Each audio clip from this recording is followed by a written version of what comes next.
Good morning, everyone, and welcome to Saturday at the Masters.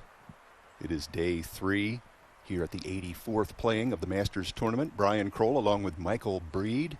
And Michael, although it's day 3, we are still in round 2. Many players still out there, including Henrik Stenson here with his tee shot at the 4th.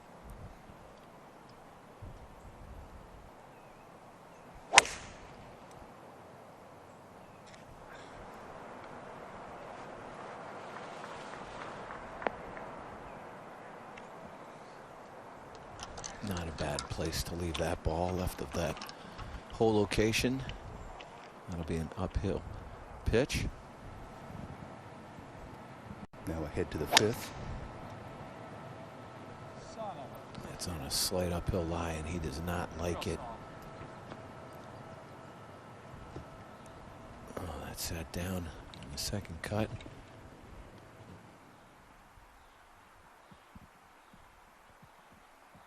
So remember yesterday, Stenson chose to head back to the clubhouse while the other 2 players in this grouping played their shots to the par 3 4th up to Westwood.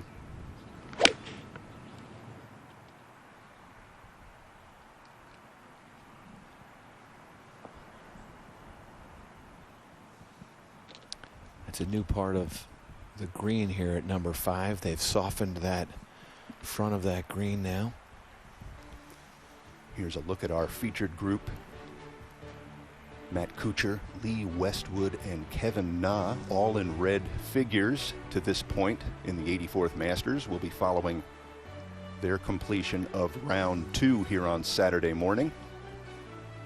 And we'll also watch action from Xander Schauffele, Jason Kokrak, and Henrik Stenson. And of course, Kokrak and Stenson have some work to do, Michael, to make sure they have an opportunity to play round 3 later today. Well, you talk about having some work to do. There's Henrik Stenson walking up to the green while Xander Schauffele looks over his birdie effort. This will be downhill, moving from his right to left.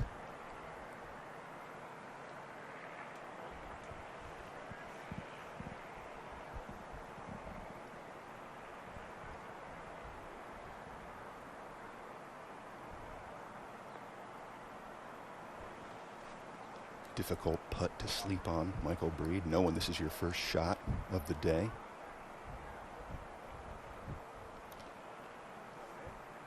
And these greens will have a different pace to them this morning than they had last night when they were playing. Remember, that grass is growing through the course of the day, and now you cut them, you get a fresh cut in the morning, and these green speeds will be much quicker, even though they would have been on in the practice area working on the speed. It's hard to get a real appreciation for how fast they can get, particularly a putt like that that is downhill. That would have been one of the reasons why Henrik would have waited and not played that tee shot on hole number 4 last night.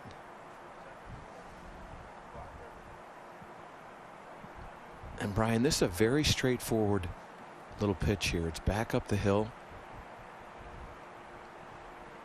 He'll have an extremely good lie. And this is makeable. This is one of those, there's not a lot of break in this shot. He'll land this, you know, probably some 10 or 15 feet shy of the hole location. Put a little check on it, and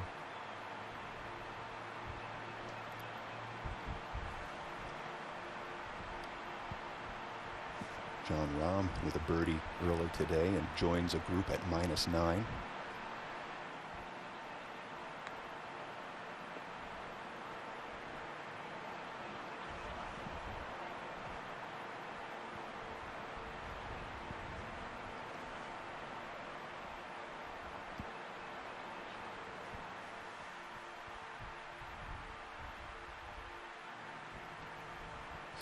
Kuchar from the right side here at the 5th. Brian, I think this is what you're going to see today. These greens are going to have a little bit more speed to them. They're going to be a little bit firmer.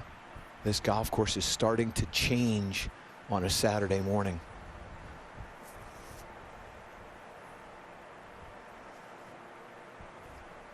Jason Kokrak now for birdie at the 4th. He's on a lower shelf here. He's going to have to come up a ridge. He'll swing to his left. Right in here. Look at that ball keep rolling out. That's a wonderful putt.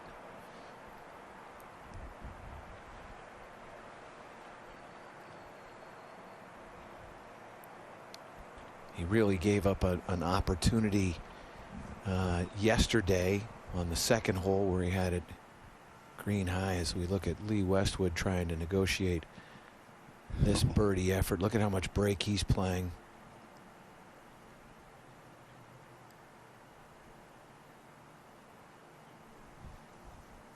That's a great visual of the subtlety of these greens, and as the green speeds start to increase, the break will start to increase. He played nearly 10 feet of break on that putt, and it wasn't enough.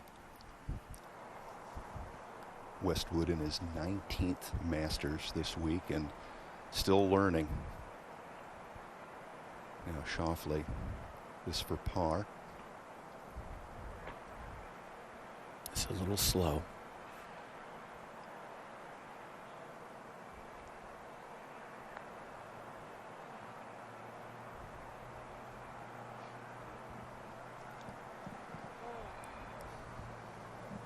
Not the way you want to start on a Saturday morning with a 3-putt. Well, you wonder if he's second guessing the choice to hit that tee shot late yesterday afternoon. Or maybe even finishing.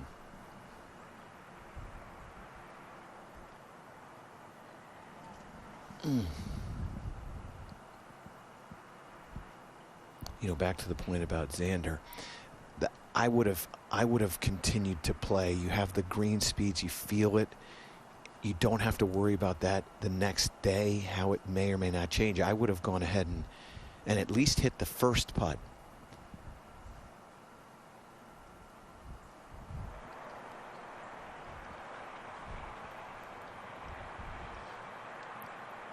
Stenson, of course, waited on his tee shot until the horn sounded this morning. He made a great save on hole number 3 as he ended his day yesterday. See if he can start his day today with another good save. Yep.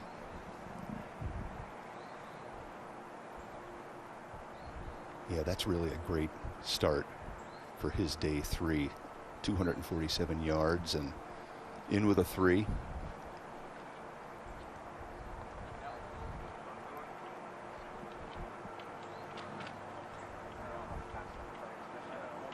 Kokrak also solid 2-putt par there.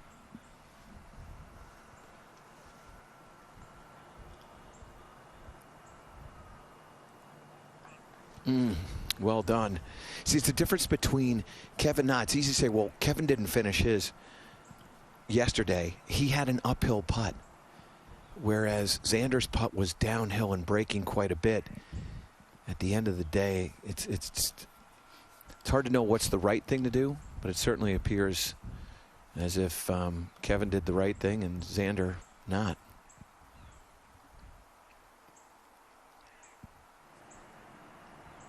Nice to start the day making a 15-footer and making another birdie for Kevin Na. Now to Westwood. And sadly, this is something we've seen a lot of from Lee since yesterday. Great ball striking as always. The putter just the most challenging club in the bag at the moment.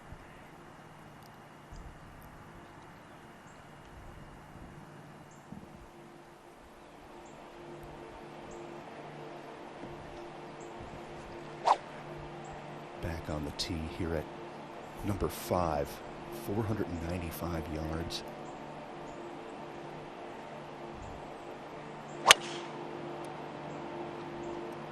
Jason Kokrak's drive.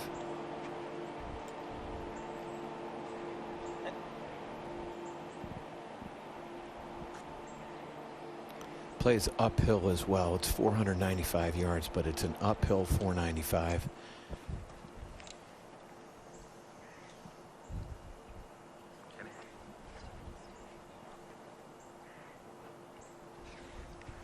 So here's our first look at the par 3 sixth. And after that nice early birdie on day 3, Kevin Na will have the honors.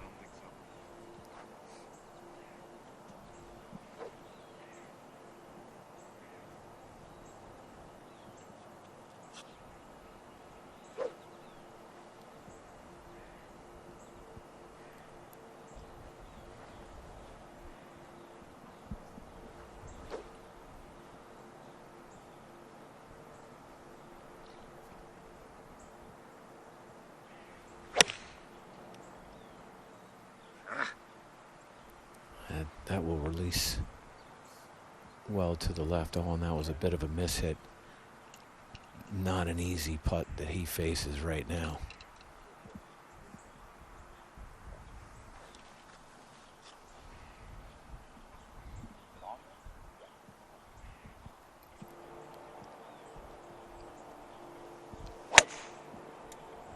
Back to the 5th and the tee shot of Stenson, peeling to the right here.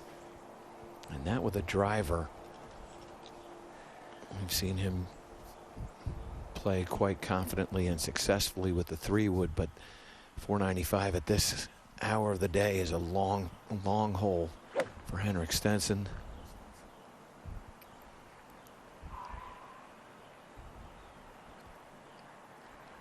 Should be a fairly comfortable shot here for Matt. He likes to move the ball left to right. This is a right hole location. And if you miss right, not terrible. You can see him moving that ball back to the right. Is it the right club? A little too much. Great audio work, though, to hear that exhale from Kuchar before taking that swing.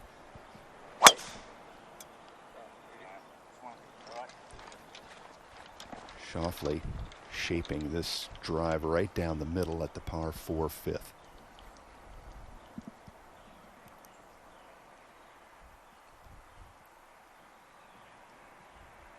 Oh, this shot for Westwood becomes very challenging because of the shot that Matt Kuchar hit.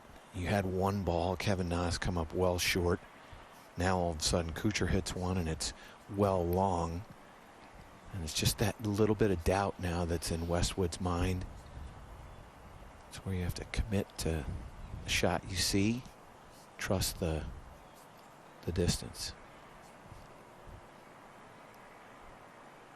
6-iron here from 181.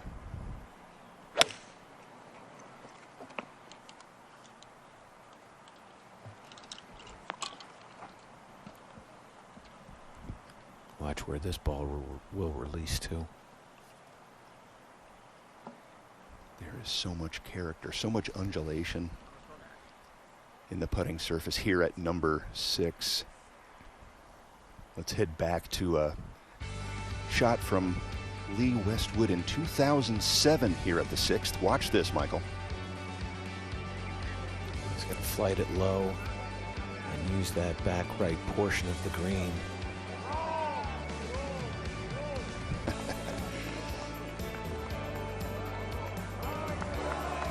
See the ball gaining speed.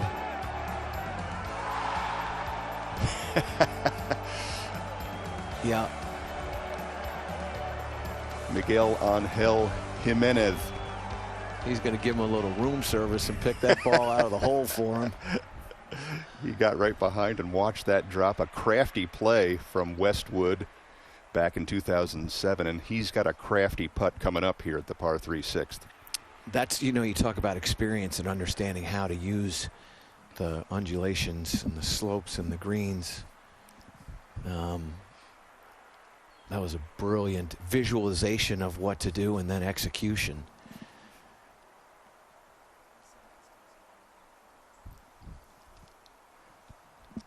Let's take a look here at where our other featured group is on the par 4 fifth. Schauffele right down the middle, 304 off the tee, solid drive. Kokrak to the left, and Stenson just missing the fairway to the right, and he will be first to play. How are these two shots for Stenson? 247 with probably a 5 wood, 264, 259 now to the hole.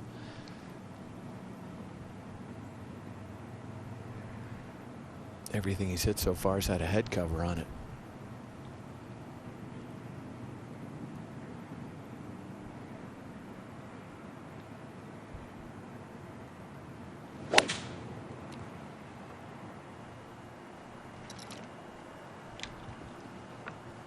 You could see, Michael, a little dew come off the strike there, and the turf just a little bit wet this early in the morning. You get that morning dew.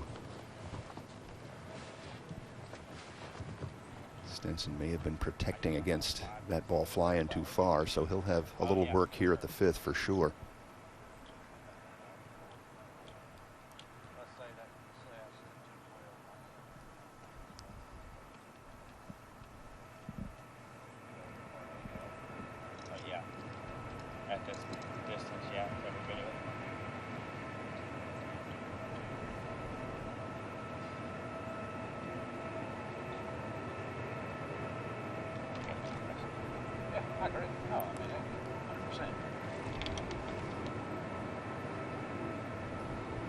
We saw Matt Kuchar miss this shot to the right-hand side. That's the one place you cannot miss this shot.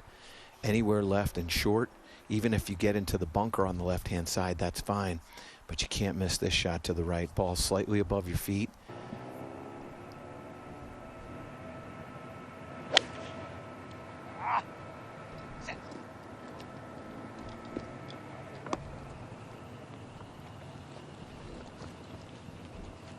Yeah, that's a real tough lie to play a shot from 212.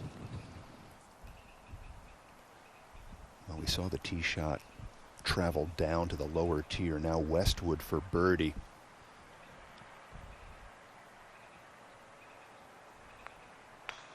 Up this slope, you've got to make sure you carry at least hole high here. If you leave that one about 5 or 6 feet short, it can start to move to the left-hand side and come right back to where you were putting from as we watch Xander's approach here at the 5th. It's a good play, right where you want to leave it. It really is all set up by the tee shot here at the 5th. Again, Xander, beautiful drive down the middle of the fairway. The minute you miss that fairway to the right like Stenson, or hit the wrong side of the fairway like Kokrak, much more challenging approach.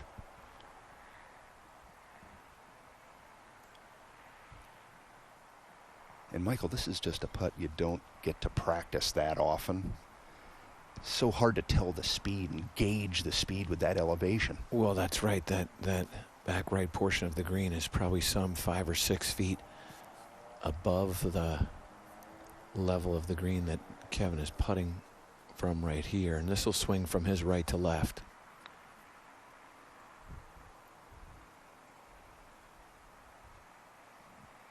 What you're thinking to yourself is you've got to give it enough speed to get up to the second tier, and that's why you'll see both of those putts carry as far into the green and past the hole as they do. The better miss is to the right. Now you might ask, well, why were they putting before Kuchar played? Well, they were away from the hole. So it doesn't matter whether you're on the green or not. It's really who's farthest from the hole.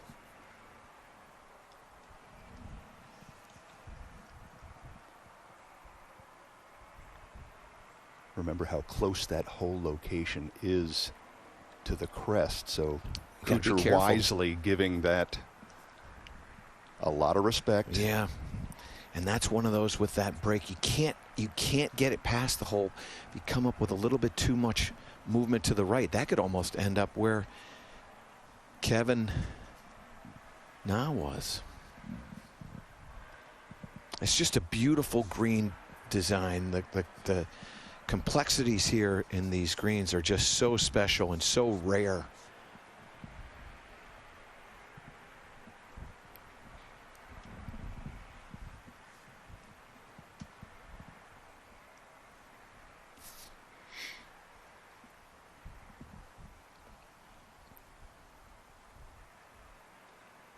Kevin's opening round, he hit every single green and shot over par. The putter did not cooperate. He has putted much better in round 2.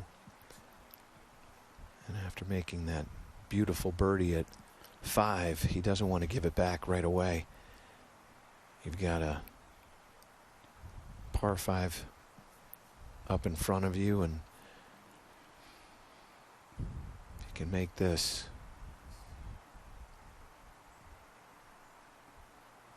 little movement from his left to right. And this one can be a little fast, a little bit downhill. Well, from where he was, a 2-putt here would feel like a birdie. Yeah, that deserves a fist pump. Well, and you could see how much that putt meant to him. He didn't fist pump the birdie that he made at hole number 5, but on this one for the par, that's a big save, big putt. Back to the 5th and Stenson.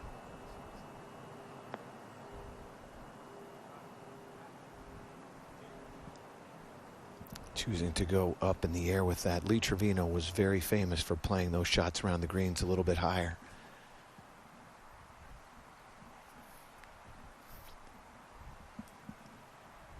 Great look there from our cameras to show the rise in this putting surface.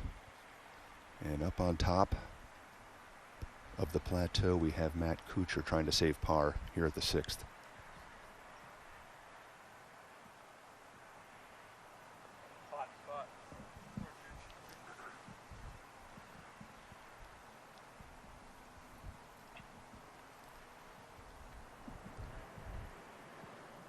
Jason Kokrak from the bunker at the 5th. Plenty of green to work with. That's what I was saying. If you miss that approach shot, you've got to miss to the left. You can keep it underneath the hole where Matt Kuchar missed in the group prior. He missed to the right in an extremely challenging up and in.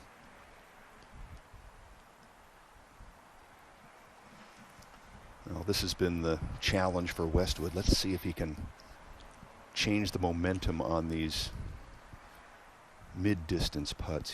He'd really get a lot out of holding something at this point.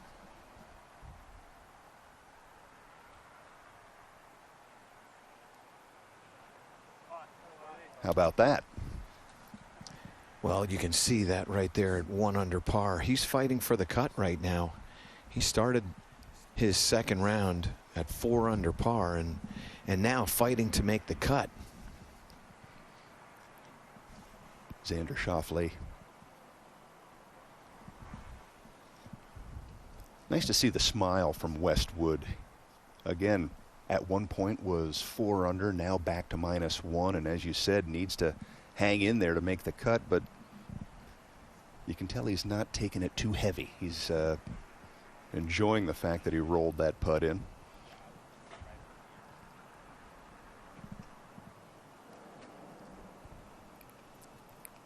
Jason Kokrak, all these putts mean something right now. At 3 over par. You would think he would take advantage of the par 5 8th, which means he's got to pick up a couple of birdies in addition.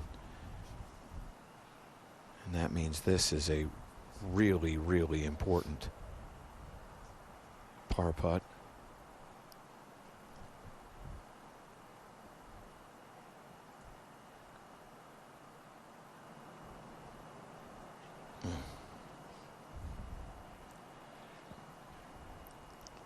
Didn't look like a bad stroke, but again, this is his first Masters, and the subtleties of the putting surface, he still has a lot to learn.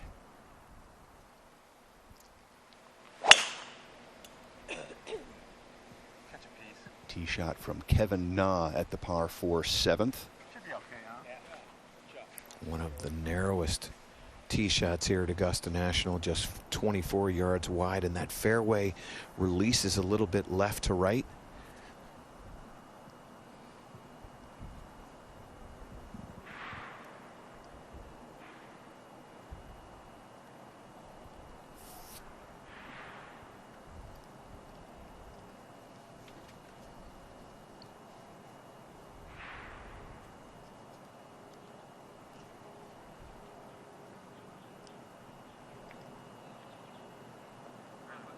Oh, that's a great up and down for Henrik Stenson at the 5th.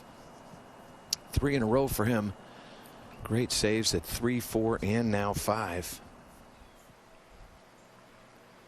Kuchar at the 7th.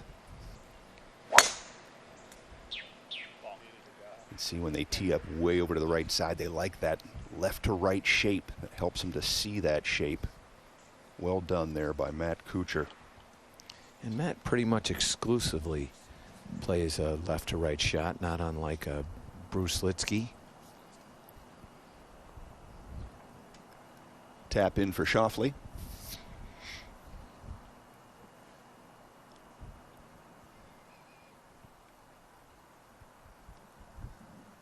Bogey there in the previous hole after leaving that long putt at the end of yesterday's play and couldn't quite convert it, but he's back on track. And now to Westwood.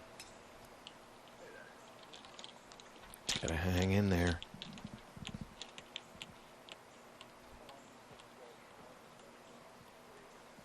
That will leave some trouble. He will not have the option of hitting that up in the air unless he finds a gap in the trees. And on the 7th, with a raised green, that is going to offer a very challenging approach.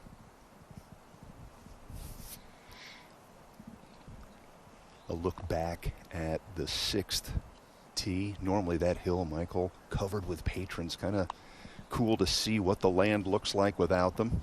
A unique opportunity here in November of 2020. It's a really neat hole because you see it's a hole location on the right hand side, and it looks like you want to miss to the left because of the way the green is. However, you don't want to miss to the left. That's where you get a very challenging putt. That ball will move away from the hole location, so missing right is not a bad thing with this right hole location.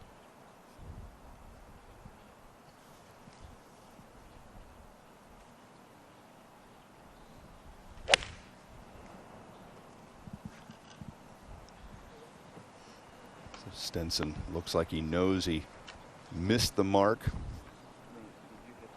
Also missed the club, yeah. I think. Exactly right. Well, he has been working, hasn't he? Yeah, it's not going to go long. No. 81. I mean, if anything, we do have hurt up there. So. Yeah. He's perfect, guys. Yeah. It's a downhill shot, which just adds a little doubt. He's going with a 7-iron.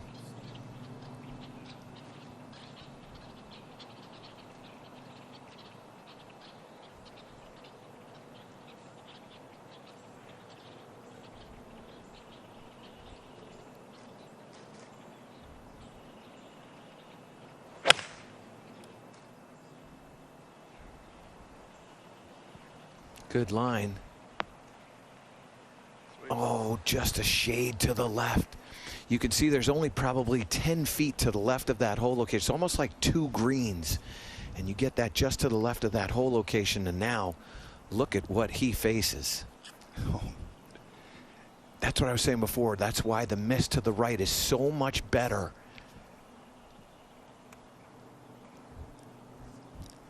Such an exacting target here at the 6th. Yeah.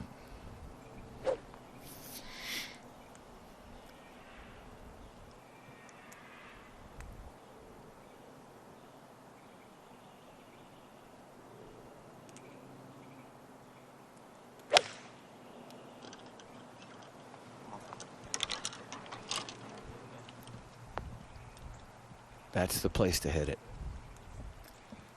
So Kokrak safely to the side at the right level here at number 6. For live streams, scoring, news, and more, visit masters.com.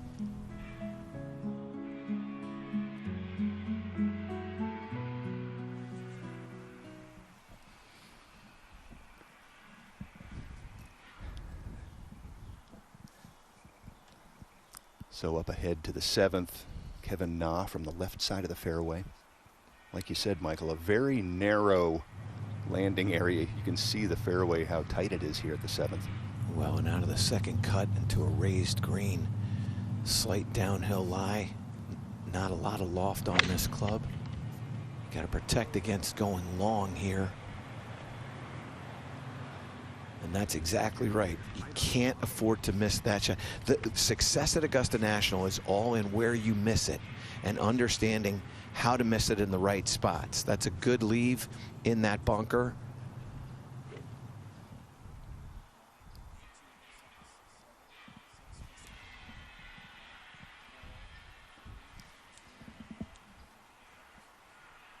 Good look at the location of tee shots here at the 7th, and Kuchar finds the fairway. Westwood, however, will be first to play from 161.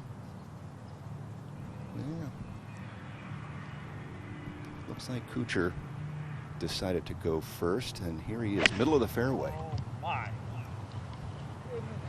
Ball slightly below his feet, and that makes it very challenging. Wow, that is errant. You know, when a guy of Matt Kuchar's ability level hits a shot and says, oh my.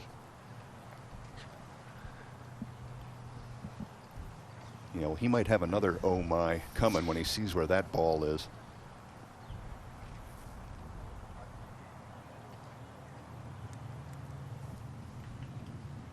So from the pine straw here, Westwood, does he see a window?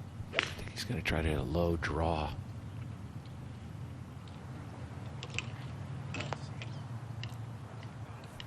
He went up. He must have had a window there.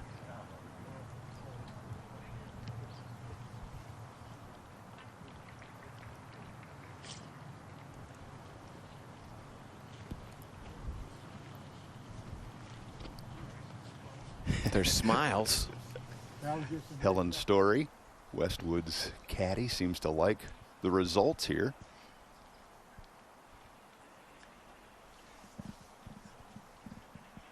They're walking. It looks like the next club out of the bag might be a putter. That was a heck of a shot. If he's the only one that's on the green, that is a very impressive shot. There you go. Look at that. What a shot.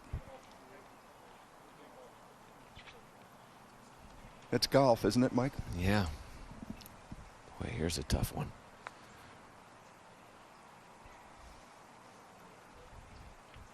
Got to carry. That's going to come back to him. Look at that. You can see that was about 8 feet short. That's exactly what we were talking about. And this will pick up a lot of pace. That may be farther from the hole than when he first putted.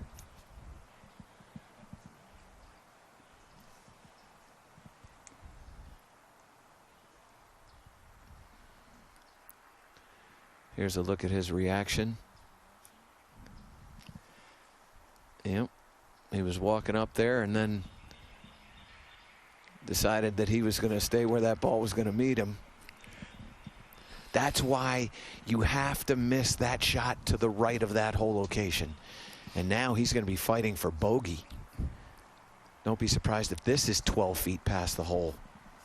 He is going to make sure that this ball carries the hole location. But it's cut so close to the top, so he really is likely to be past this by quite a bit.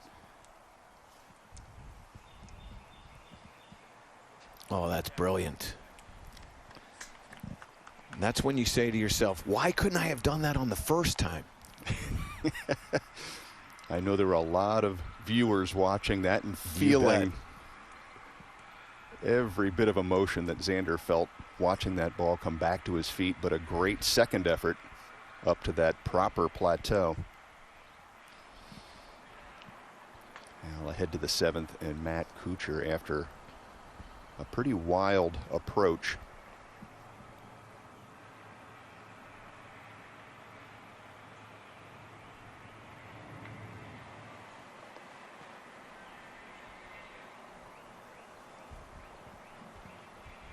That's still going to come back to him and run down to the front of the green. May run off the green. All right.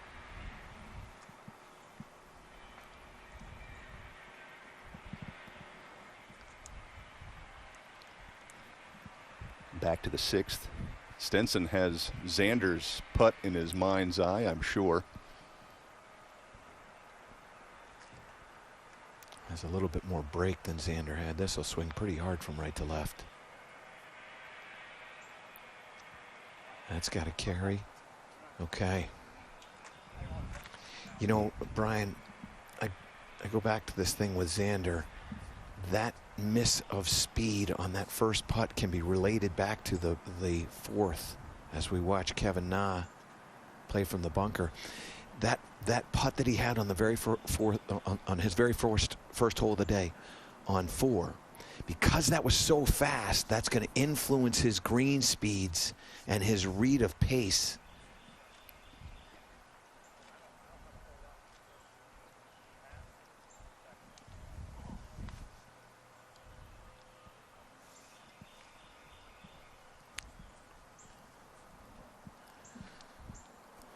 So after a tremendous escape with his second shot from the pines, Westwood on the green, this for birdie.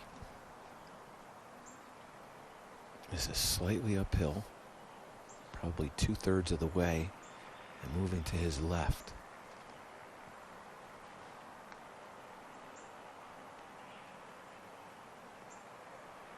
Did he do it? He did. Come on. Not only did he make a key putt on the last hole, but the putter suddenly comes to life. What a 3 at the 7th for Lee Westwood. See if there's a smile here. You know he's feeling it.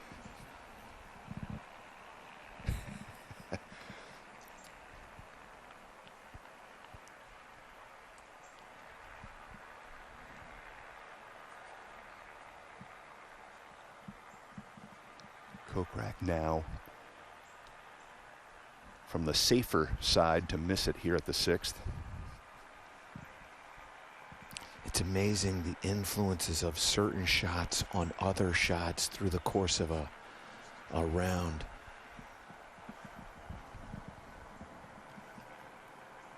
Kuchar now up ahead at the 7th. It's always a tough read there because the brow of the bunker there that Kevin Na was in will have an influence on that putt and push that to the right.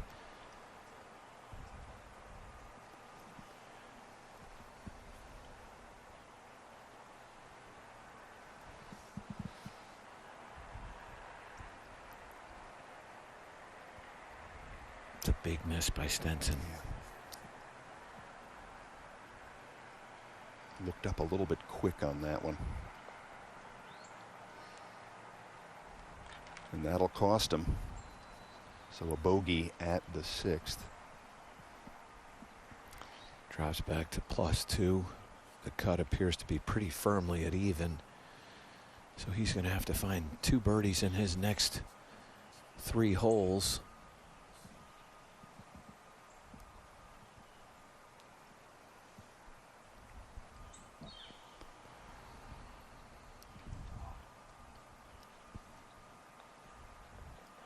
And that's not an uncommon story, Michael. A player finding the putting surface but in the wrong spot, struggling.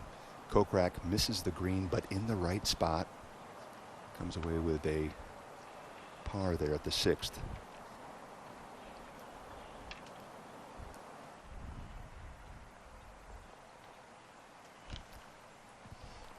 Schauffele taps in. Disappointing bogey there, and now he's bogeyed 2 of his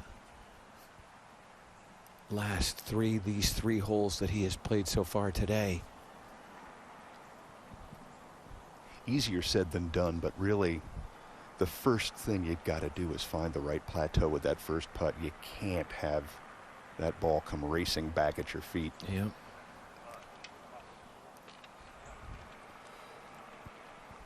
Kevin Na with a head shake there. Well, we saw it with Na and Westwood, who both missed down to that side of the green on hole number 6, and they both got their putts up onto the correct level and were able to 2-putt. Schauffele not. He walks away with a bogey.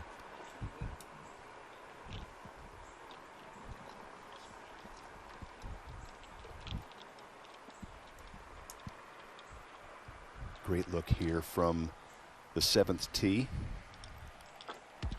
And we'll take an even closer look at this beautiful par 4. Like you said, Michael, very tight landing area, narrow fairway to find off the tee, and then the challenge continues with elevation at the green complex. Well, I call this hole Pampas. There's some Pampas grass off the left-hand side of the tee. This is a raised green and well guarded by bunkers. A beautiful movement to this green as well. There's a ridge that's going from front to back, about 2/3 of the green on the left-hand side. You've got to get this ball in the fairway, and it appears as if Kokrak has done just that. Oh, it's excellent. He needs to birdie his remaining 3 holes to play these final 2 rounds here in the Masters. Well, Stenson needs a birdie or 2 as well, and that's a good way to start. It appears he'll have a look at the green here from the fairway at 7.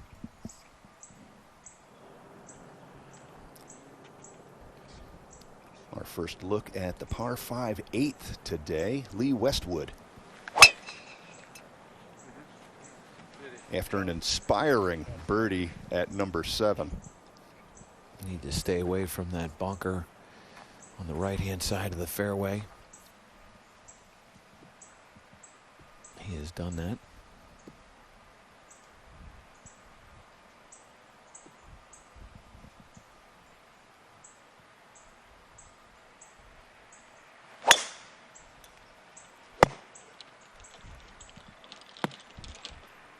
Little frustration here from Xander as that ball misses the mark to the left.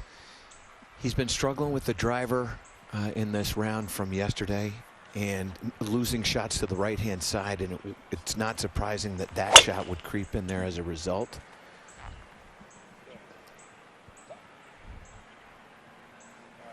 That's okay there. Did settle down a bit, but if you're going to miss, it's best on a par 5. Next, Kuchar. Well, particularly on this par 5, and Kuchar won't be able to reach that bunker, so that'll be fine. But if you're going to miss here, left is a much better miss than right. You can stretch that layup well to the right. And one of our featured groups heads down to their second shots at the par 5 8th as we continue our coverage of the 84th Masters.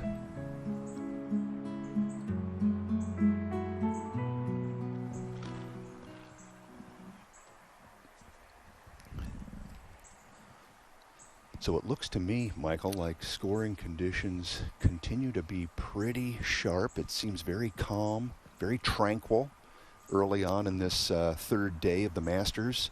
But as you said, the putting surfaces are starting to pick up a little speed, and I think we're going to see more of that later today and into tomorrow. Well, they're certainly, I believe, faster than they have been in the prior 2 rounds. The greens are losing the moisture, and the golf course, to me now, and I think we'll see this in the 3rd round, it's going to start to be a little bit more challenging.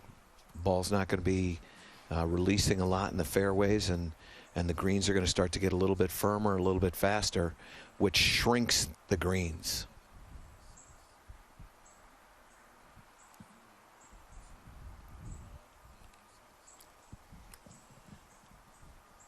Looks like there might be a little chill in the air as well. Some outerwear we're seeing early this morning on day 3 at the Masters. Featured group coverage as the 6 players we are featuring this morning are still concluding their 2nd round here on day 3. 3rd round to officially start a little over an hour.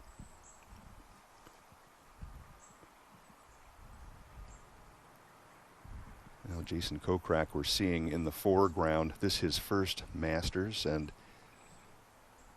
this was one of his all-time dreams to play in the Masters and didn't want to drive down Magnolia Lane until he had qualified to play in this tournament. So this is his first look this week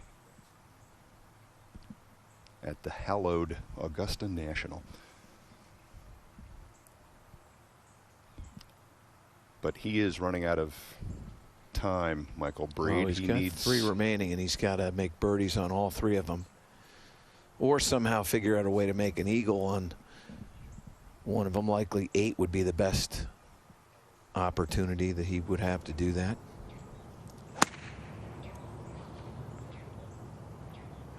Kevin Na muscling a hybrid out of the second cut here at the par 5 8th.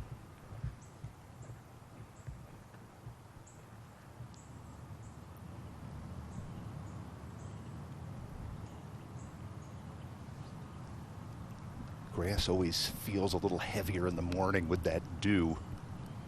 Now Stenson at the 7th.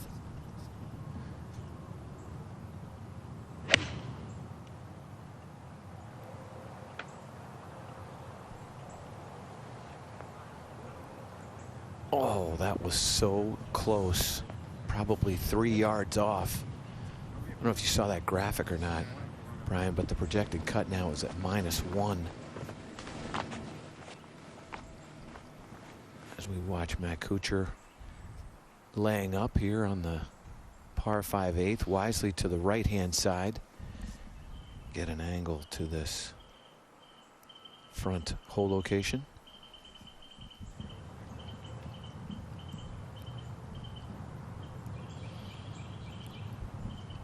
Well, we saw a frustrated Xander Schauffele miss his tee shot to the left here. This is what he's faced with, 162 yards.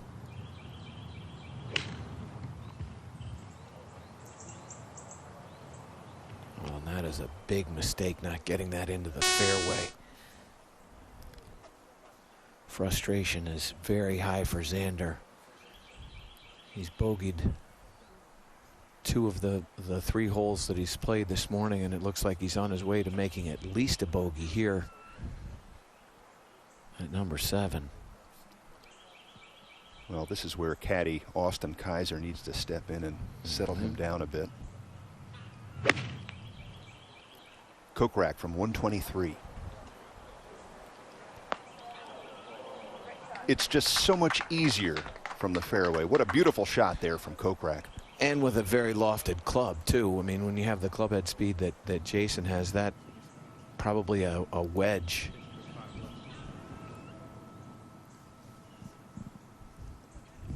Westwood with a fairway medal. Looks like he's in good position there for a little pitch at the par 5 8th. Smith, Answer, Rahm, Thomas, and DJ at -9 in the Masters.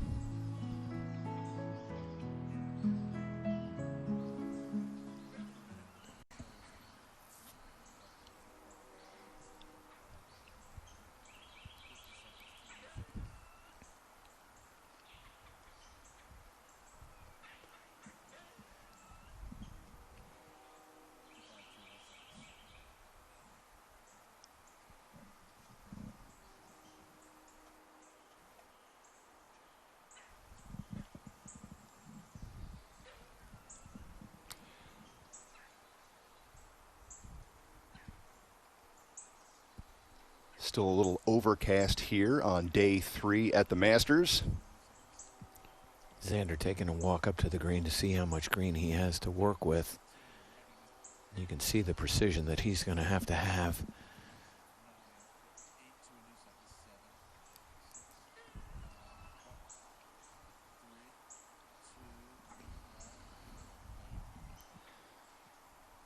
So Xander Schauffele took a little walk up to look at the green complex here at number 7. And while he prepares for that, we go ahead to the 8th.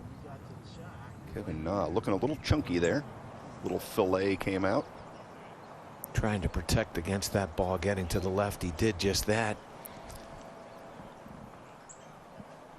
That's not a swing you see every day. Let's take another look at this. He's got the ball back in his stance, not trying to let this club face turn over. You're going to see how he's going to give this a little chicken wing, try to hold that face off. Pretty steep angle of approach with that back ball position.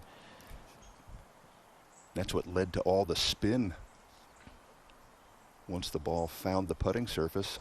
All in all, not that bad a shot. Well, it's actually a great shot.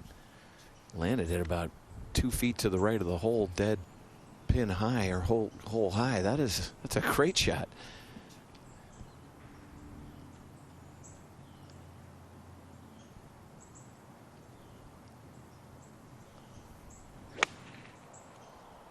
We'll see if Kuchar can follow suit here at the 8th. Yep. Boy, they're taking dead aim at the hole location here at the par 5 8th, and it's really an example of the importance of spin control and where they leave that pitch shot in terms of yardage. Speaking of leaving shots, Xander's leaving a lot here at the 7th.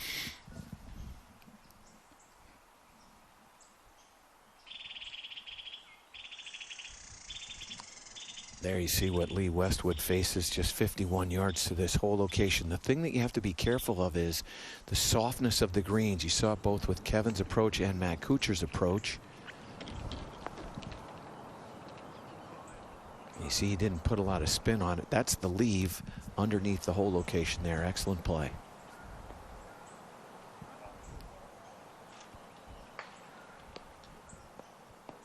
So a lot of head shaking from Schauffele on hole number 7. Going back to that second shot, kind of a confusing play there for me. If he couldn't reach the putting surface, I'm surprised he tried to keep it low and punch it over the second cut. Yeah. That strategy didn't pay off.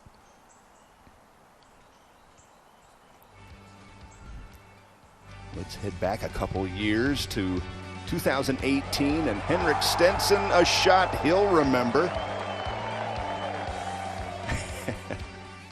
One of the many highlights.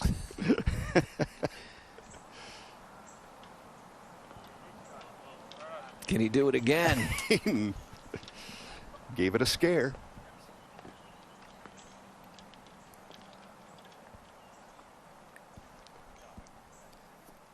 Good news is his short game has been cooperating. The bad news is he's had to rely on it so heavily.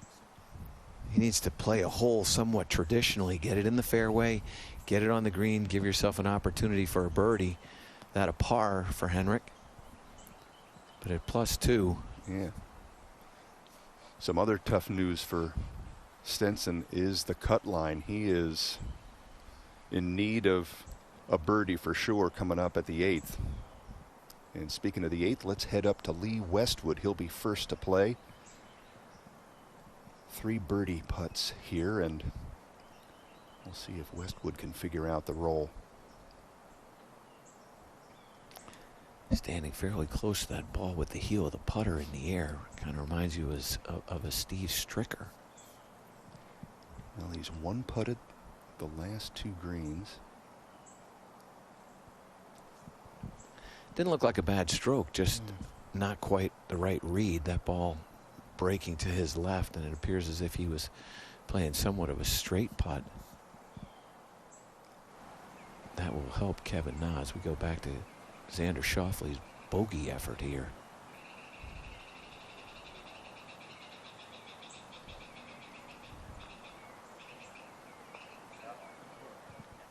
That was a lot of work for a bogey, but that's 3 bogeys in 4 holes this morning. I go back to that decision that he made to not hit that putt on number 4 last night. I think that was a really bad decision, particularly with the length of the putt and I think that just got him off to the wrong start.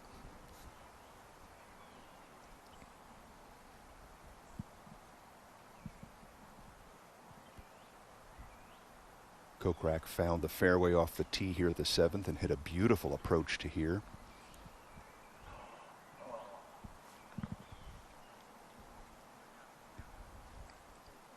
may have taken that one for granted.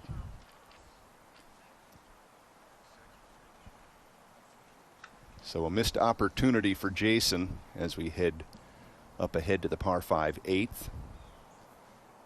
Now got a little read off of Westwood's putt here, so he knows what this does.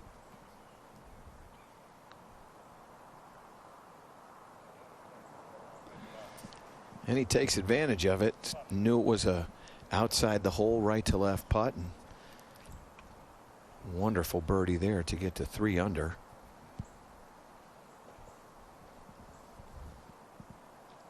Such an advantage to see another player on your line and get to see exactly what the ball does. So Na converts. Now let's see if Kuchar. And he does as well.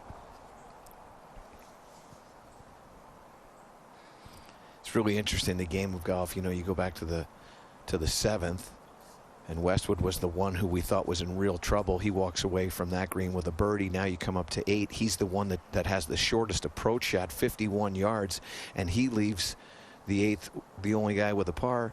Everybody else making birdie.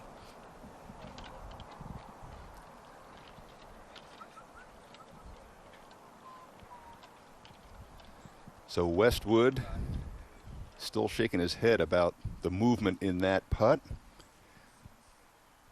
Masters coverage continues here in November of 2020.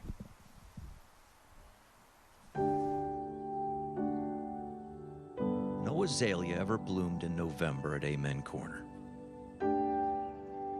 Just like no ceremonial tee shot has ever ridden the autumn breeze.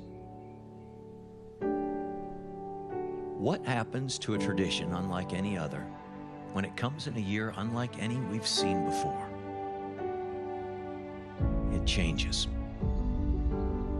This year, the Masters may not be played with patrons in the stands, but it will be played. Rough winds don't shake a tradition this strong. The Masters is perennial. While the years that have come before remind us of who we are, they also force us to reinvent.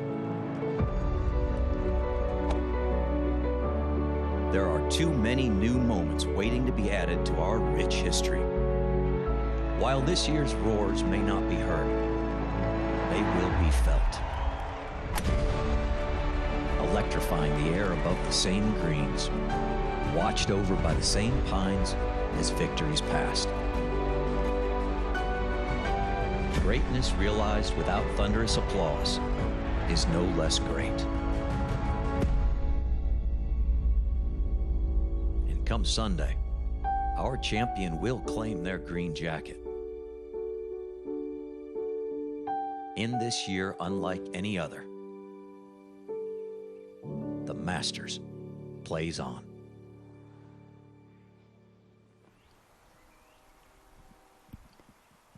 Wow, does this tournament inspire? What a beautiful piece there on this incredible tournament. How about we're standing here at 8:30 in the morning and we've been talking about golf at Augusta for an hour on a Saturday. It's fantastic.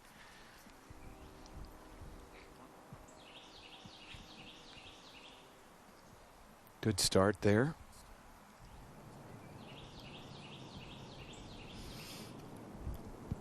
Par 4 9th, and the tee shot from Kevin Na. He's going to need a break.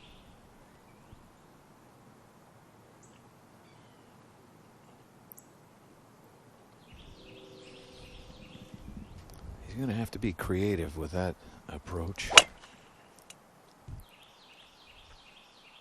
Back to the par 5 8th, and Stenson's drive just trickles into the second cut. He just seems to swing the driver a little more cautiously than he does the fairway woods.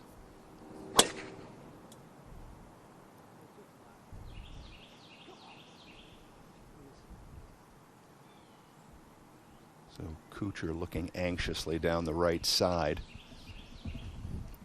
Hogan's Plateau is down the right-hand side on hole number 9.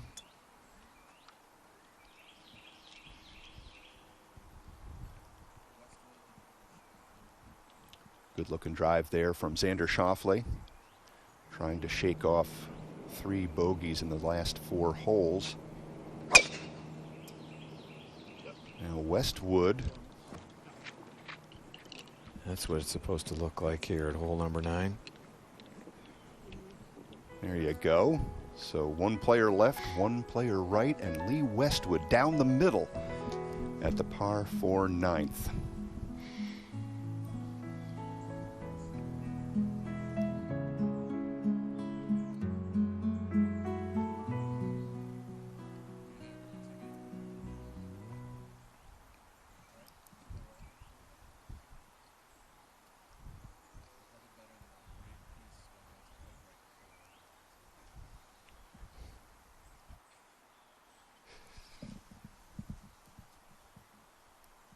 Boy, it doesn't look like a hint of a breeze here, Michael Breed. Very quiet, very tranquil air at Augusta National as we move through the morning here on Saturday of this 84th Masters tournament.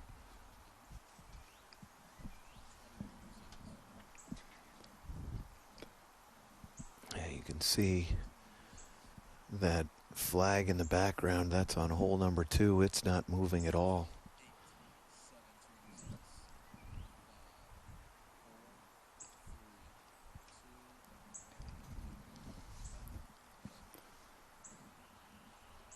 So Stenson misses this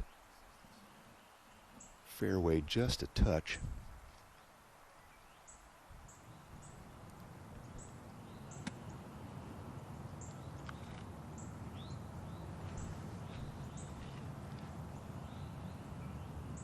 Can't see the ball, Michael. This looks to be an aggressive play for Henrik. Well, he's got the 5 wood.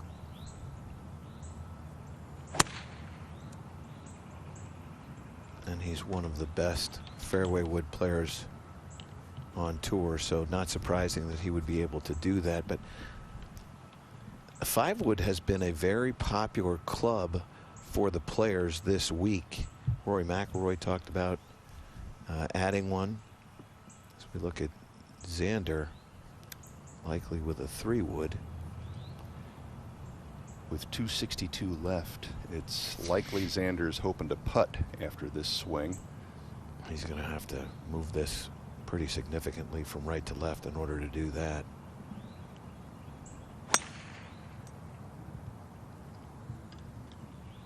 Hard to get an idea of just how uphill that shot is. You could see Xander's recoil with the body, and that's an excellent play.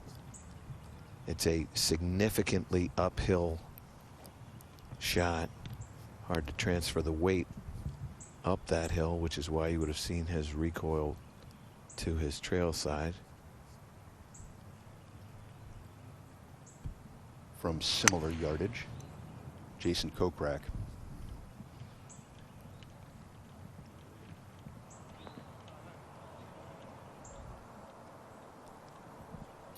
Well, he got it up there. It's a good shot. Yeah, the perfect trajectory there is kind of slinging that ball from right to left and see if you can run it up onto the putting surface as we take a closer look at the par 4 9th and where our players find themselves. Westwood in the best spot, 297 off the tee and right in the middle. Kuchar's angle, that area that you see just in front of him, that level area, that's Hogan's Plateau. That's the area that Ben Hogan would try to get his tee shot into. It's a very level lie.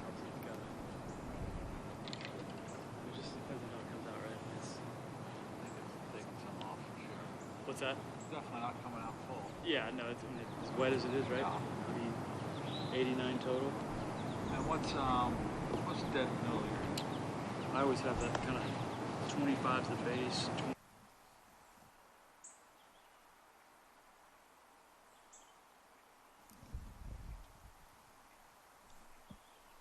I mean, wind-wise, if there's anything we'd have a little bit into, but I mean, there's only a couple of yards. All right.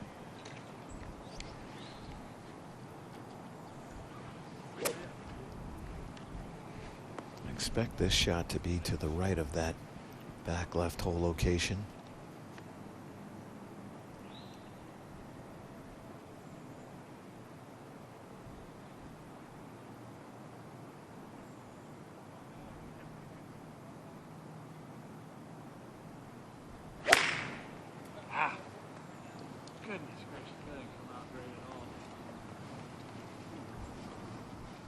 You just can't miss that shot to the left and out of that rough. You've got to protect against it getting to the left.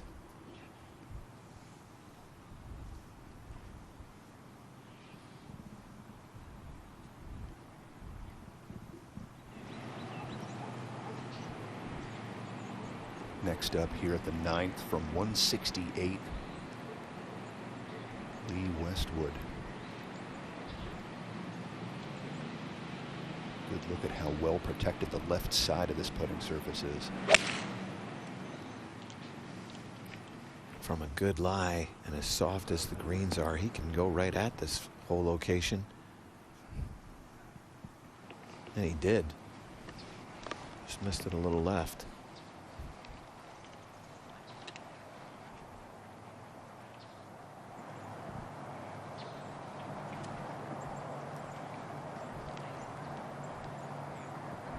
So Kevin Na is a little closer, but a little more of a challenge. He's going to try to hit a big hook, and he now has his hands full with that bunker shot. That will not be easy. Now back to the 8th. Love how Stenson turns through impact. It's a beautiful, free-flowing swing. He needs to make some birdies. That's a bad miss there. He's got to carry that at least hole high.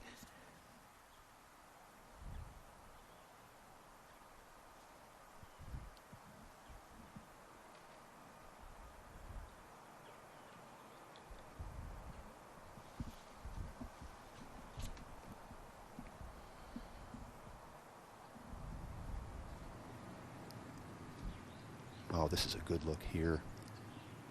The undulating topography that flanks this putting surface at number 8. There's so many different ways you can play this shot. Low, high, left, right. Use the different ridges on the green. He appears as if he's going to go up in the air. Yeah, Jason chose a lot of loft. Yep, going up in the air. That also needed probably another 5 or 6 feet of carry. You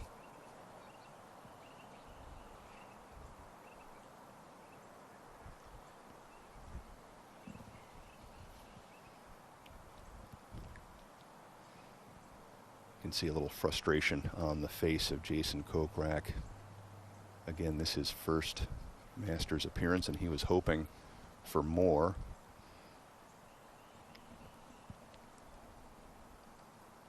Just ran out of time here at the close of his second round.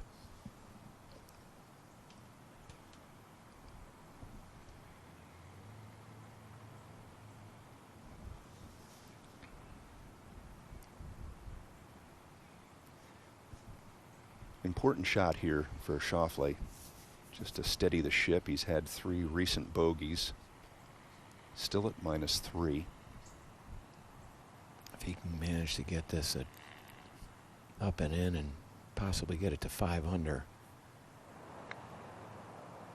He's right there. All right, that's an excellent shot underneath that hole location.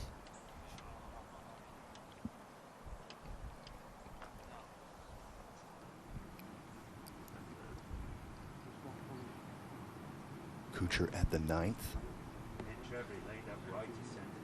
Spin now. Oh, and it didn't. There may be a little movement back to the hole from there, but not enough to carry hole high. It's a pretty good touch there from Yep. Cooch.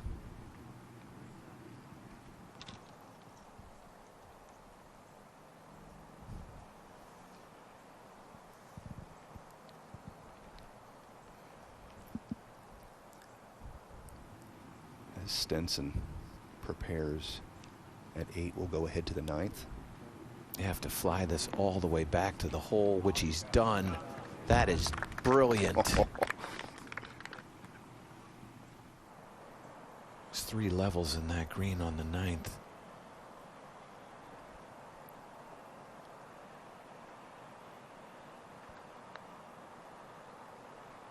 This has to go if Stenson's going to make the cut. Yes. That is a big putt for Henrik Stenson.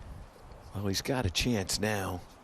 Cut right now is at -1, but it's exactly at 50 right now at -1. So if he can birdie and get to even and see how the rest of the field plays out. Important for Lee to hit a good one here. Gently.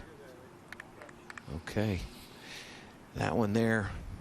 That's also another knee knocker. We've seen Lee struggle with that length putt. A guy who started his second round at 4 under par now will stand over that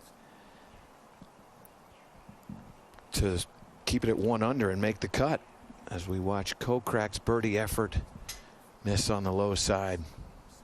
It's kind of been like that for Jason on this second 9. Gave up a good birdie opportunity at the 2nd, also at the 7th, right here at the 8th. Shot a 71 in round 1, but he heads to his last hole of the second round at +4 and no chance to make it to the 3rd round. And at one point in that first round, he was 3 under par. So he gave quite a number of shots back. This putt of Xander's now is inside right center.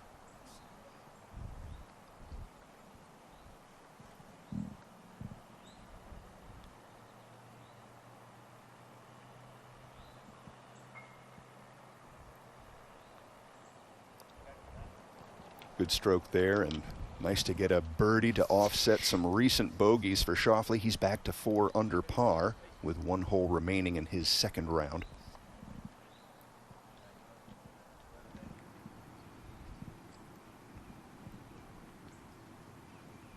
Huge putt here for Cooch.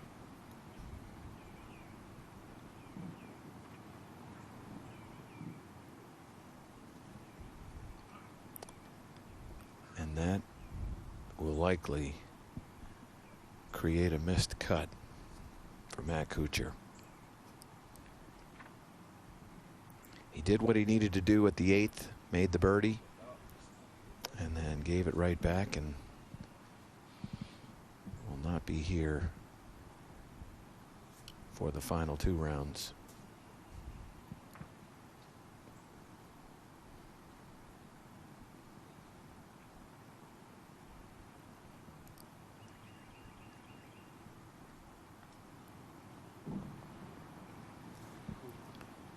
You know, Brian, any other year, +1 makes the cut. Lowest cut in Masters history prior to this year was +1. It is funny how it can all come down to one small putt. Just got a little out of position off the tee shot, then a little out of position on the approach. Hit a nice little pitch shot, but got it behind the hole where you have to really respect the pace. Now another key putt here for Lee Westwood at -2. I don't think the cut's going to go to -2.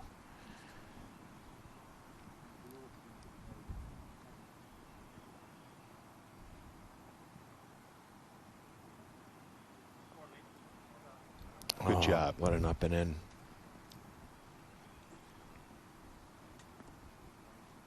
So Westwood at -2 and finishing with a putt that I know means a lot to Lee Westwood. That was a solid little 4 or 5 footer. Yeah.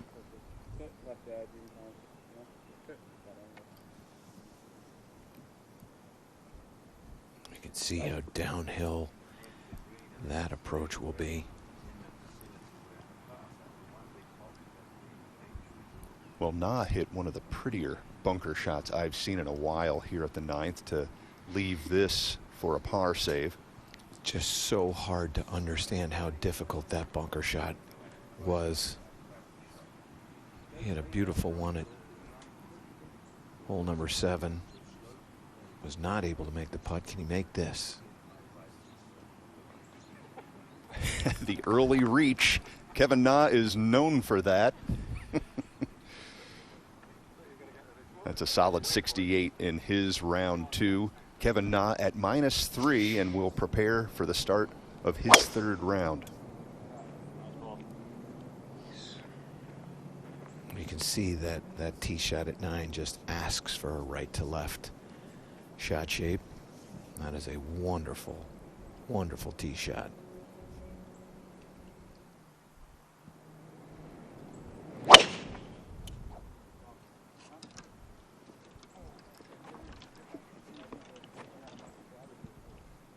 Jason's driven the ball really nicely.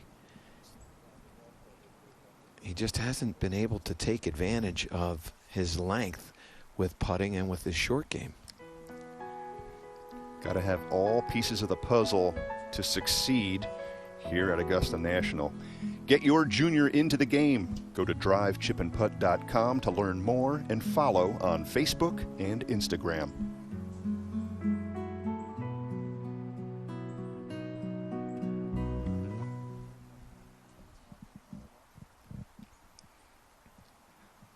What a great look there to see all the shape in these fairways.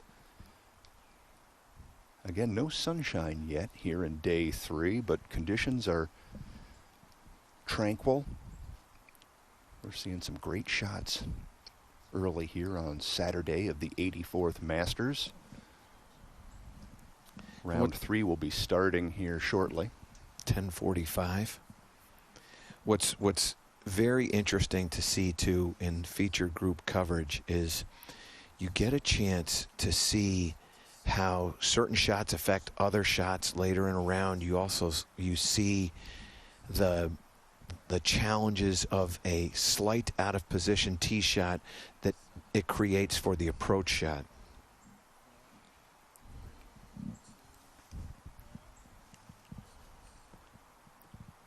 Featured group coverage here at the 84th Masters Tournament continues on a serene Saturday.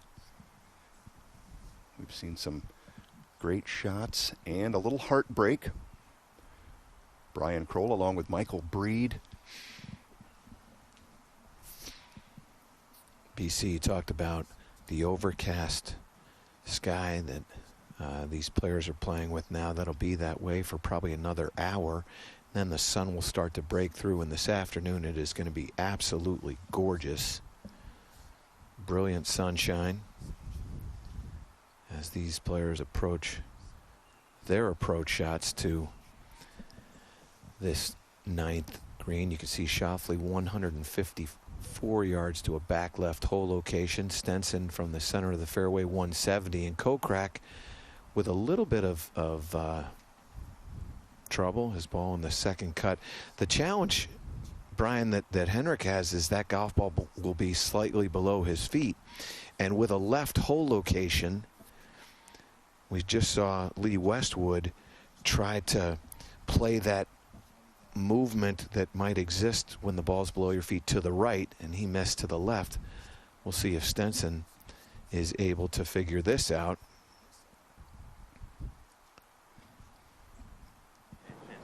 The safer side to miss on is to the right side of this putting surface, as you can see from that camera angle. I think where Henrik sits right now in the tournament, he's going to have to take this shot on.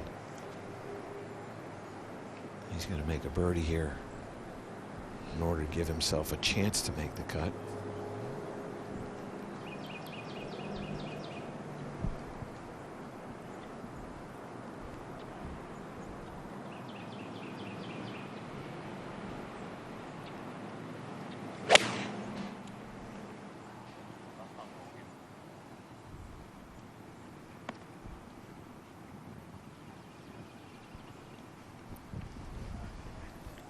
So middle of the putting surface there, but he's got some undulation in front of him. Not what you would call a makeable birdie try for Stenson here at the 9th. but it is a birdie effort. Kokrak from 173.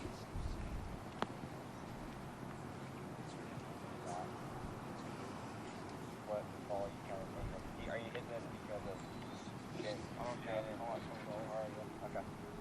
yeah, I like that. I like that, yeah.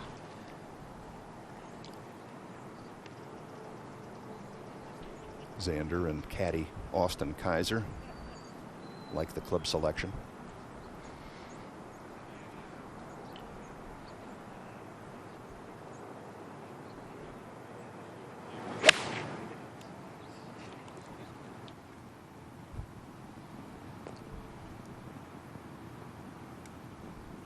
They needed one more club.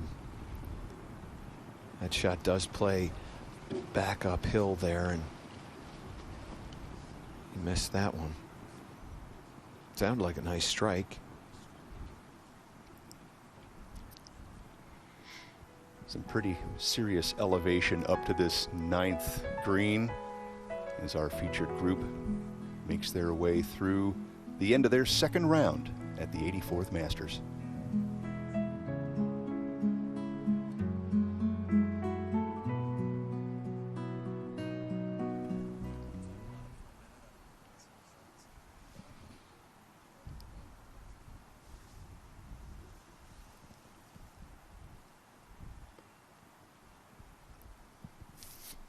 It is a good walk. It's a difficult walk. I mean, there's a lot of movement to the property, and you're kind of walking across the slope of the property, much like Olympic. I don't know if you've ever been out to Olympic, but Olympic has a similar pattern where it's working across a piece of property that's falling down from the clubhouse to the water. But it is a special piece of property. There is no doubt about it.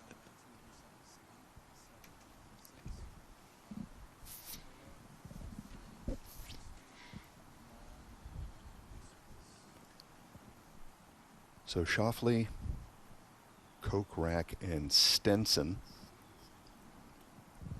all on the green here at the 9th. The last hole of their 2nd round here on day 3. Of course, we had some rain delay early in this Masters tournament, which has caused a little creativity here, and round 3 will start in another hour or so.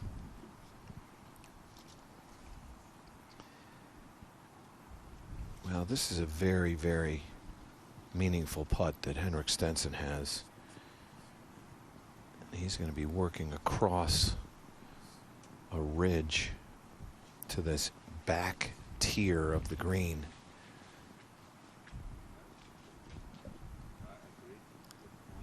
You see a little sun peeking out. Yeah.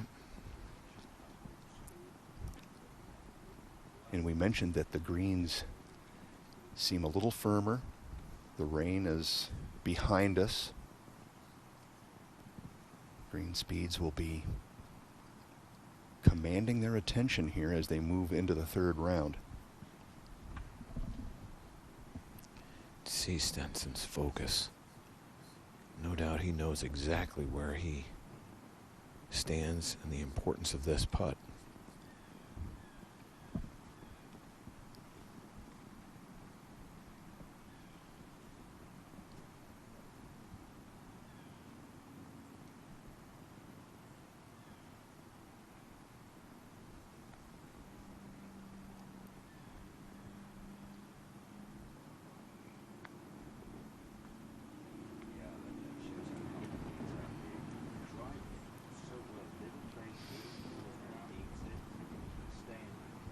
Good speed, but as you mentioned, Michael, that was really a must-make for Henrik.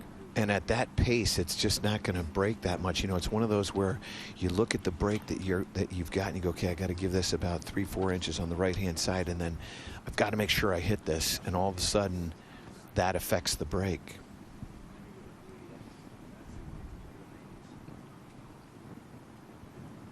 cut has been moving a little back and forth between even and +1, now back to even, which doesn't make Stenson feel any better.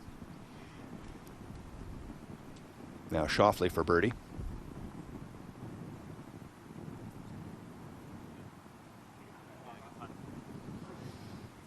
Wonderful speed.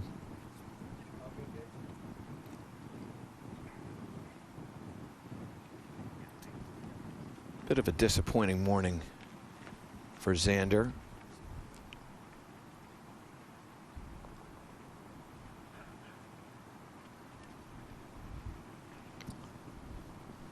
He's right there. 9 under is the lead. He's just 5 back.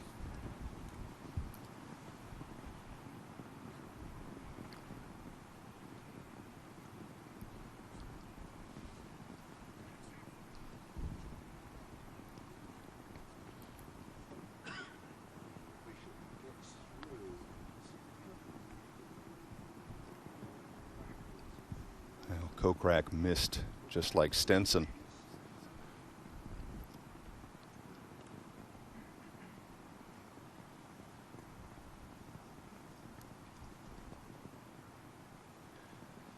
So Jason Kokrak's first Masters appearance comes to a close.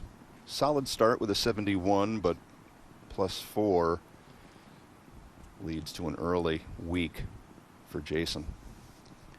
Jason Kokrak was a guy who I thought really, as a first-timer, had a great chance here. His game is suited for Augusta National, and I thought with the change of the putter to a little bit of a longer putter that he had done in the last few weeks, that he was going to have a good putting week. He did not, and that's one of the reasons why he will not be staying around for the remainder of the tournament.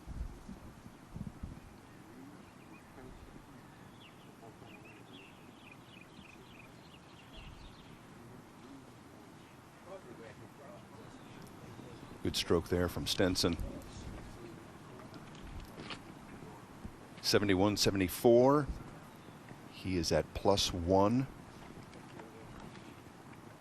He'll wait to see how things play out here as our second round continues and nears completion.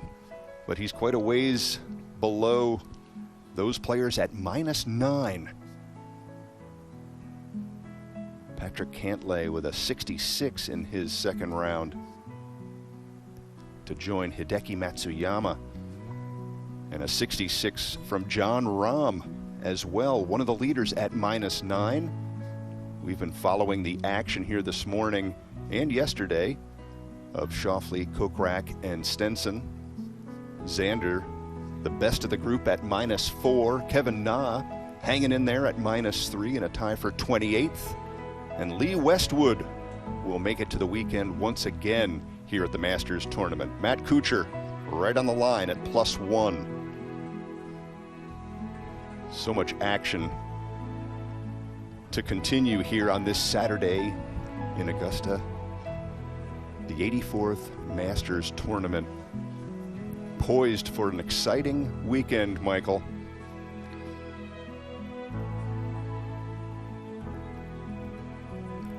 We'll be back to continue with featured group action as the third round of the 84th Masters begins soon.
Tiger.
No azalea ever bloomed in November at Amen Corner. Just like no ceremonial tee shot has ever ridden the autumn breeze. What happens to a tradition unlike any other when it comes in a year unlike any we've seen before? It changes. This year, the Masters may not be played with patrons in the stands, but it will be played. Rough winds don't shake a tradition this strong. The Masters is perennial. While the years that have come before remind us of who we are, they also force us to reinvent.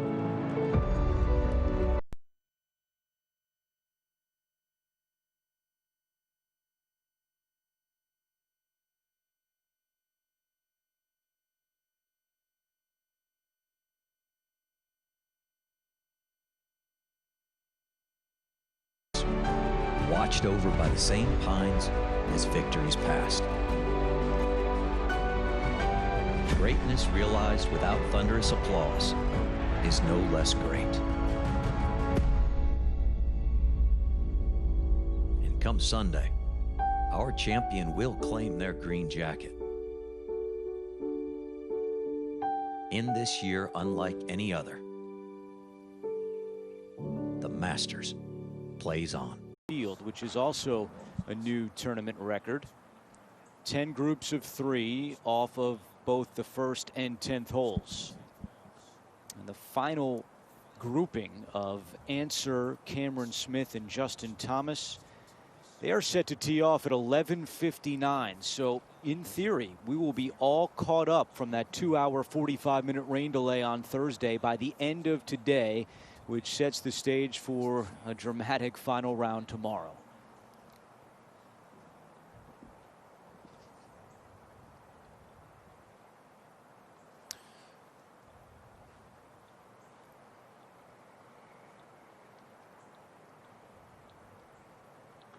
Mentioned that Tiger did briefly meet with some reporters after his second round this morning, and he said the air was heavy this morning. It was playing a little bit longer, and now we're starting to see the sun come out, which, as Tiger said, will even dry out those greens a little bit more. So he did notice a change in the greens this morning compared to the first 2 days. And he also said that the second cut is getting longer out there. So that is something to keep an eye on throughout the day.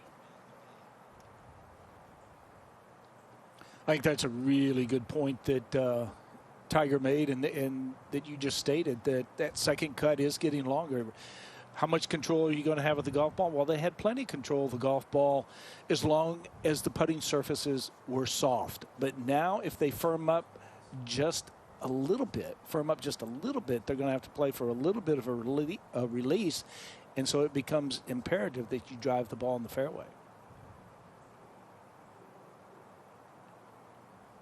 A look at Tiger's position after the second round in his victories. I mentioned he was tied for 17th at the start of the round today.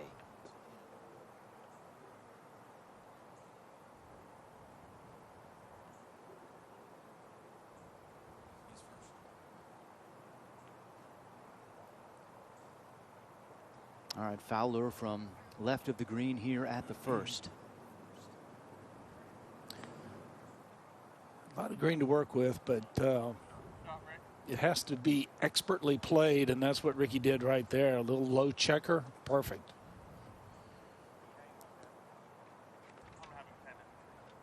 Tenth Masters appearance for Fowler. He has 3 top 10 finishes, including each of the last 2 years.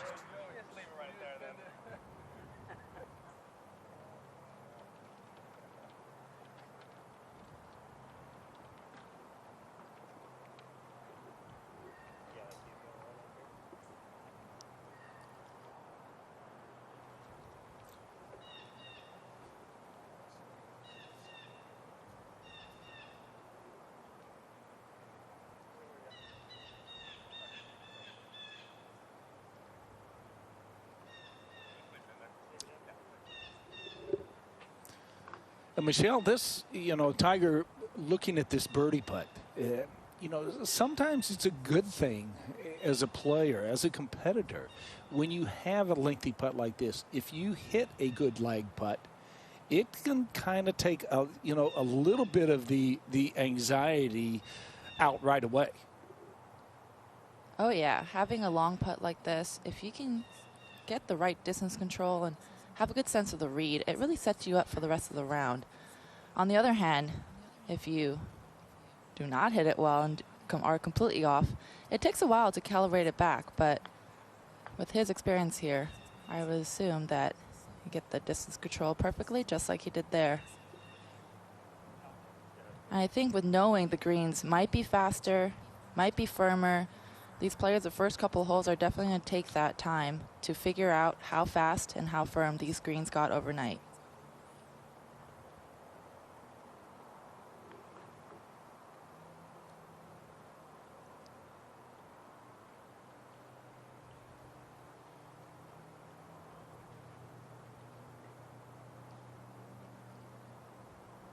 Tiger and Fowler have certainly played a lot of golf together over the years. Michelle, how much of a factor was that for you, playing with a friend in a comfortable pairing?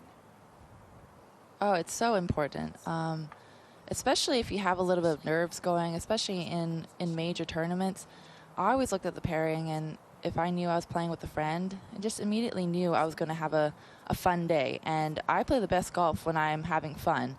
And it seems like Tiger these days has a different mentality when he's on the course. He really does enjoy the game. He really does enjoy playing. And playing with his friends, it seems like it brings out the relaxed vibe in him. Horschel runs his birdie putt past today's hole location at 1, so a little work to do for Horschel coming back. 6th Masters tournament appearance for Billy Horschel, and his best result was 4 years ago when he finished in a tie for 17th.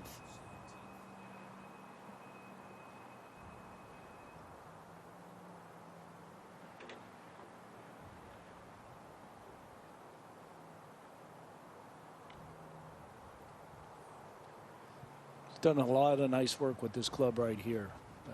You'll see him kind of just work his way into the posture, into the comfort. But once he puts the putter behind the ball, it's pretty quick.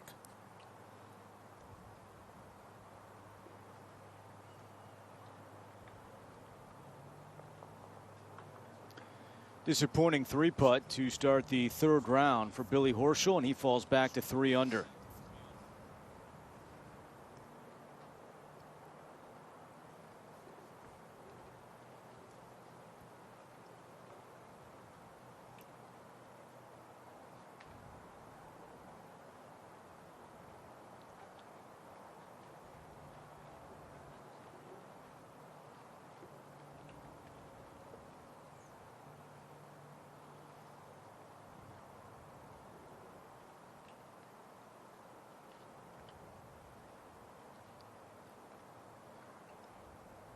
should not be a lot in this putt.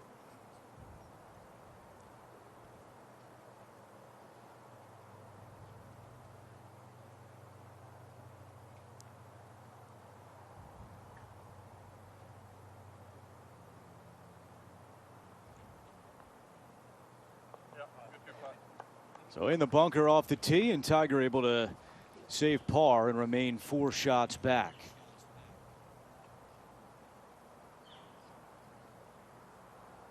Seventh time that Tiger has shot under par in rounds 1 and 2 at the Masters tournament, including last year when he won.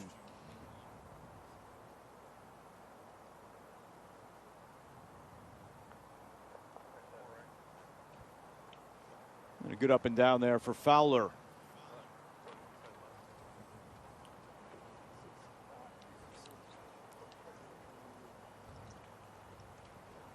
You see the golf this morning, the completion of the second round. It was cloudy, air was heavy, looked a little chilly out there. Different story already for the start of the third round. As Michelle, let's take a look at the second hole.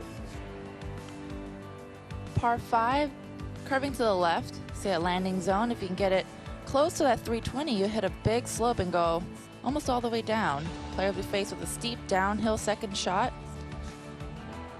If you miss the fairway, that landing zone in the area on the right would be a good place to hit it.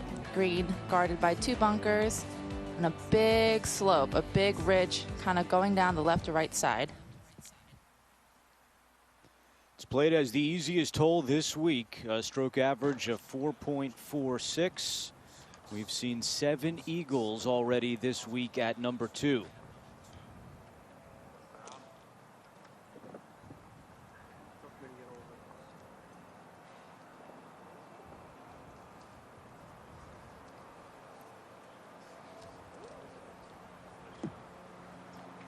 Off left, if anything? Yeah, I think if it comes up, we'll push it that way. You got it.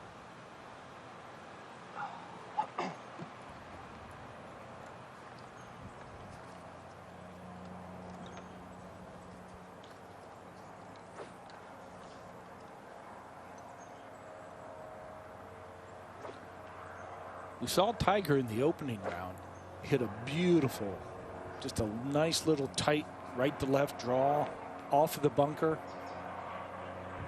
That would be ideal today as well.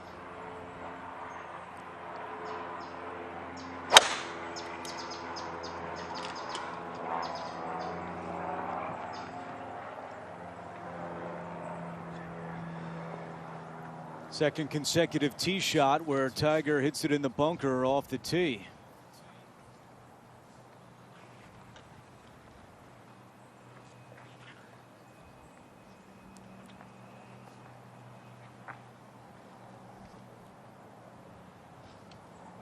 Fowler has played this hole at 2 under through the first 2 rounds.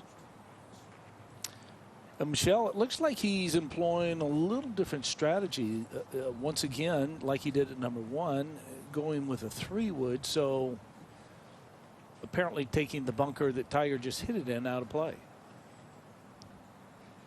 I think it's whatever suits the player's eyes, and I think that's a smart play.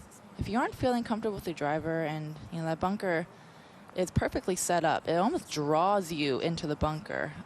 So a 3-wood is a smart play for him.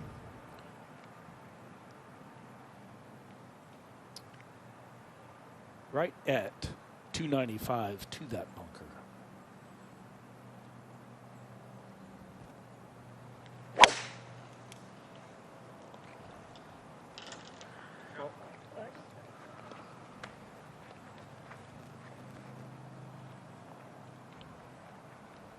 A good spot there for Ricky Fowler.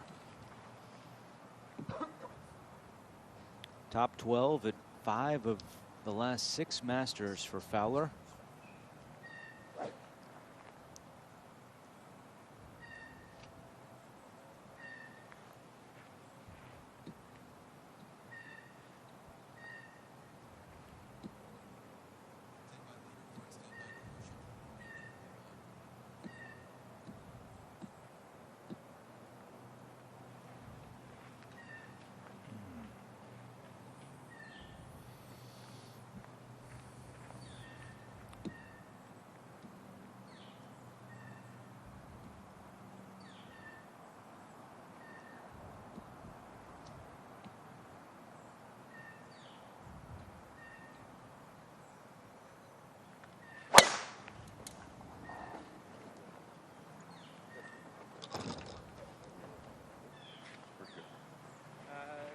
should be good there, T.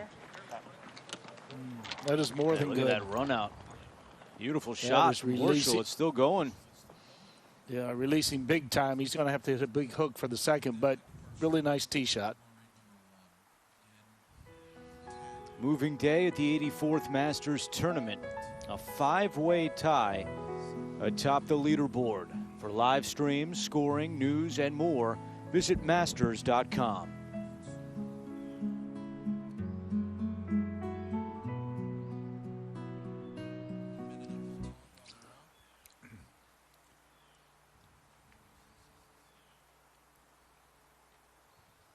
It almost looks like a different day compared to what we saw this morning with the sun shining and the course continuing to dry out. It was a different scene this morning for the completion of the second round. As we mentioned, Tiger commented the air was heavy, but now the sun coming out and set up for a beautiful weekend in Augusta. And don't forget, you'll also see coverage of Phil Mickelson 2 minutes away from starting, along with Louis Oosthuizen and Brooks Koepka.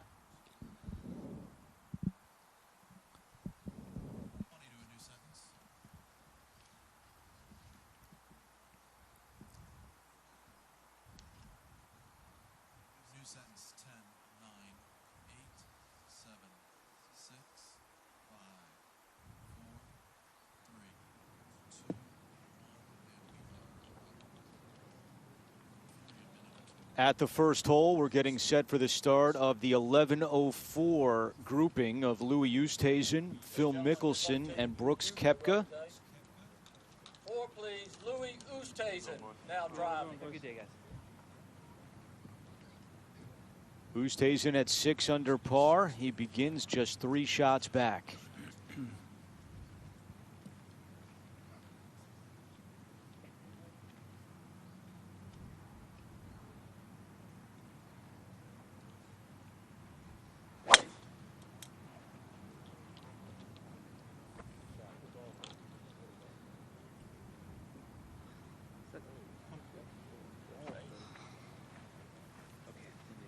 Phil Mickelson now driving. 4, please.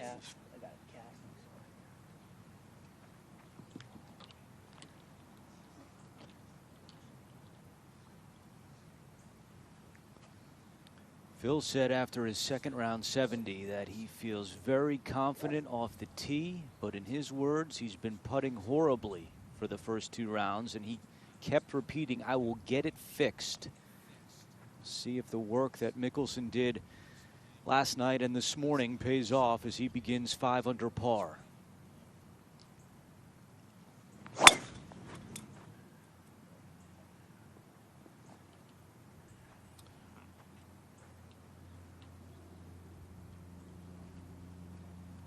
Brooks Koepka now driving. 4, please. There's Mickelson's ball in the fairway, and now Brooks Koepka.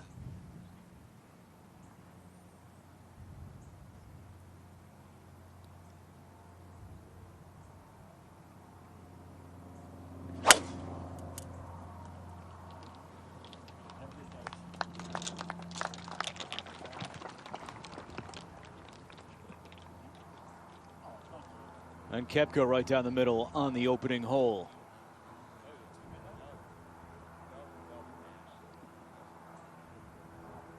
All 3 in this grouping are major champions. And there is a 15-time major champ, Tiger Woods. And you see Tiger has 277 from the bunker.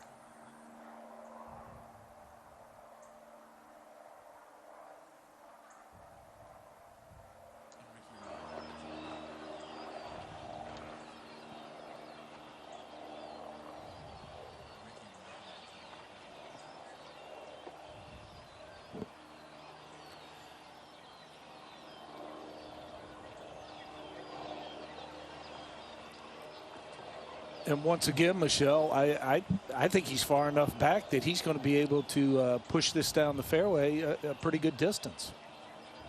He's unfortunate the last 2 times, being that far away from the lip. Sounded like he clipped it. Didn't clip it the way he wanted to, but It's enough downhill. Should have a good third layup shot from that right-hand side.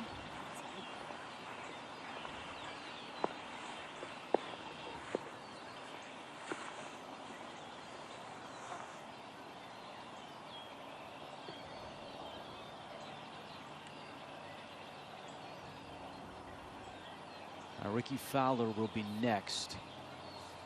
And he's got 267 to the hole. Really has to turn this pretty good bit right to left.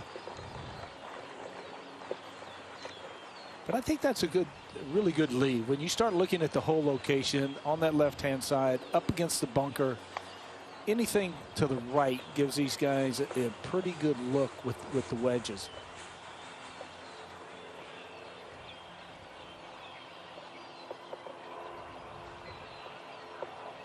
Now Horschel got that extra release off his tee shot. 229 in for Horschel.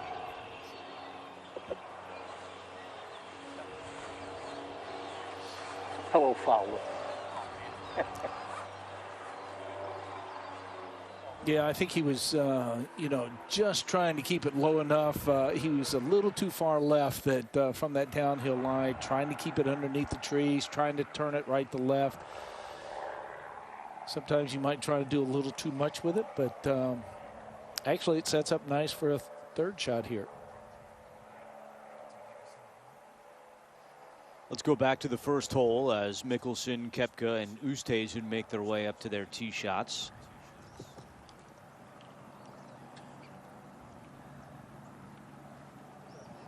And Michelle, when you start looking at players, and certainly Phil with the 3 green jackets, he has said it doesn't make any difference how he's playing, but once he drives up Magnolia Lane, it's all of a sudden his game is there and he's ready to go. I think it's an understanding that once you win a green jacket, you have this understanding of the golf course that other players don't have, other players that don't have the green jacket. So I think it gives him a sense of confidence when he drives up Magnolia Lane, knowing that he has 3 green jackets and he's almost mastered the course. And it gives him that extra boost of confidence. But I do love a good Phil one-liner, and he gave a great one yesterday. He's talking about his driving. He said, "I drove like a stallion." But just makes me giggle. They're very confident in his post-round remarks about his driving, but he was very down on himself about the putting. As Oosthuizen is ready to go, 161 into the first hole. Yeah, good look from the right-hand side of the fairway.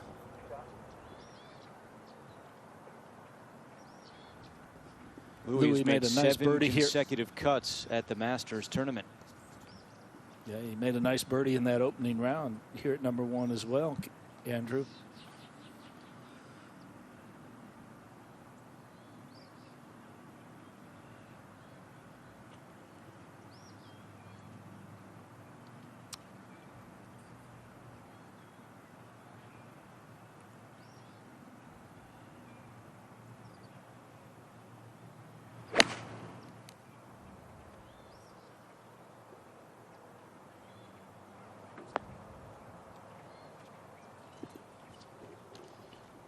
I think that's a very sensible play right there. We saw Ricky get it up and down left, but Phil understanding, knowing that you can't go over or left. Very good.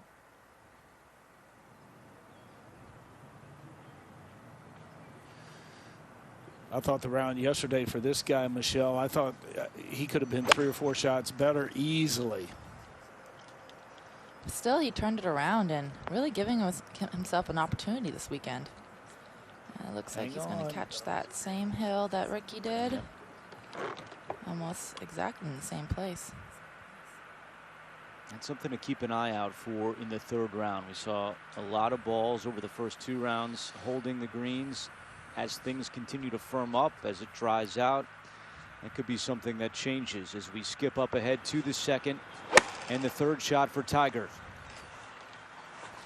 Trying to drive this in just a little bit lower.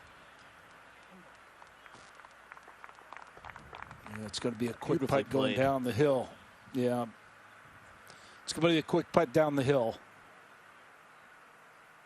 And I think that's one of those shots that we were seeing in the first 2 rounds, Andrew and Michelle, where that ball would grab and really, really come back towards the flagstick, and that one just kind of stayed right there. I think Billy Horschel drive was a good indicator as well as how this course has firmed up a little bit. That's a really good look there for Horschel. Again, you see that ball release up the hill. Nice. A chance for Horschel to get that shot. He dropped it 1 right back here on the second hole.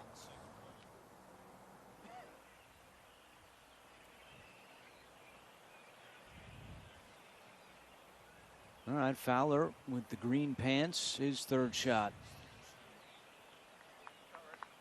And all 3 in birdie range at the par 5 second.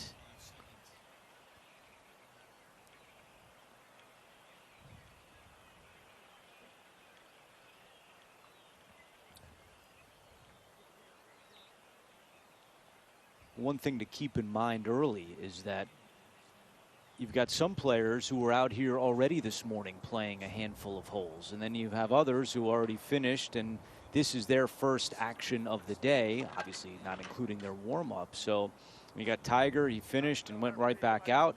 You got a guy like Koepka who, had his normal warm-up.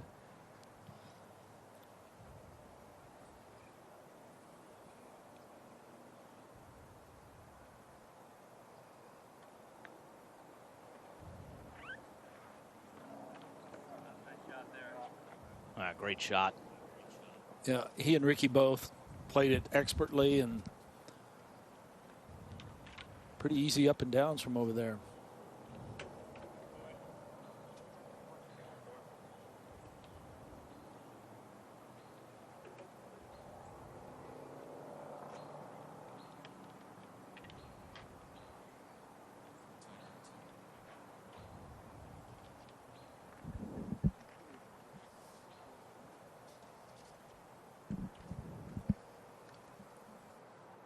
Tiger will be first on the second green.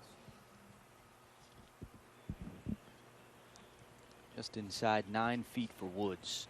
Yesterday in the second round, he nearly holed out from the greenside bunker for eagle. Instead, it was a tap-in birdie for Tiger.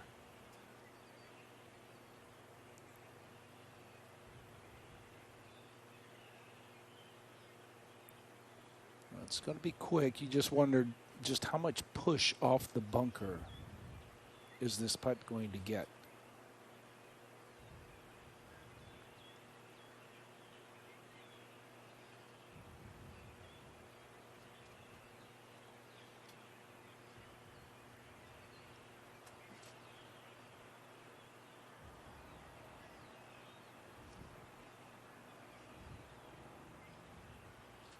And he's still looking at that one.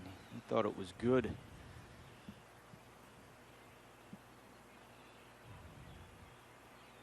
He said he felt like he left a few shots out there during the second round, which he completed this morning. Disappointing par at the par 5 second as you see the birdie run for Oosthuizen.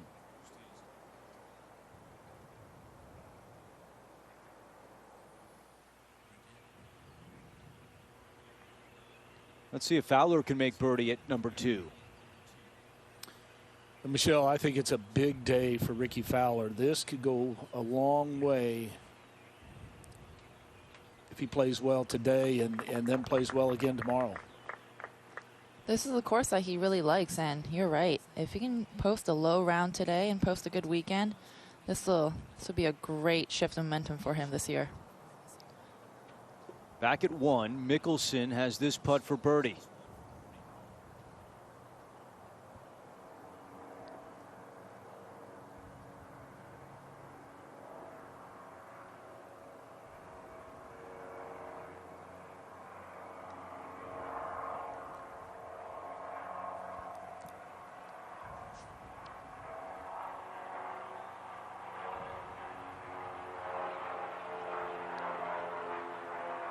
Horschel for birdie at 2. Yes, nicely played by Billy Horschel. Excellent third shot, and after making a bogey at the first hole, Horschel is back to -4.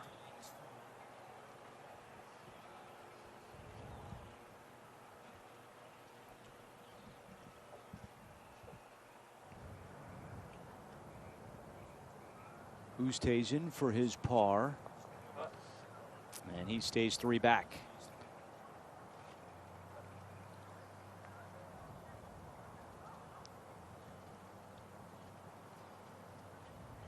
Ranked number 19 in the world, and it just seems like at every major, Louis is always there.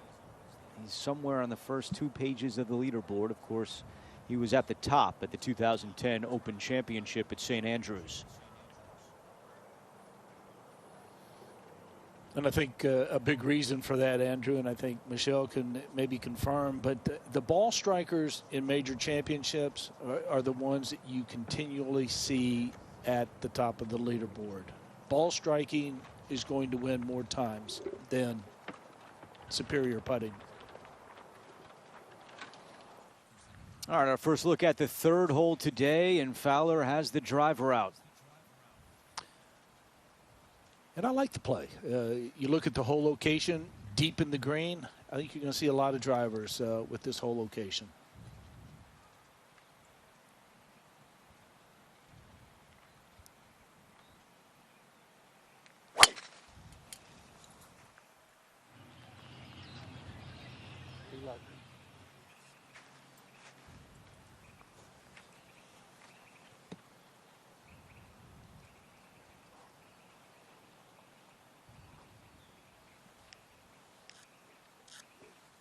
Michelle, is a hole like the 3rd hole at Augusta National something that you commit to before the round begins in terms of driver or iron, or is that something you would feel out as you made your way to that hole? I would make my decision as right when I get the pin position, the hole location sheet, and I would look at the hole location and know that, okay, I know the hole location is going to be in the back, so I can be a little bit more aggressive. And that's something that my caddy and I will talk about in the practice rounds. And when we know this hole location is going to be in the back, it's a driver. But obviously, when you get there, it depends. And on the 3rd hole of the round, you're not going to hit enough drivers where you're like, okay, I'm not hitting this club well or hitting it well. You just make a decision before. I get it right when I get the hole location sheet. Tiger has the driver out as well.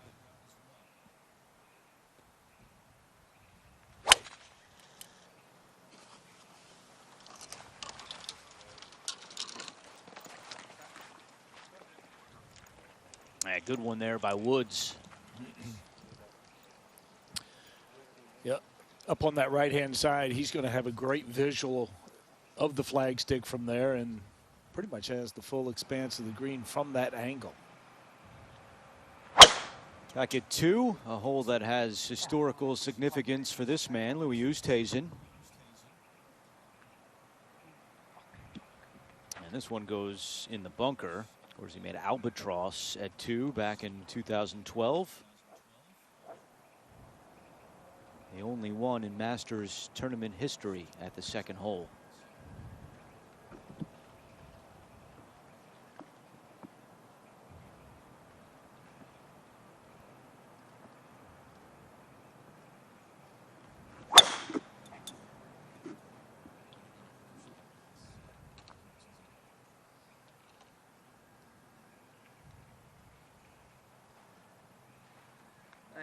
Looks like Phil in the bunker as well.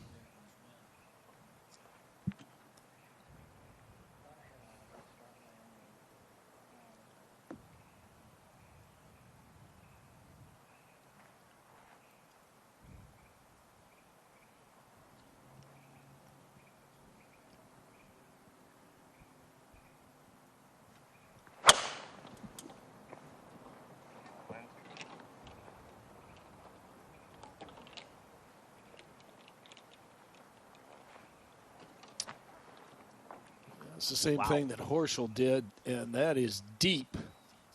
But once again, where the hole is located, that's going to be a tough second shot to put it on the green. We'll see how Yeah, see how Koepka fares. We saw what Horschel did a moment ago as you continue to watch live coverage of the 84th Masters Tournament.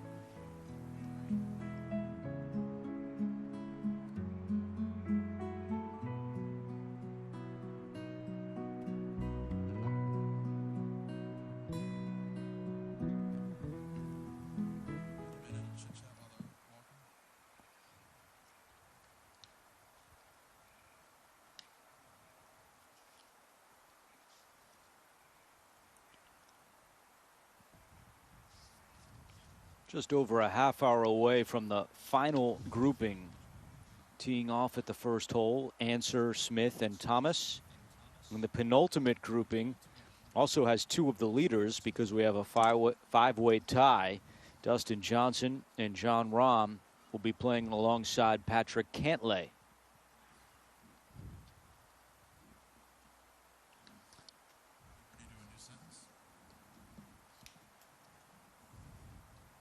I think Phil thought he might be able to take it over that bunker. It's 318 to cover that bunker, but wasn't able to do it.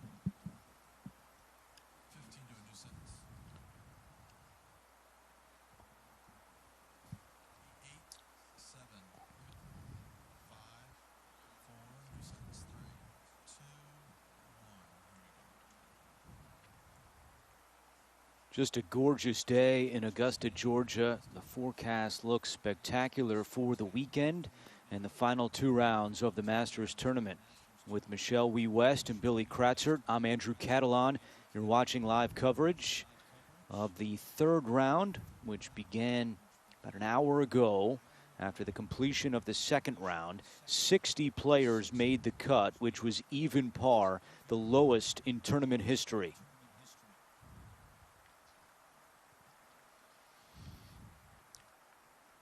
Well, certainly the conditions lended itself to actually hitting a lot of approach shots, a lot of iron shots to these par fours close to the hole. And we saw many shots yesterday, Michelle, even on the 15th hole, the par five, even with players going in there with a wood or some type of hybrid, the ball came to a halt pretty quickly. So they were able to take advantage of it.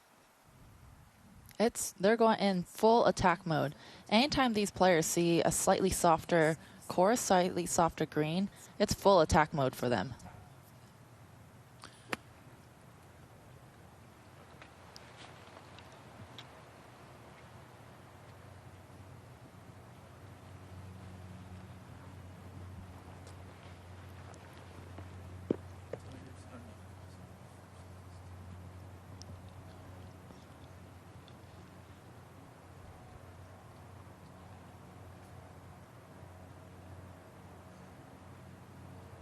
Fowler will be first.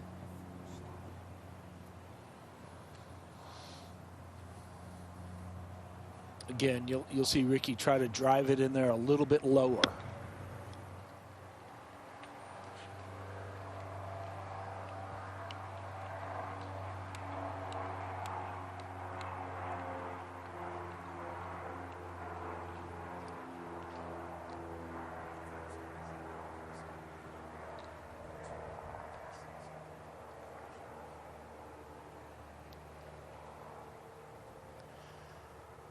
It's interesting because Fowler was in a position to where he had maybe a quarter of the flagstick visual to him.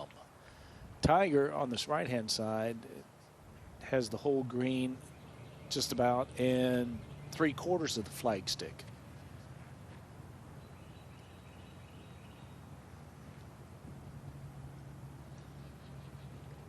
Good look at it right there as Woods 63 yards to the hole.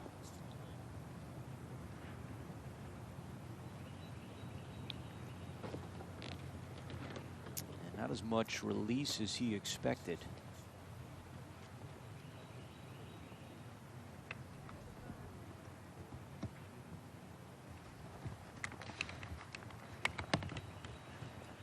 '25th anniversary of Tiger's first appearance at the Masters, now a 5-time champion at the age of 44.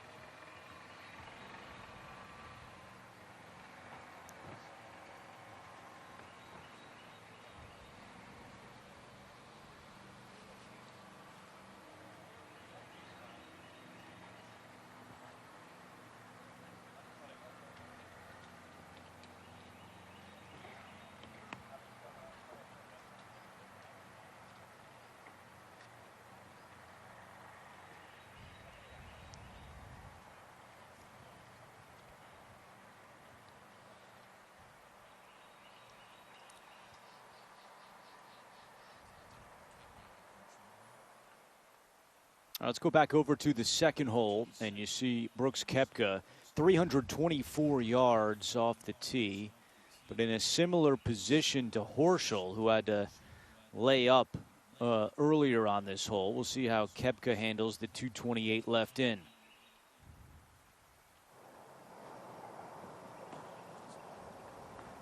Green is just clearing. Corey Connors, Scotty Scheffler, and Paul Casey are the grouping in between our two feature groups.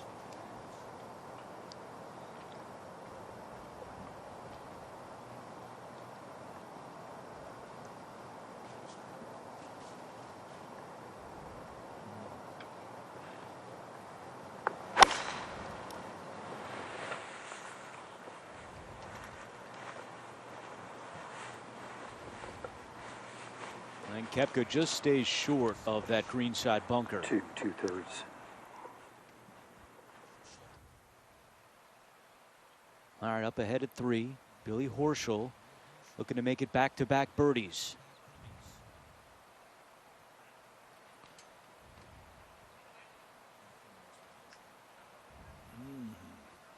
Once again, well past the hole, so Billy yet to kind of find the pace of the greens. You saw Mickelson and Oosthuizen both in the bunker off the tee at the second. Each of them laid up out of the bunker. So Mickelson is getting set to hit his third shot. He's got 185 in. Wind down right now, I like it. Comes back up.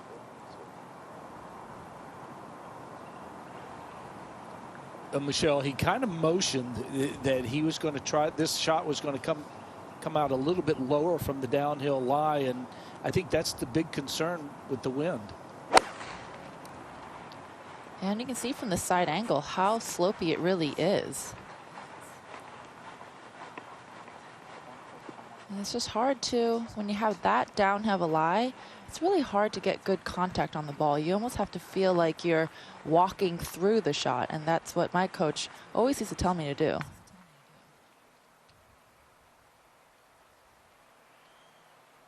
Tiger just outside 15 feet for birdie. Still going to break a pretty good bit, but not nearly as much as Horschel's.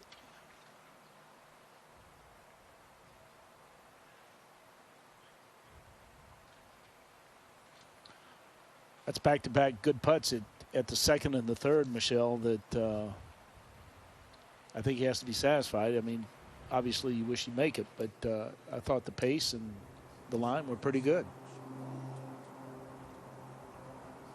Oosthuizen, we told you, laid up out of the bunker. His third shot at number 2.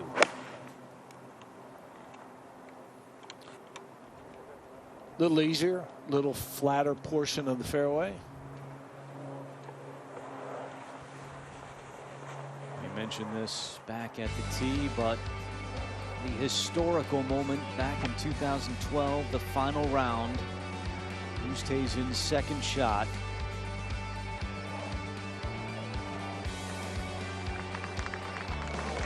Getting better and better and better.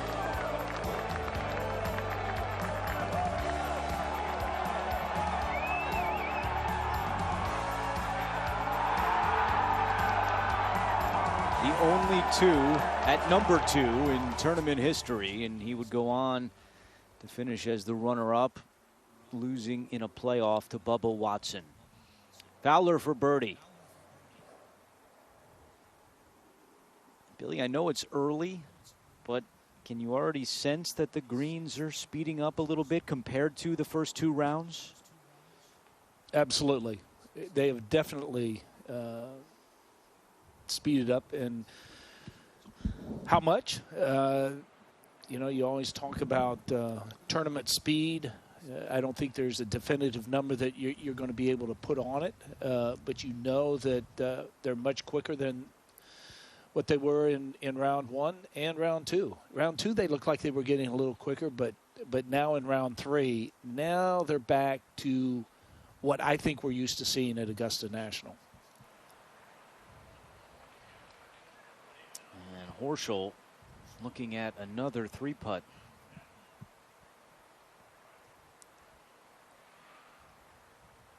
I think you're going to see that from a few players today as they try to navigate the greens and try to see how fast they really are.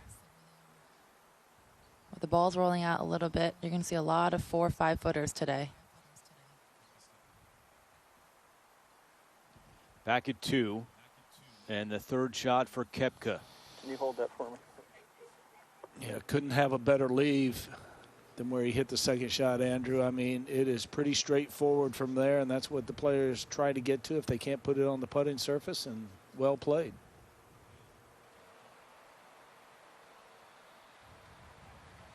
At 3, Fowler backs away before his par putt.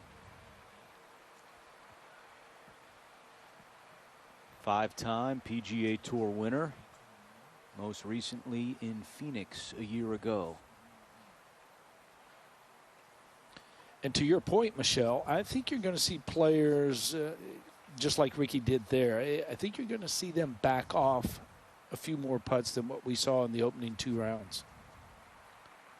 I think so as well. I mean, when the green gets faster, it's not just speed, but the reads are completely different as well.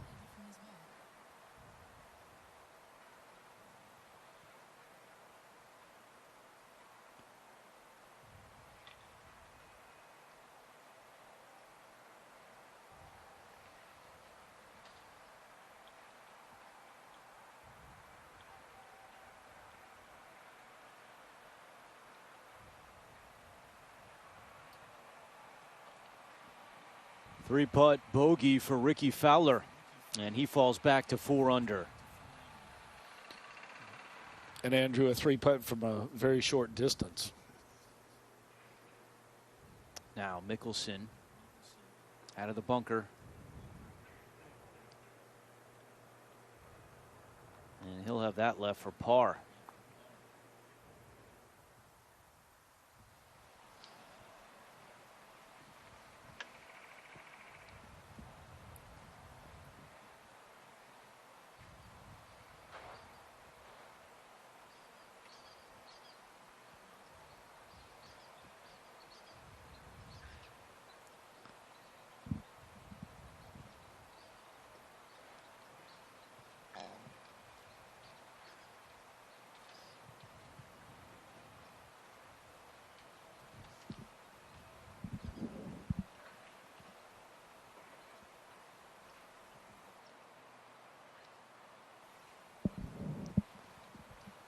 It's always nervy being above the hole at Augusta National.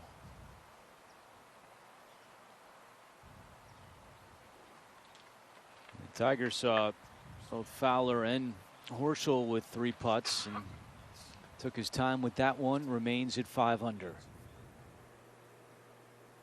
Back at 2. Oosthuizen with putter just off the green.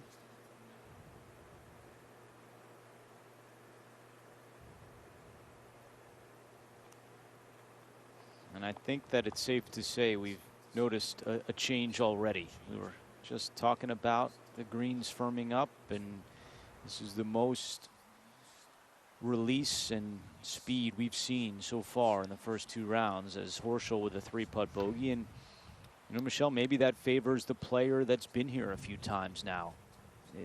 With the conditions changing, it's getting back to the way, quote, it used to be, as Oosthuizen comes up short. I think players that have played this golf course many, many years, they also know how the sub-air system works. They know how much moisture will get sucked out of the greens overnight. And I think they have so many years of experience to know that. And we've talked about 3-putt avoidance before, but I think as the greens get faster, as there's more nerves build up over the weekend, that's going to be more and more important.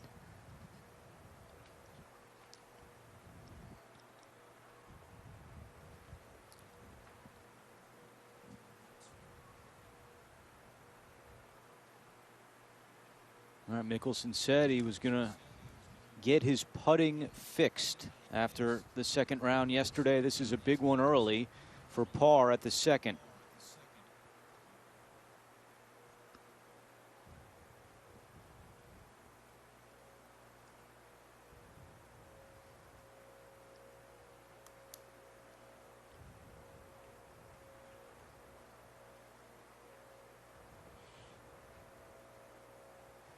And a bogey for Phil at the second hole. He falls back to 4 under.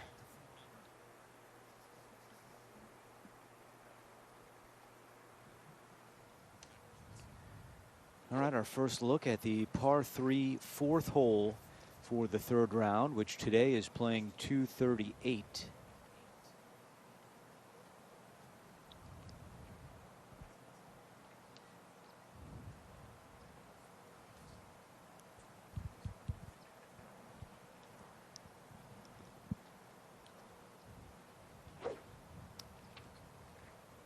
As I look at the flagstick, it looks like it's gently moving left to right, but I would think anything 25 feet left of the flagstick, more than acceptable.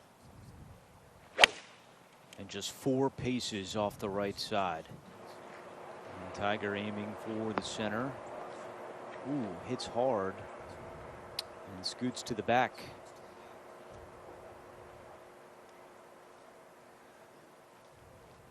Yeah, that hit on the downward pitch of the coming off the bunker. 5 years ago in the 3rd round, Tiger came very close here at the 4th hole.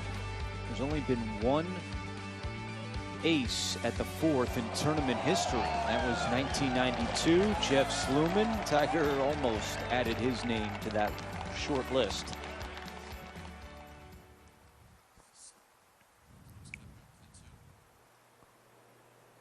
Back to 2, Koepka for birdie.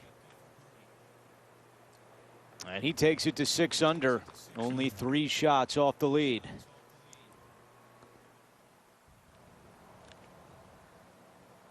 Now Fowler at the 4th.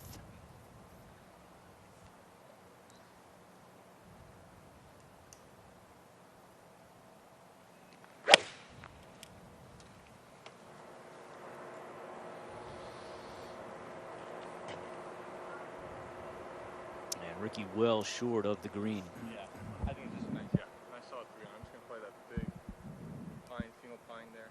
Yeah. And just try and cut it to the tower.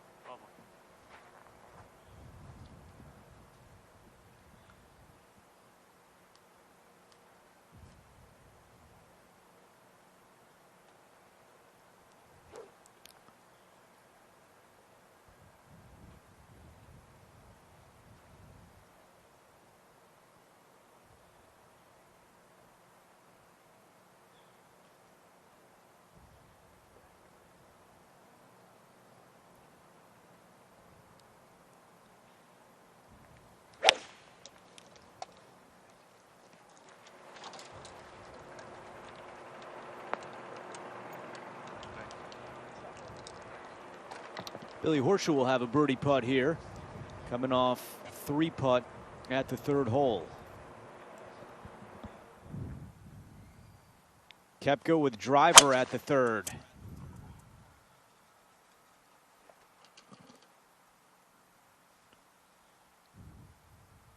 And that's just into the 2nd cut down the left side. You can see it. Unlike Bryson DeChambeau yesterday.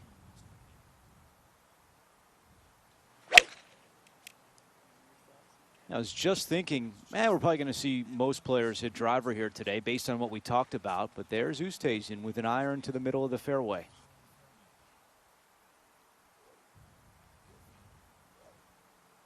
No iron for Phil.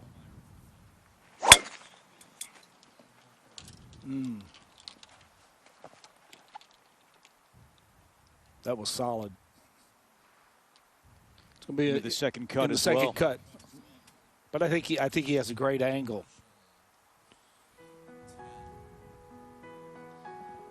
About 15 minutes away from the final grouping going off at the 1st hole at the Masters.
With Michelle Wee West and Billy Kratzert, I'm Andrew Catalan. You're watching feature group coverage of the third round underway at Augusta National. And Michelle, the wind is not something the players had to deal much with over the first 2 rounds, but just saw the flag stick and it's starting to pick up just a little bit.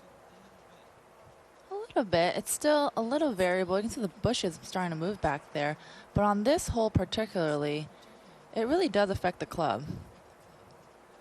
The tee box is so much higher than the green, so any sort of wind, any variable wind, it's gonna push the ball. And with that right pin, there's really only 15 yards to work with, and only 7-8 yards on top of that ridge. So distance control is a premium, and any wind will affect it.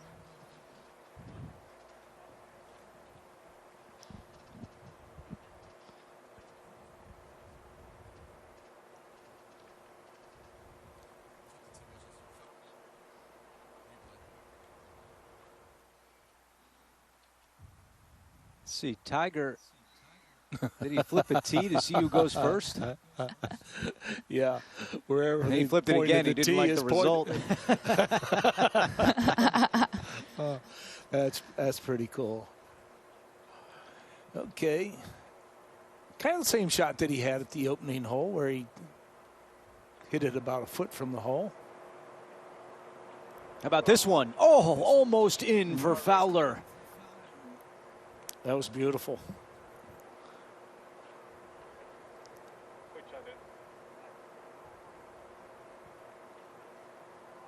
I think the tee flip worked well for Fowler there. Had some good karma coming his way. Yeah, absolutely.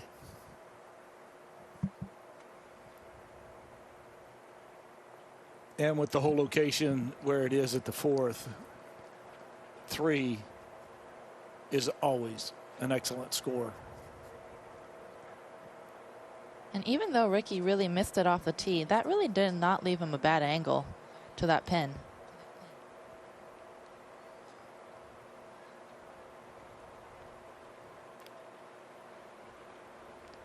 This is really a hard shot right here, because once it's on the putting surface, it's going to move to the right. This has to be struck just absolutely perfectly,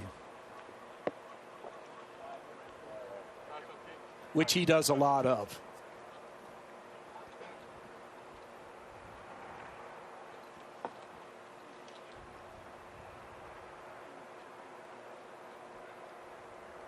There's that smile. We saw that smile a lot in that opening round, Andrew. And it's good to see. Yeah. And, you know, flipping a tee, smiling, I mean, it's just, you think back 10 years, you don't see that stuff with Tiger. There's definitely been a change. In fact, Jack Nicklaus said during the Champions Dinner on Tuesday night he had never seen Tiger in that way. Nostalgic, talking about history, emotional. And we've certainly seen a change here for Tiger Woods as Oosthuizen with his second. And he'll have a birdie putt at the 3rd hole.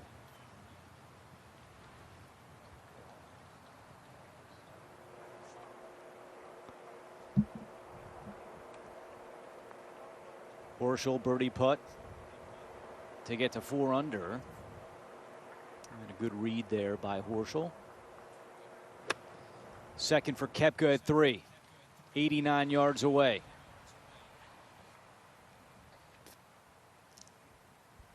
You know, from that angle, being able to keep it underneath the hole, putting back up the hill, good job.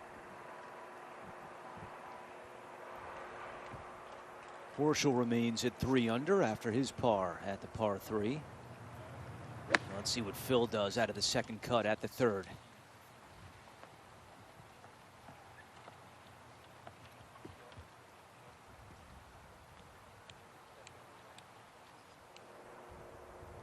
Not Phil's best.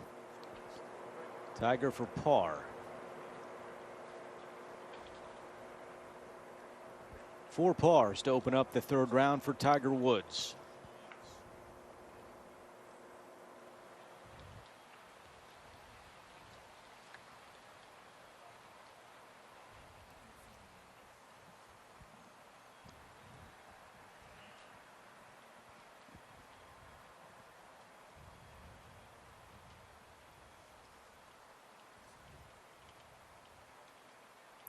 10 minutes away from the final grouping, teeing off at the first hole. Answer Smith and Thomas.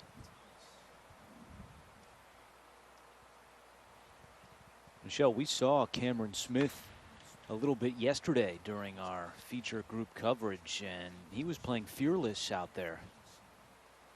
He's looking solid. All those players up top there, they're just so much solid golf being played right now. It's all grouped up. And a lot of young players as well, too.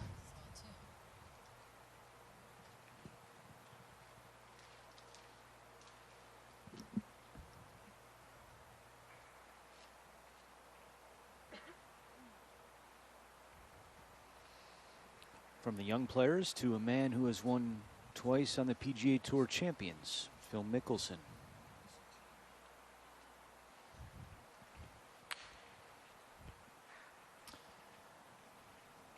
And I think coming into the week, you know, which Phil were we going to see? Because it's been a kind of a mixed bag. When he's played on the PGA Tour champions, he's played great, and the results haven't been that when he's played on the PGA Tour. But I just think the fact that once he steps on property here, it becomes a different Phil Mickelson. All right, let's go up ahead to number 5 and Tiger on the tee.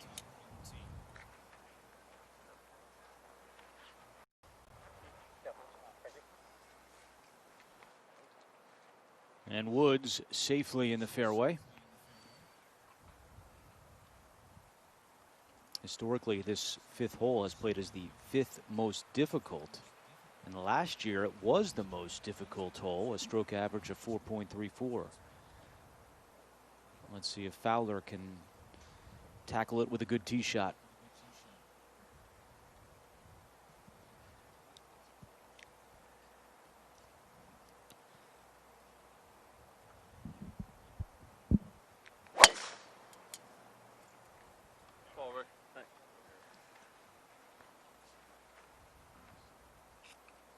And Billy, there's no doubt that the tees moving back last year has changed the landscape of this 5th hole.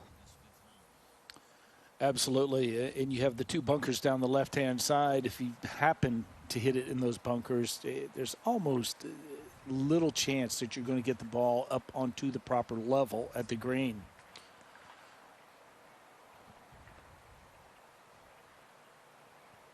Mickelson spent a long time before this birdie putt.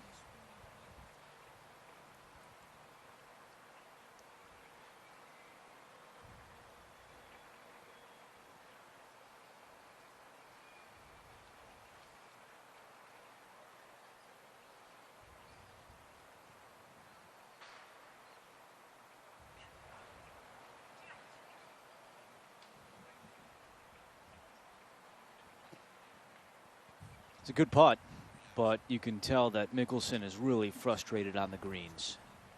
He just cannot get it going, cannot get anything to drop.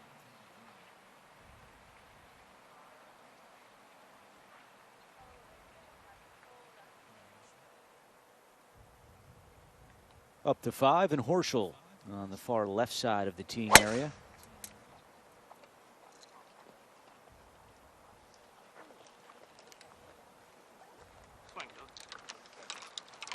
And all 3 in the fairway at the 5th.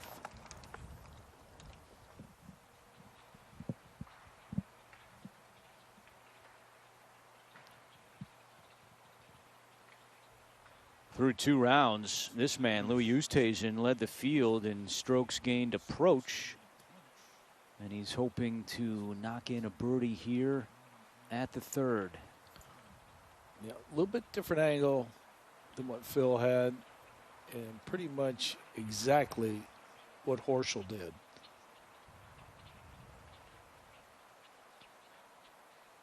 It's amazing how much faster the putt gets when you move just a couple feet to the right, angle-wise.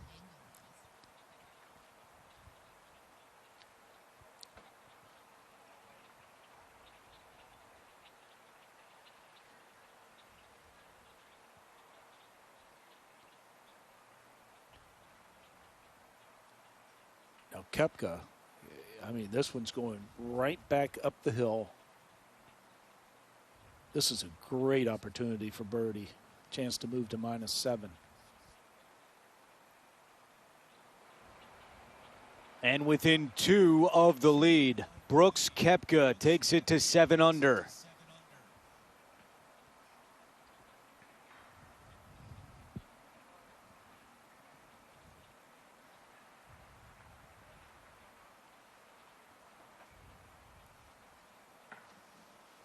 Certainly some question marks about Koepka coming in. Missed almost 2 months, mid-August to mid-October.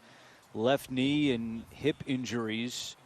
But he said earlier this week it's the best he's felt in over a year.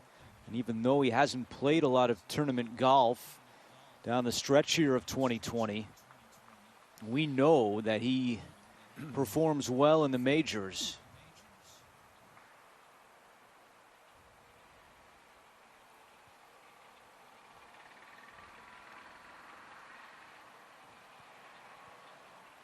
Good putt there for Oosthuizen for par.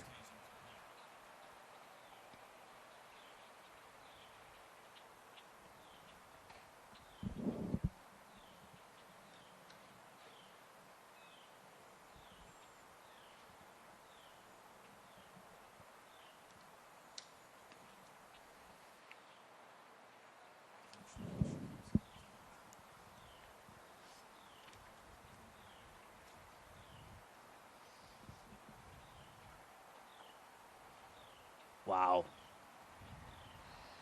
Well, he took a long time before the birdie putt. Clearly wasn't comfortable. And now Mickelson misses a short par putt.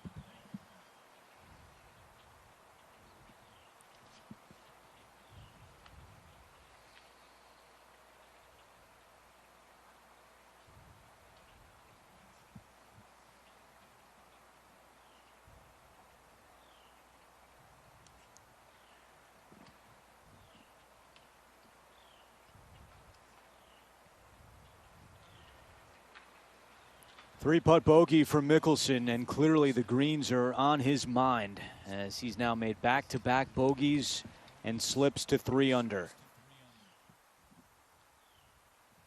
Up ahead at the 5th, all 3 in the fairway, Fowler, Woods, and Horschel. And for Fowler, that is no surprise. Through 2 rounds, he was one of just 3 players in the field to hit 90% of the fairways. Victor Perez, Bernhard Long are the other 2.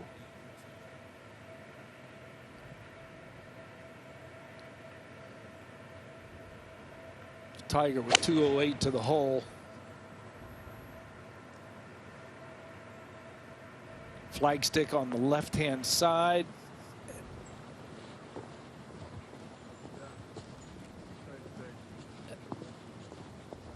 And I think that's going to be okay. I think it's up on that plateau.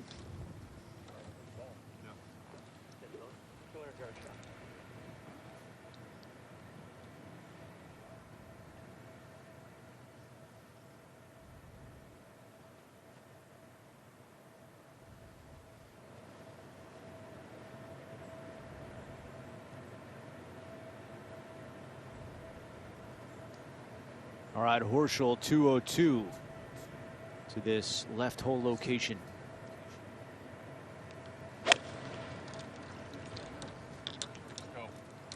Go. And that will not get over that little ridge, and it'll funnel away from the hole.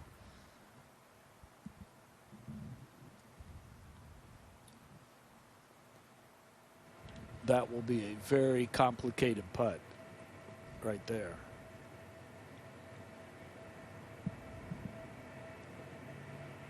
Here's Ricky, 90% of his fairways so far this week, trying to take advantage.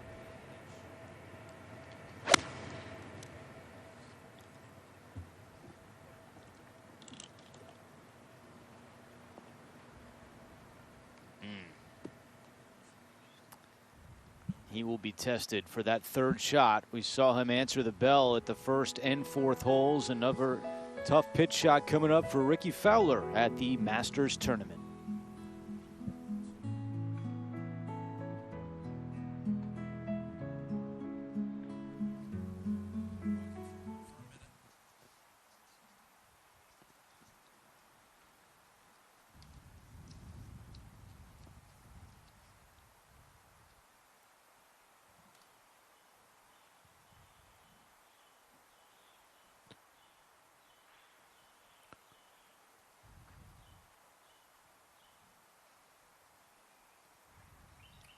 Well, that's twice already for Ricky Fowler where he's missed it on the short side. And you can see just off the left-hand side of the green here at 5, not as severe, but that's still going to be a tough little pitch shot.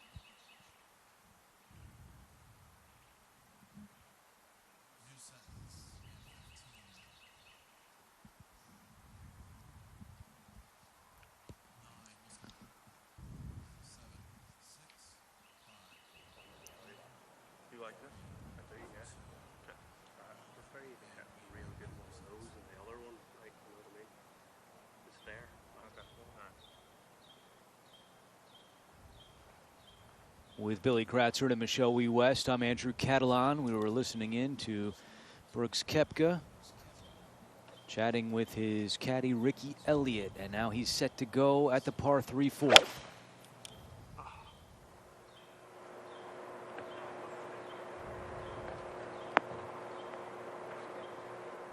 And that off to the left for Koepka, who went with 4-iron here at 4. Brooks Koepka just 2 shots off the lead.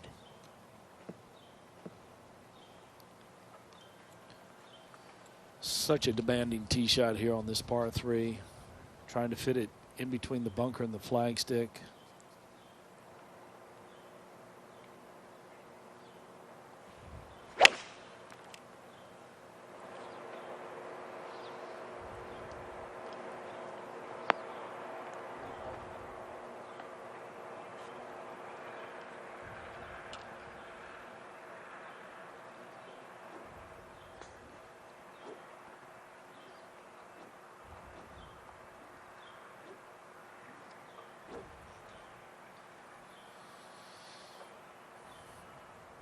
Phil has a 5-iron for this par 3, which is playing 238 yards.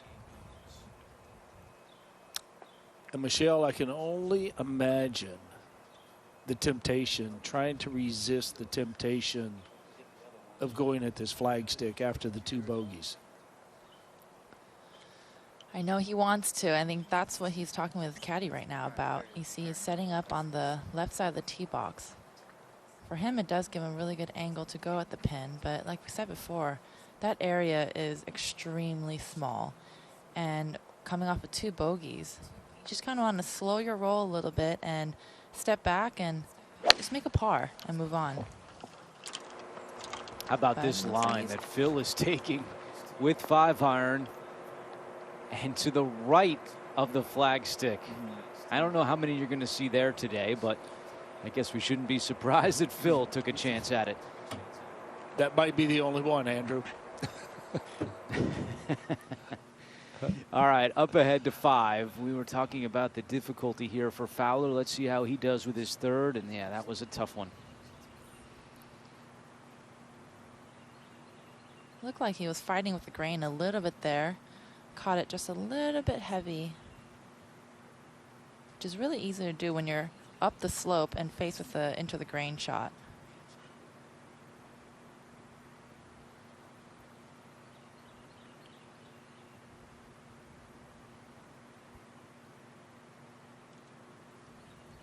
The final grouping has teed off, so the 3rd round, everyone is out right now on moving day at Augusta National. And again, great news with this improved forecast. We should be caught up and ready to roll for tomorrow's final round. As you see, the long birdie putt for Billy Horschel from a very tough spot with today's hole location. Yeah, and that comes up well short. And if he does not convert that, that'll be 3 3-putts in the first 5 holes for Horschel. How about a 6-way tie atop the leaderboard as Patrick Reed has made an early birdie to get to 9 under par.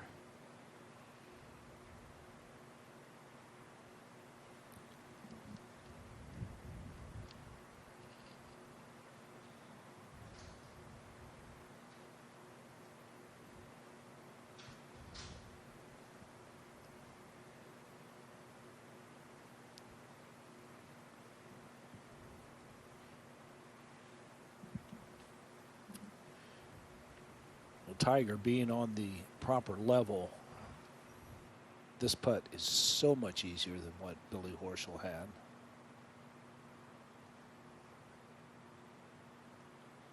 "25 feet away, Tiger for birdie at number 5, and he leaves it short.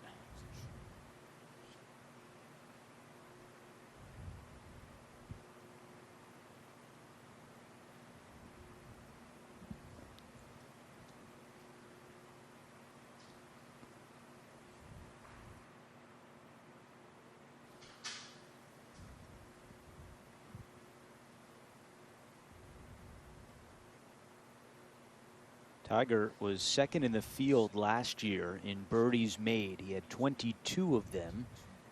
Only Xander Schauffele made more with 25. Fowler to save par.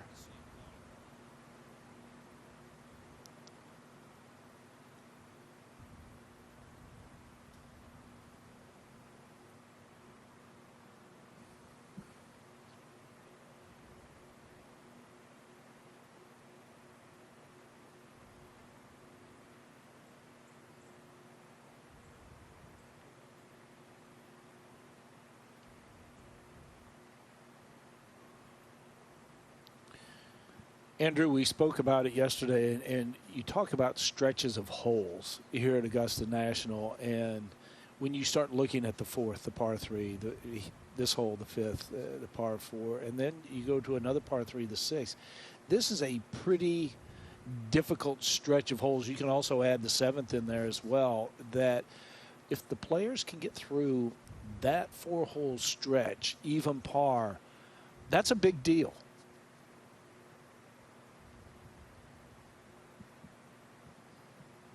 Well, this was a tough one for Horschel, but that's already his 3rd 3-putt today.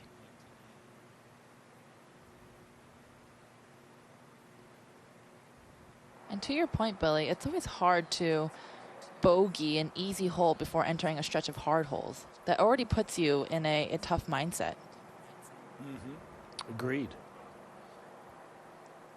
Long birdie putt by Oosthuizen, and he's got about 4 feet left for par. And now Fowler back at 5, looking to save bogey.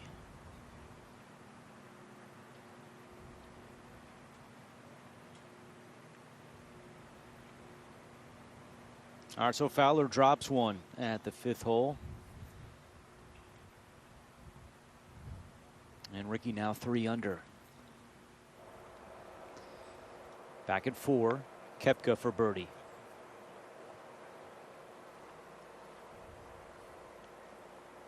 Good read really on this good one. right there. Yeah, and really good pace as well, Andrew.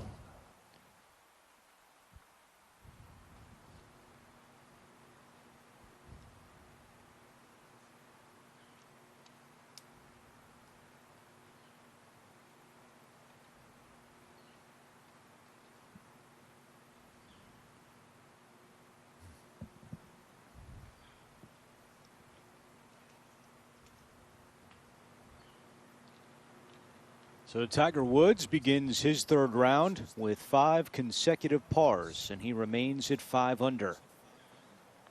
Back at 4, Mickelson for birdie.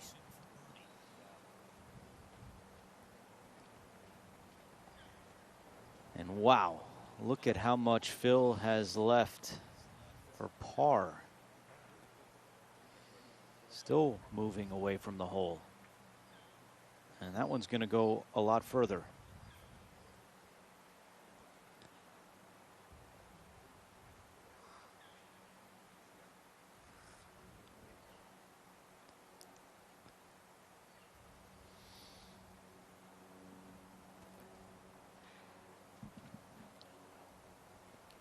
I don't think I can remember a time when Phil has admittedly said that he is really struggling with the putter.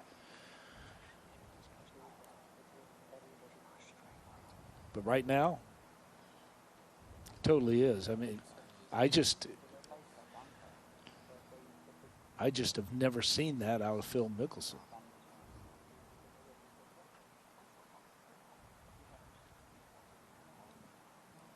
And I think when you're struggling on the greens, which I've definitely struggled on the greens before, so I know that feeling.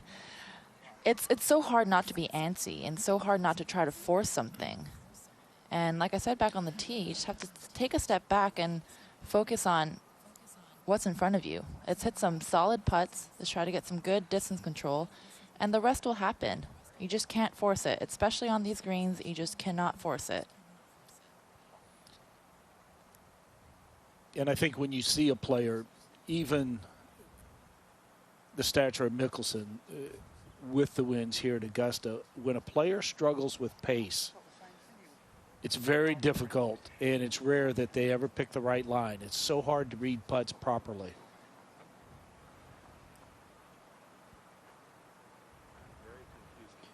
Because 90% Three-putt of your bogey read for does Mickelson. come from your speed. Oh, Danny came up and marked the line.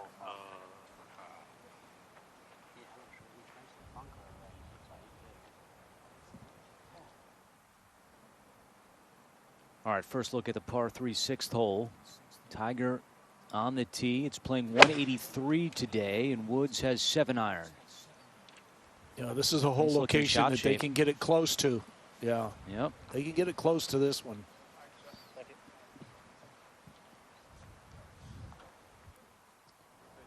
Back at 4. Oosthuizen for par.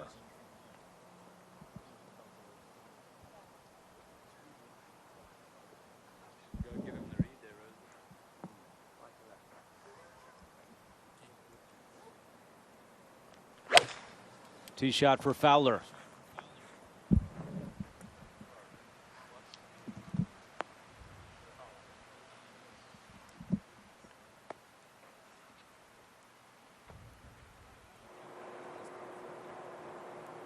And back at 4, Koepka trying to finish off his par and remain 2 off the lead. Nicely done.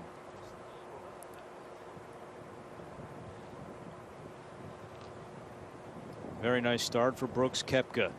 2 birdies in his first 4 holes.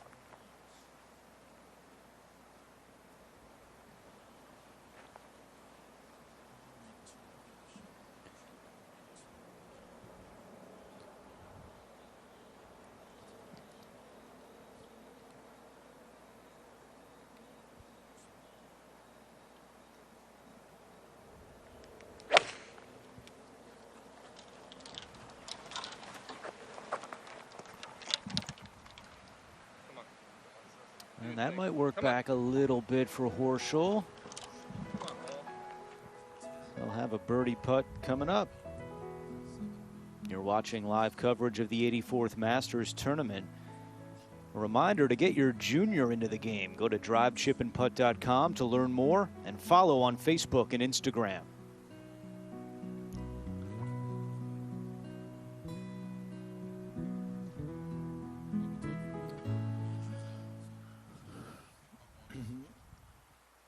As they walk off the tee here at 6, the elevation walking down through that little low area, but now Koepka on the tee at 5.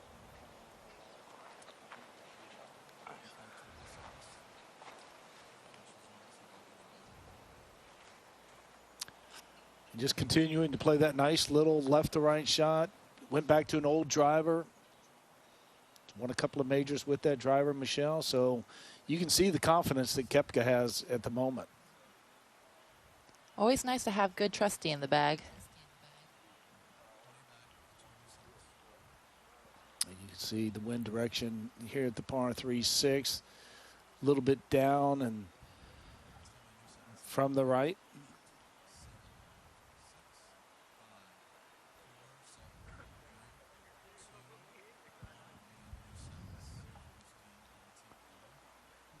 As Fowler and Tiger walk on to the green at the par 3-6, we'll go back to the tee at 5.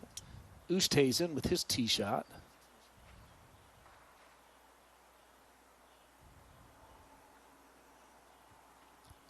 And the ball you see there is Brooks Koepka. So both Oosthuizen and Koepka in the fairway, and Phil with a good tee shot as well.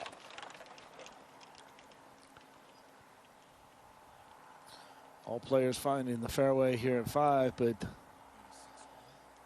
with the whole location, trying to hit it close, that's a pretty tough task.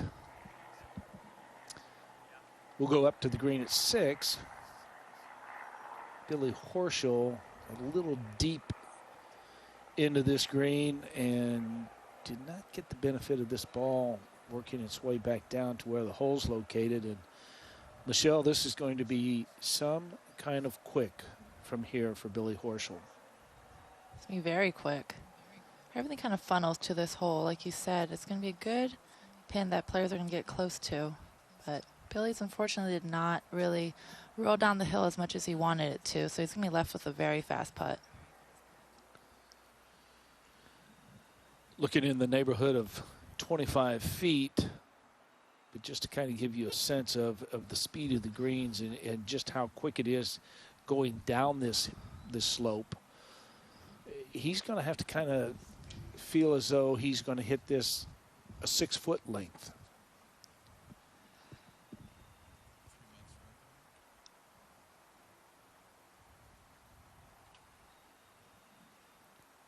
And you wonder where his confidence is, Michelle, with the three putts through 5 holes.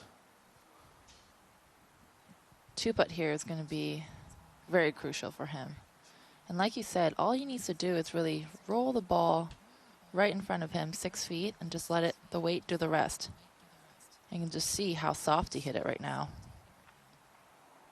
There's basically no way you can keep that ball from traveling that far past the hole. It's just a product of being above the hole at Augusta National. How the greens about being faster like that? Michelle, a 9-way tie for the lead, all at 9 under par. I mean, that is amazing right now, early in the 3rd round.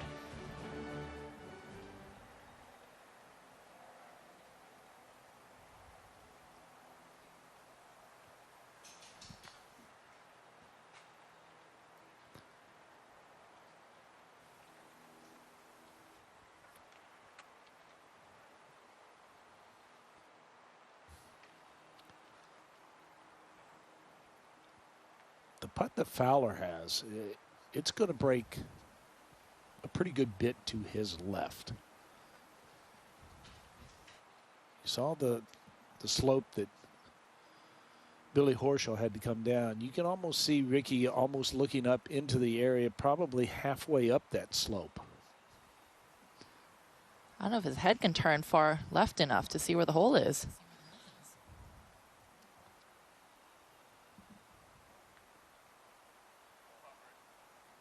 That's a good putt.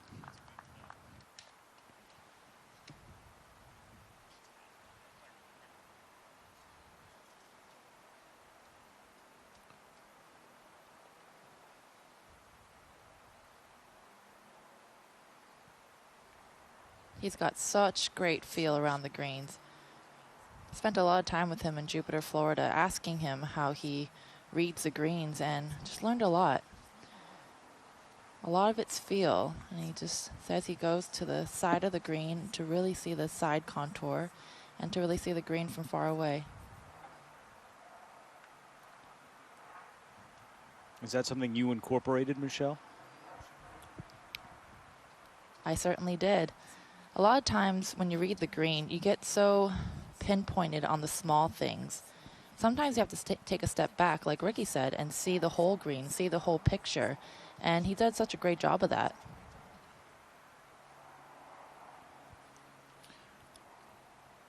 Well, I think Tiger, after seeing Fowler's putt, he got a great indication as to the speed and just how careful he has to be with this. I mean, that just barely started turning. And still 3 feet past the hole.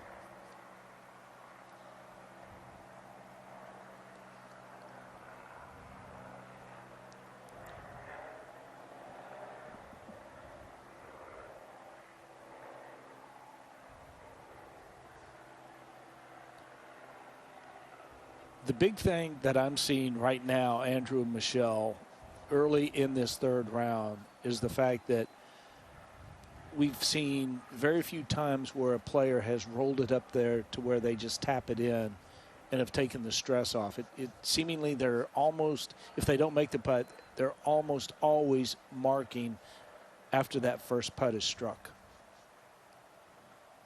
You're seeing a lot more 4, 5, 6, 7 foot putts coming back. But I still think Tiger has done a great job of keeping it almost stress-free with those second putts coming back.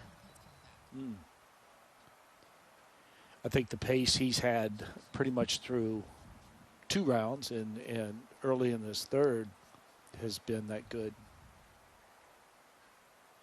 Also, I think it's a mental balance right now, as Horschel for par, of knowing how the course played the first 2 rounds, seeing it change in your mind. You were in attack mode the first 2 rounds, and you can still do that, but it's clear it's a different golf course so far today. With 2:12 to the hole, here's Oosthuizen second at the 5th.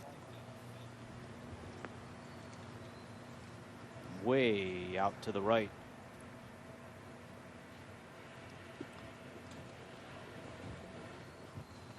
And today is the type of day that you really have to take advantage of those birdie holes, like 2, like 3, and like Billy said, 4, 5, 6, 7. You're going to do a good job when you walk away with the par.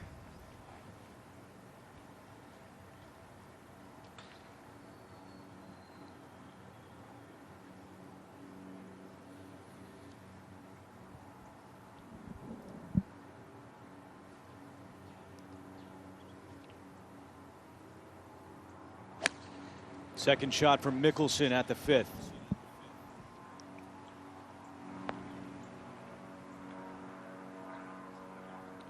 And that's really good right there. I think this is a hard hole location to get it close to. You're coming off 3 straight bogeys. The putter's giving you a lot of concern as to how that's going. So I think now you have to just play a little more on the safe side and just really not shoot yourself out of the golf tournament right now.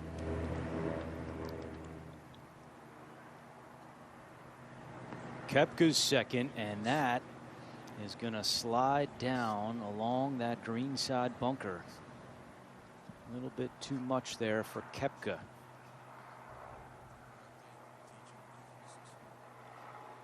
Well, Dustin Johnson said enough of this 9-way tie, and he made an eagle at the second hole. So Dustin Johnson into double digits. He's 11 under par, and he leads by 2. At the 7th, here's the tee shot for Tiger. Yeah, very demanding tee shot here. You see Tiger trying to play that low fade and doing it successfully. I love that shot, Michelle, that he's playing. I love it too. It's so controlled and just so reliable. You're actually seeing some roll in the fairway today, which is nice to see. Well, Ricky with a 3-wood, but that's hanging out to the right.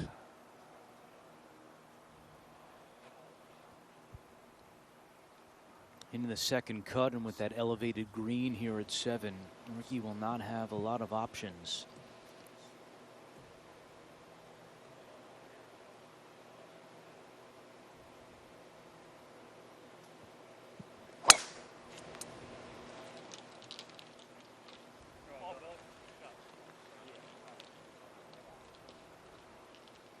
And a good shot for Horschel here at number 7. Dustin Johnson, ranked number 1 in the world, is the leader by 2 at Augusta National.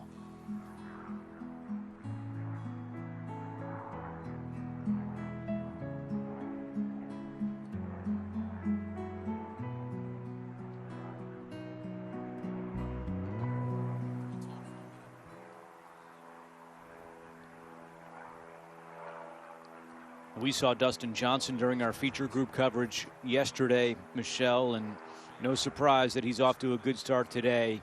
He has really brought his A game to Augusta National so far. I think so, and I think he had a little revenge on number 2 and really playing that hole like he always usually does. I think we can expect him to take it away a little bit today if he plays the way he has been. There's definitely a level of frustration after yesterday when we thought he was going to completely run away from the field, but he didn't like we expect him to. But that eagle on number 2 is a good indicator of what he can do.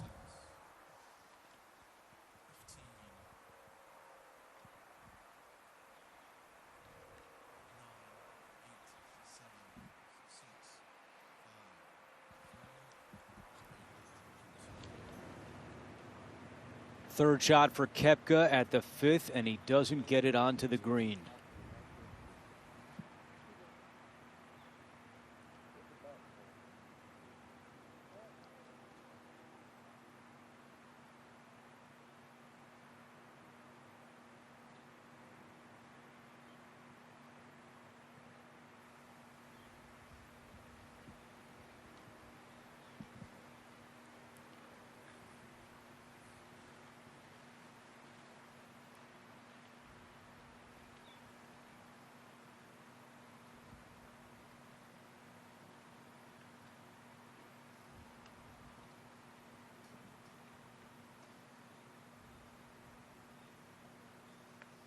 You think about the hole locations 4 and 5, and good luck trying to go right after the flagstick.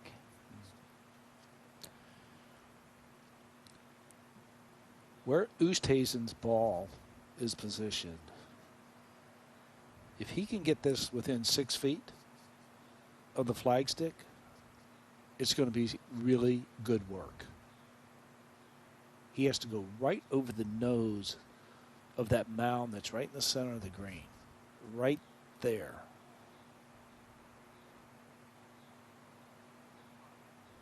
That's fabulous. A really good putt from 80 feet away for Oosthuizen. And yeah, he can't help himself but smile as he goes up to mark his ball.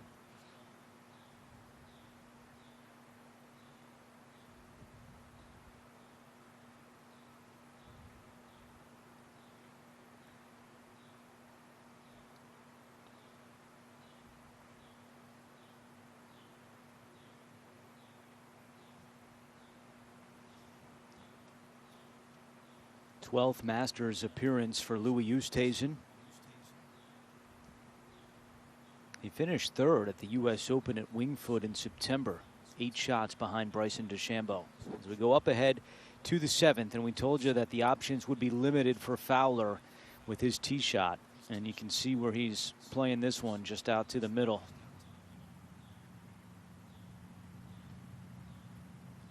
Let's see how far up the fairway he can get it.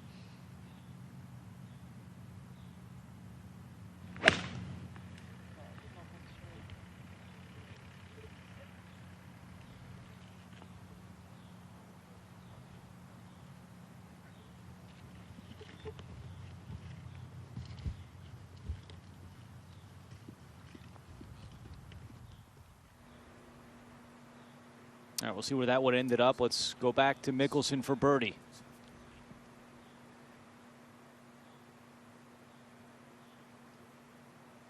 No, the speed was right the first time today. That's happened for Phil, and he's got that left for par.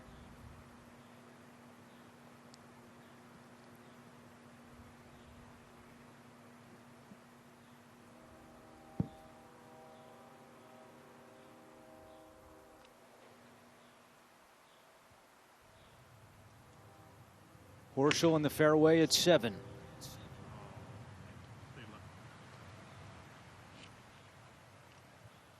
Well, he was hoping to avoid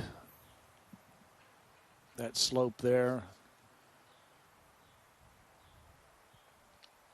You have a ridge that bisects this green, and if you miss it on either side, it'll either shove it to the right or shove it to the left.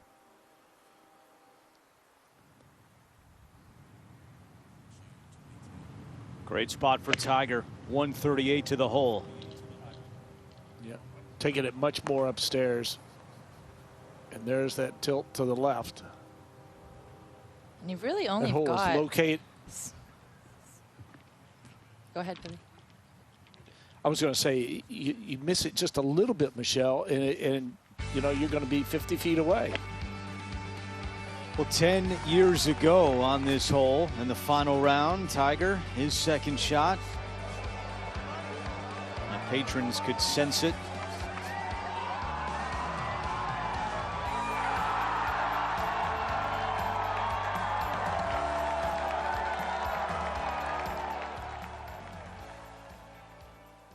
The one guy behind him just kind of shook his head like, oh, okay, Tiger doing Tiger things.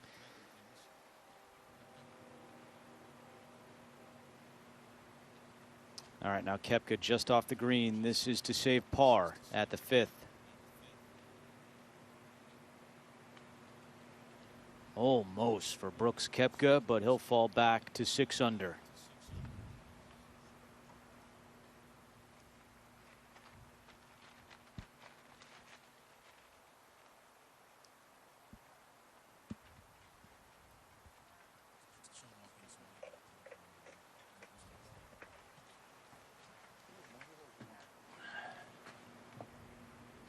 Now Oosthuizen in for a very impressive 2-putt.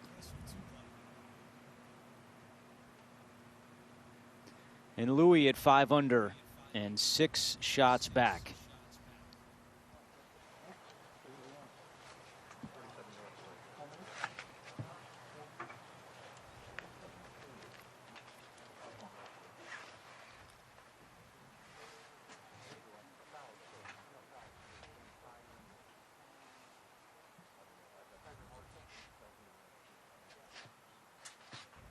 Sungjae Im has taken it to 10 under par, so he's 1 behind Dustin Johnson.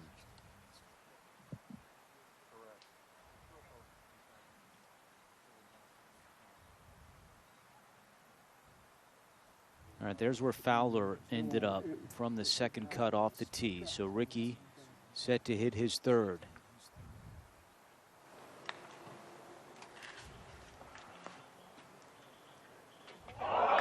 And he holds it. Yeah, that's a 3, Ricky. That's a 3. And a birdie for Fowler. Unlikely from where he was off the tee. What an amazing shot.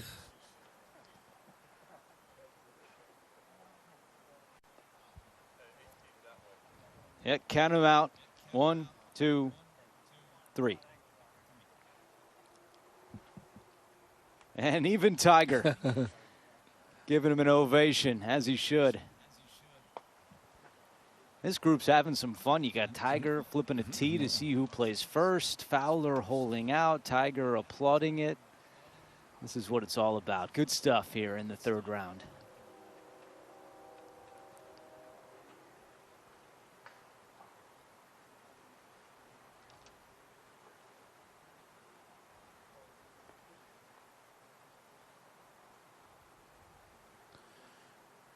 As Tiger looks at this, you can see how steep that false left edge is. That Tiger's have to go. That Tiger's putt is going to have to go up. So it's all about the judgment of that first 15 feet of this putt, Michelle.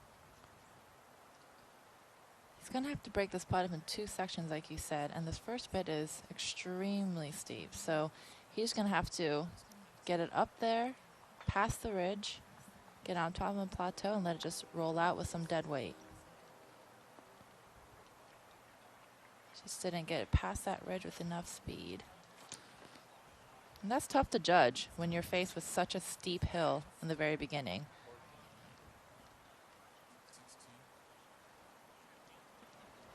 All right, back at 6. It's Oosthuizen at the par 3. Oosthuizen trying to swing it in there from right to left. And that is probably a club and a half too much club. That had to be just a total misjudgment of the wind there, Michelle. I think so. I can't really think of anything else that it could have been.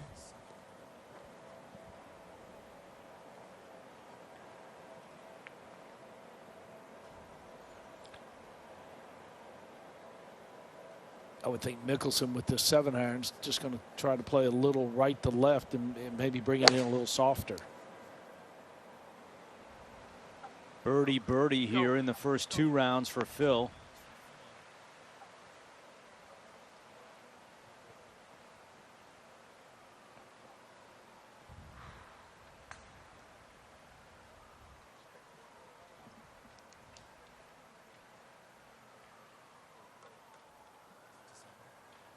Up at 7, Horschel for birdie. 45 feet away, and he leaves it well short. And Shell and Billy were just talking about the wind maybe affecting Oosthuizen's tee shot. We do see it picking up a little bit here as it's 12:30 local time. 7-iron for Koepka. Off to the right. Yeah, that has to avoid all the mounding to the right, and that's just going to be so fast.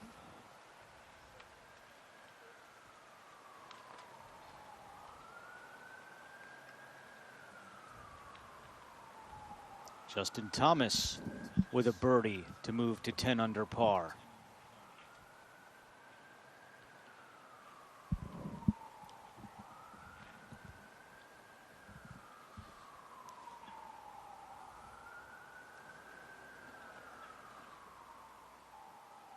That is the 4th 3-putt today for Billy Horschel.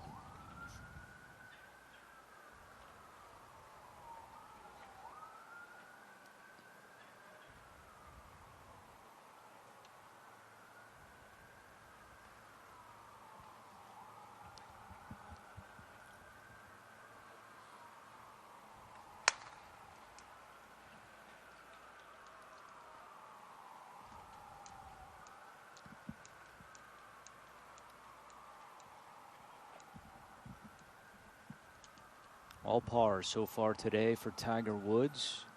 And to keep that streak intact, he needs to make this putt from just over 6 feet. Nicely done. 7 consecutive pars for Tiger Woods to begin his 3rd round. You're watching live coverage of the 84th Masters.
At the par 5 8th hole, Ricky Fowler, after pitching in for birdie, has his tee shot here. Has to avoid those bunkers, and I don't know if he did.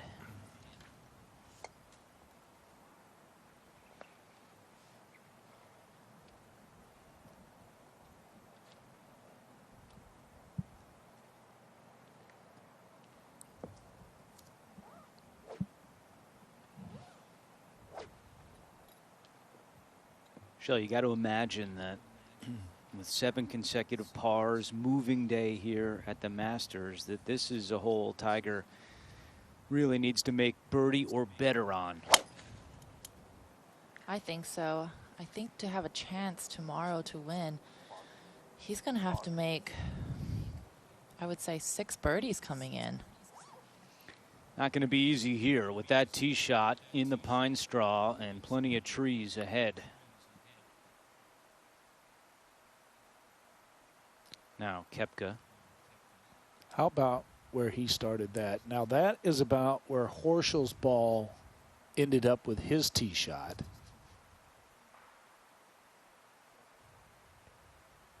And once it starts releasing down the slope, it is impossible to keep that ball from going past the hole location 5 or 6 feet.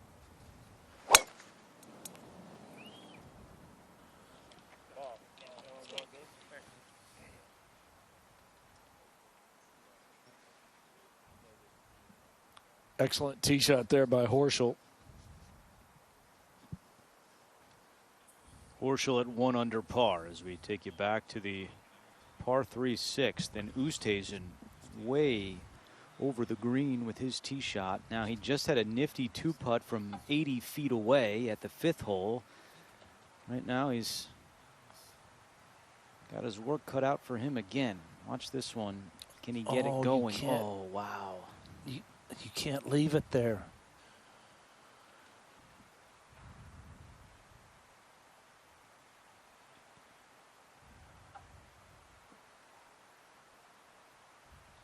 Just got a little bit too defensive there. I mean, he's had a putt through a lot of fringe, but it's just hard to hit it hard. But you just can't leave yourself that. You much rather leave yourself in where Brooks is, past the pin about 15 feet even. Yeah, I think you're in a situation, if you're Louis Oosthuizen, that you have to be very accepting of the fact that the best I'm going to be able to do is 12 feet, 12 or 15 feet from the hole.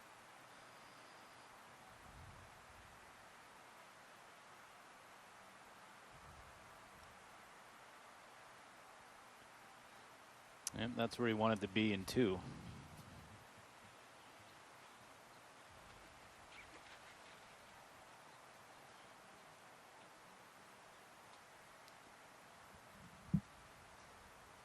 Dustin Johnson just made another birdie, this one at the 3rd hole. So Johnson now at 12 under par.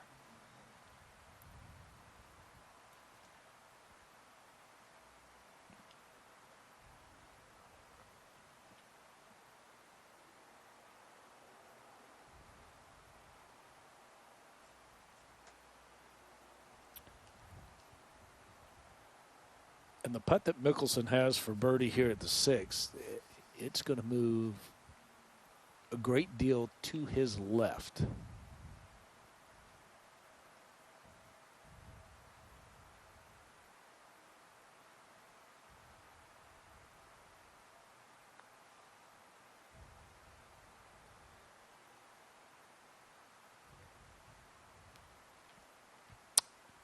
And again, I can't recall Phil Mickelson struggling this much with the pace of putts.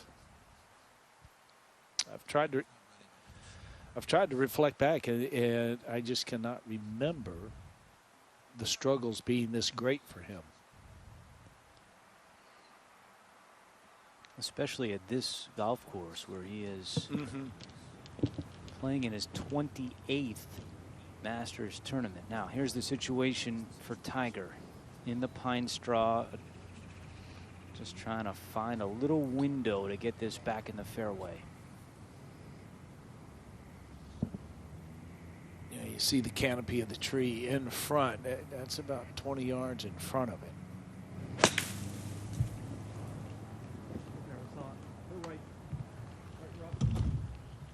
Tiger say he never saw it, and that's where it comes down in the 2nd cut.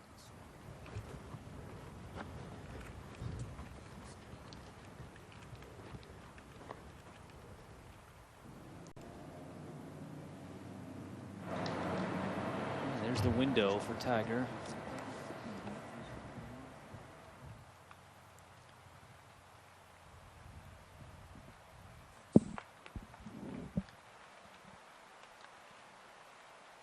Koepka.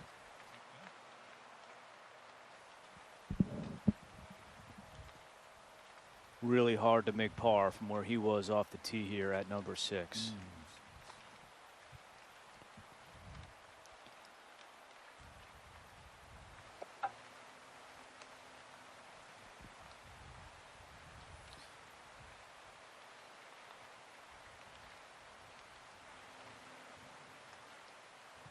And just that quick, Oosthuizen drops 2 shots.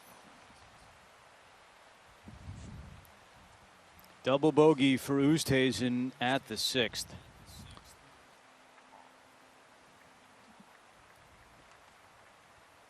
It's really puzzling that the club selection was that far off for Oosthuizen. Makes me wonder if they got the yardage wrong. Well, something went awry.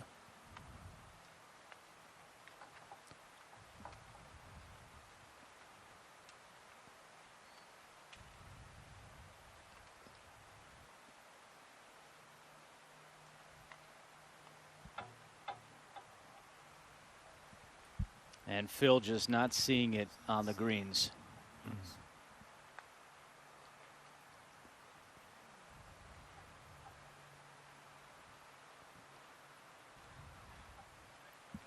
Fourth bogey of the day for Phil Mickelson, and he is back to 1 under for the tournament. Yeah, a little bit of help over right there.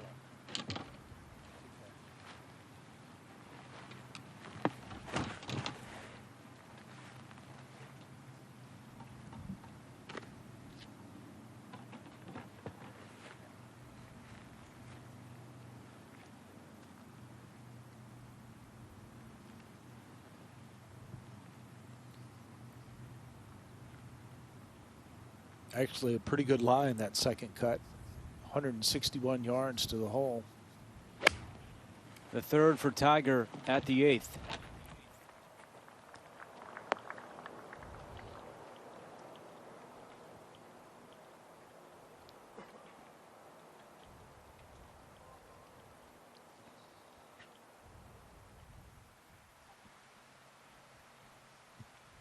All right, back at 6, Koepka for bogey.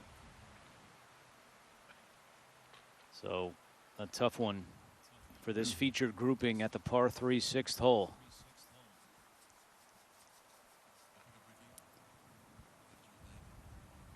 So this is the 3rd shot at the 8th for Fowler. He laid up out of the bunker. And he's got 135 left. You can see just trying to take it in there just a little bit lower. See the wind behind them, and just like Tiger, a little too cautious with his hole location being towards the back.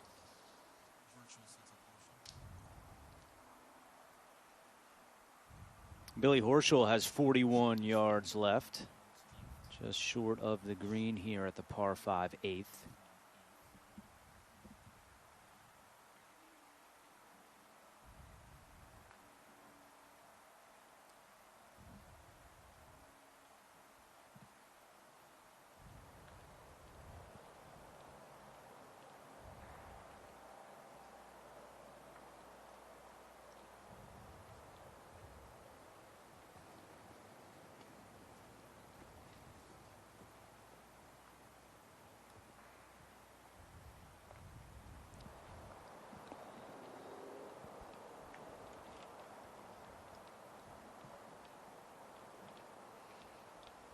And all three have work to do.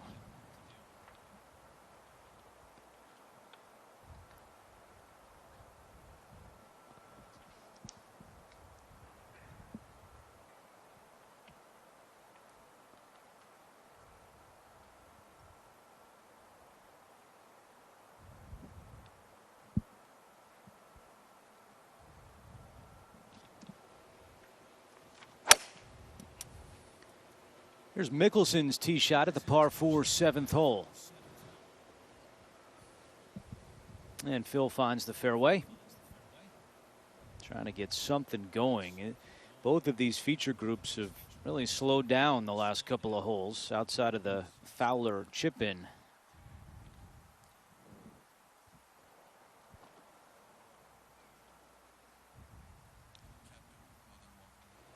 While Horschel surveys his long birdie putt. Let's go back to 7 in the tee shot for Brooks Koepka, who now finds himself 7 shots off the lead.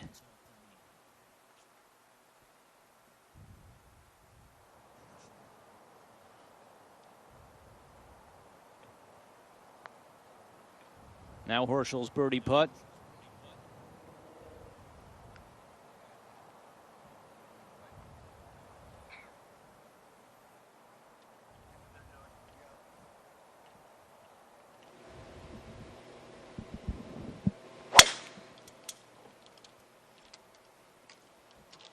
Oosthuizen headed right off the tee at number 7.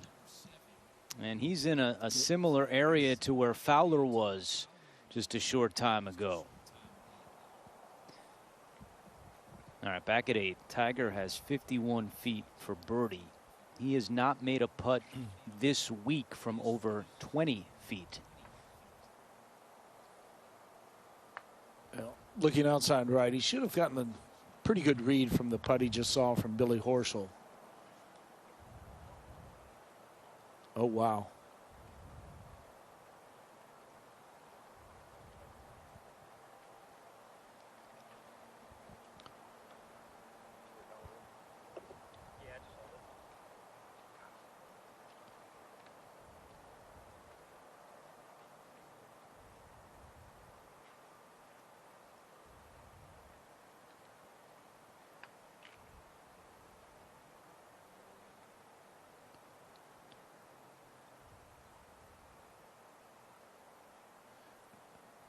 Now Ricky, you can see looking just outside right slightly.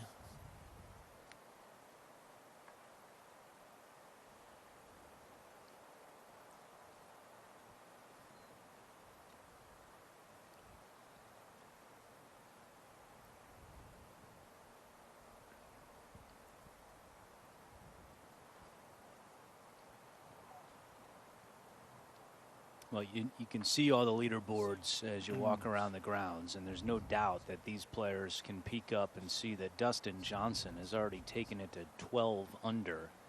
There is a look at the leaderboard. And when you're playing a hole like the 8th, which historically the 4th easiest hole on the golf course, and now they're all struggling for par, you got to wonder how that affects the mind and the game plan. Tiger for par, and that's going to be his first drop shot of the day, at least one for Woods.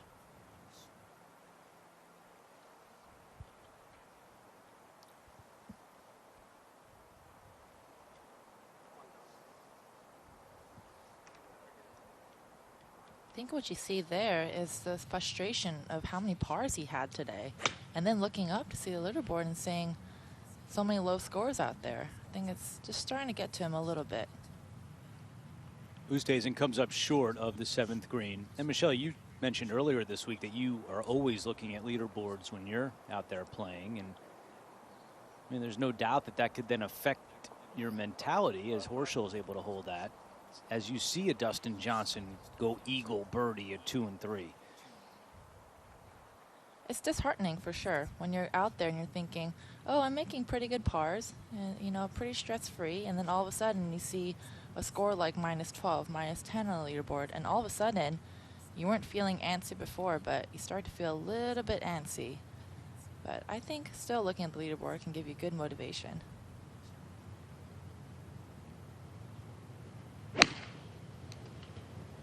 Approach from Mickelson at 7.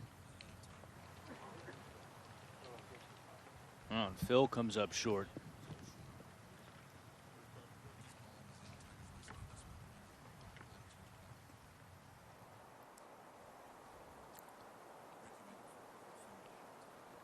Fowler tapped in for par, and now Tiger for bogey at 8. And his first drop shot today. That poor tee shot he was not able to recover from, and now Tiger at 4 under for the tournament.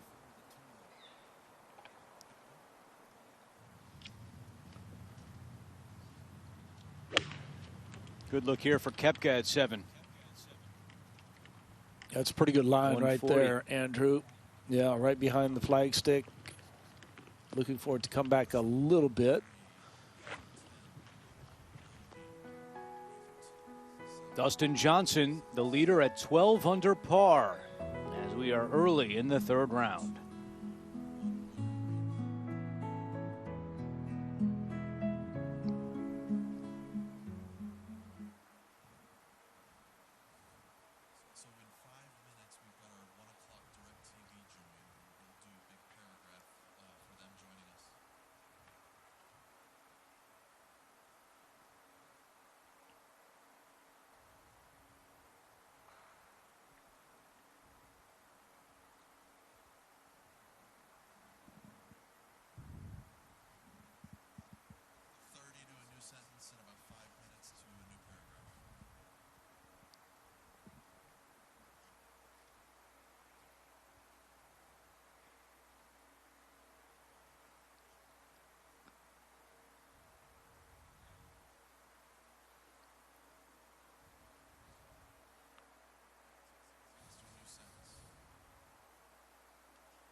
Beautiful day in Augusta, Georgia, and our feature grouping of Horschel, Woods, and Fowler made their way to the closing hole of the opening 9 at Augusta National. You can see Billy squeezing over to the left-hand side of the tee. Looks like he's going to play a little right to left off this tee.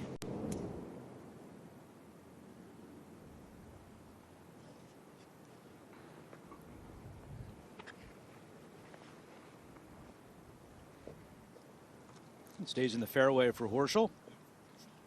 And now back at 7, Mickelson out of the greenside bunker, his 3rd. And as you would expect from Phil.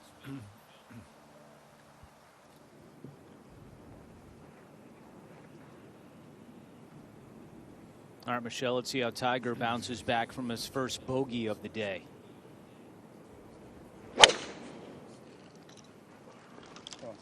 Nice big drive here. He's going to leave himself a really good angle into that front pin today. Hopefully he can bounce back with the birdie. That'll get him back on track. Michelle Wie West, 2014 U.S. Open Women's Champion. Billy Kratzer tied for 5th at the 1978 Masters Tournament. Our entire crew, I'm Andrew Catalan. As you see, Louis Oosthuizen out of the bunker at 7, and he's still in the bunker.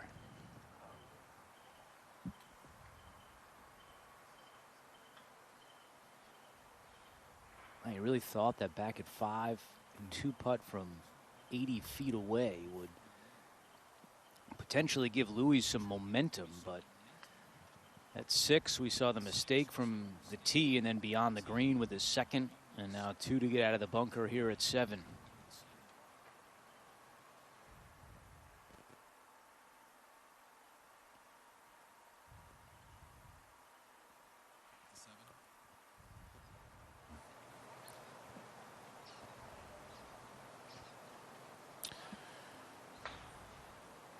Koepka for birdie, and someone needs to get something started here, create some momentum.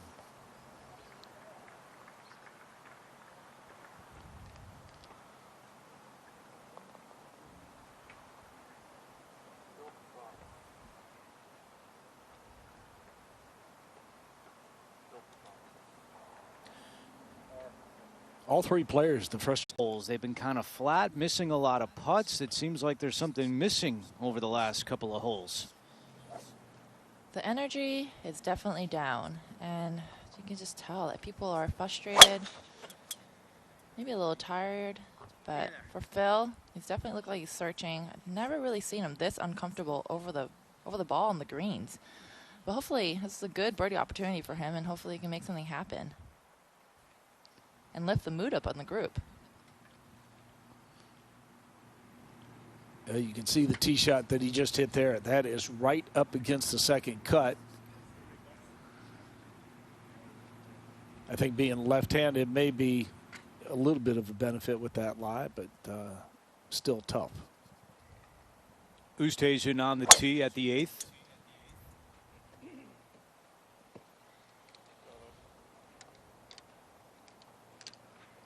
And he avoids the bunker. Oosthuizen made a really nice par save at the 5th, but double bogey at the 6th hole for Louis.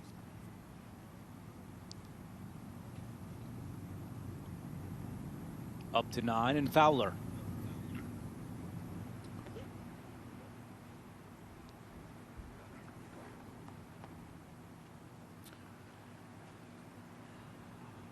For the greens he's missed, he's hit a lot of nice pitch shots.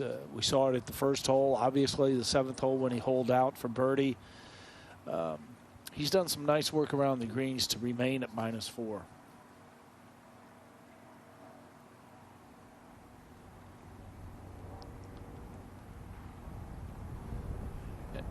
And Michelle, now the bunker shot for Billy Horschel. He has to play this well left of the flagstick, and right where Ricky is right now, that's about where you want the speed just to kind of come off the golf ball and let gravity take over. Right there. And that's a good shot from that bunker. It looks like there's a lot of room, but it's misleading with how steep the slopes are, how deep that bunker is. That's a really good bunker shot there. And for those just joining us, look at the updated leaderboard. Dustin Johnson is on a mission at the beginning of this third round. He has taken it to 13 under par. So he is 4 under in his first 4 holes.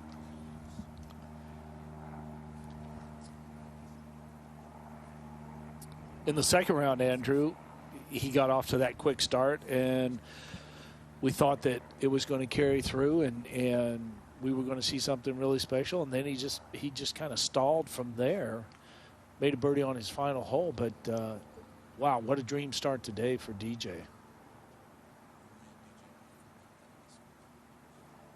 Johnson and McIlroy are both 4 under on their third round, which is tied for the best round on the course.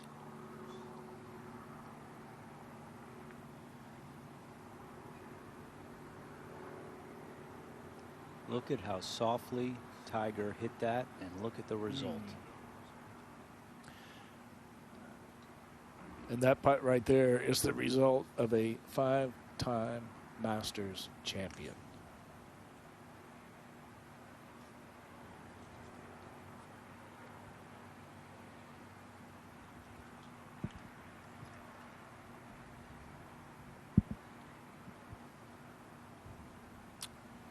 He's done a lot of stretching today. Yeah, I saw him back at the third hole, stretching his back out. You just kind of see the subtle moves, trying to make sure that the back stays loose.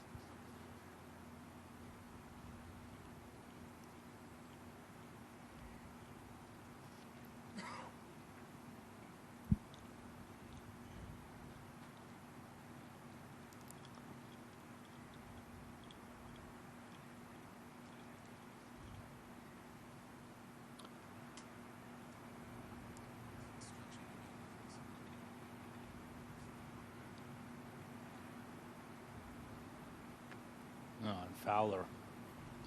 That one never had a chance for Ricky. It almost appeared as though he read it to go in the opposite direction, Michelle. I think so. I think he thought that ball was going to go right to left, and straight off the bat, it just broke to the right, and surprising him. Surprised me too, actually.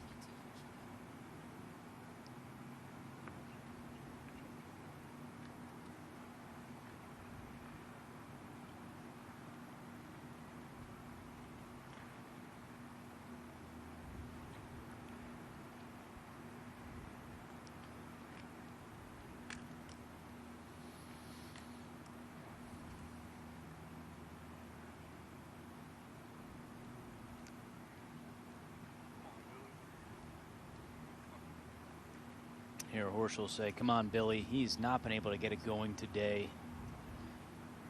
Began the round at 4 under.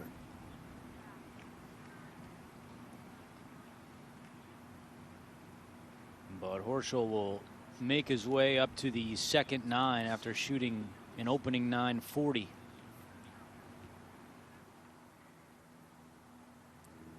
Oosthuizen's got the driver out in the fairway at 8.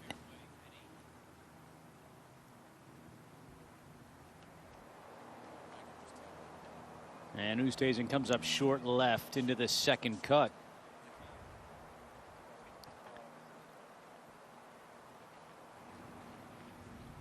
Up at 9, Tiger for par. So 8 pars and 1 bogey for Tiger Woods on his first 9 holes.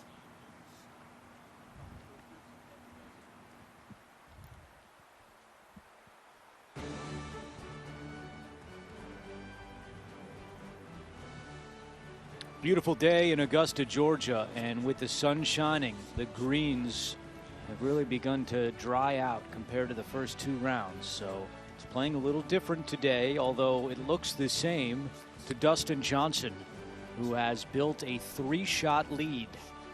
There is Rory McIlroy climbing up the leaderboard. He's at 7 under par.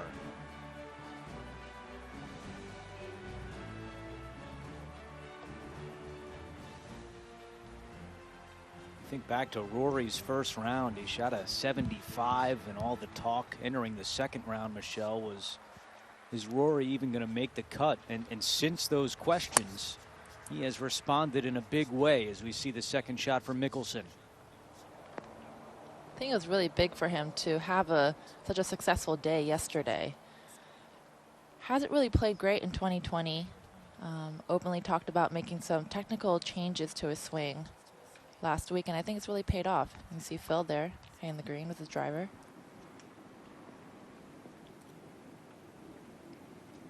Started the second 9 for Tiger.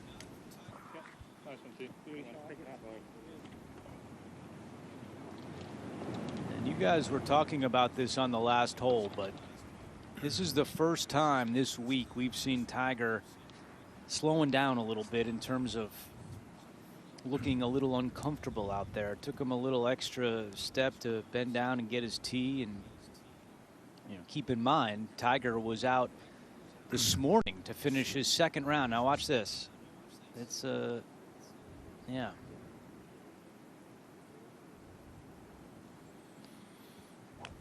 Something to keep an eye on as Fowler is headed left here at the 10th. Oh, and he gets a little break, clips a tree and comes down in the second cut.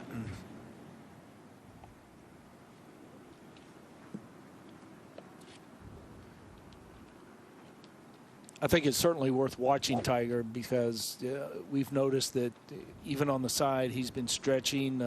Even back at the 9th green, he was trying to stretch a little bit. So now Horschel.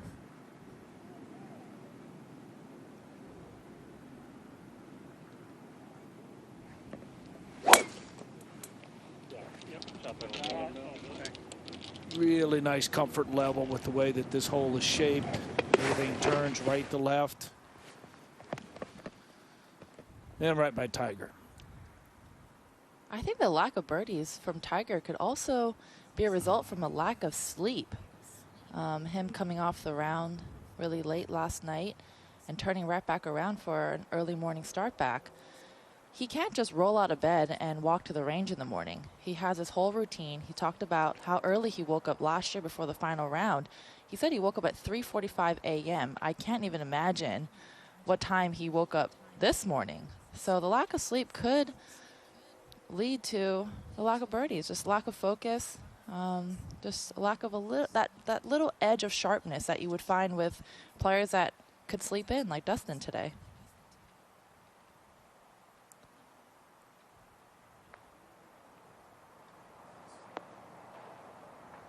That's a good point, Michelle. As you remember last year for the final round, they moved up the tee times because of weather.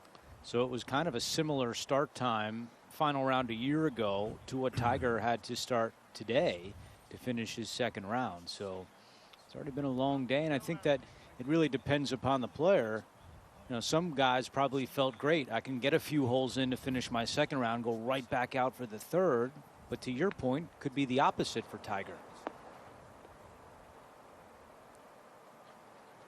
That's a nice shot there by Koepka. Played it totally different. Took a lot of the tilt in the green out of play.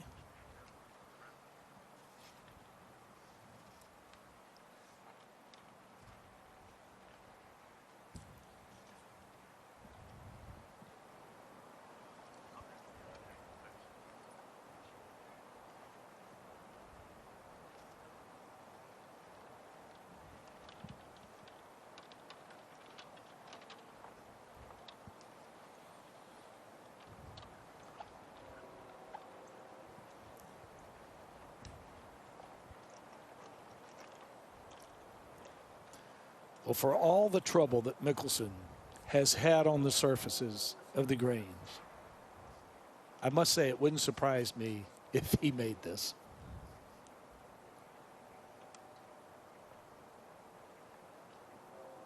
But I think just for his psyche going forward, going into the second 9, the most he can do from here is 2 putts. Otherwise, I think he's just totally deflated.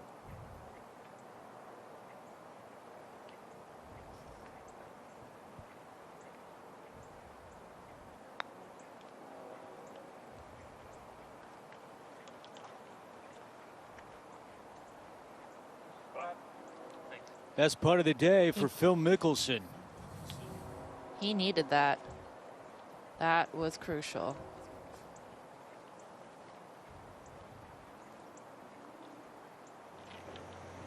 All right, up ahead at 10. Fowler's tee shot left came down in the second cut. Tough lie here. Even though the hole's located more in the center of the green and on that right-hand side, it was going to be tough, and that is high quality shot there by Fowler.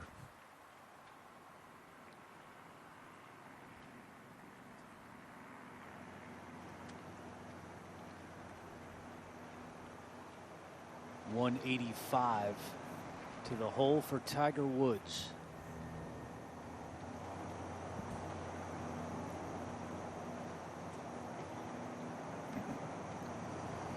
Oh, look at that one ball.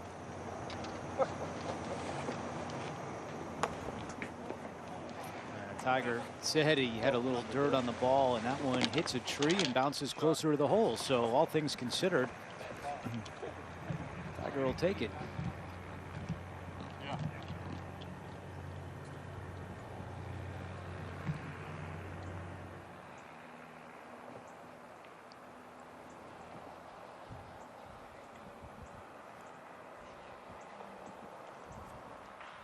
Oosthuizen's just been flat since that double bogey back at 6. Up ahead at 10. It's Horschel, and while he gets set to hit, we'll tell you that Phil Mickelson did tap in for birdie at the 8th hole.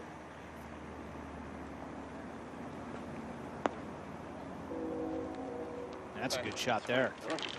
Yeah, right up underneath the hole, about 12 feet.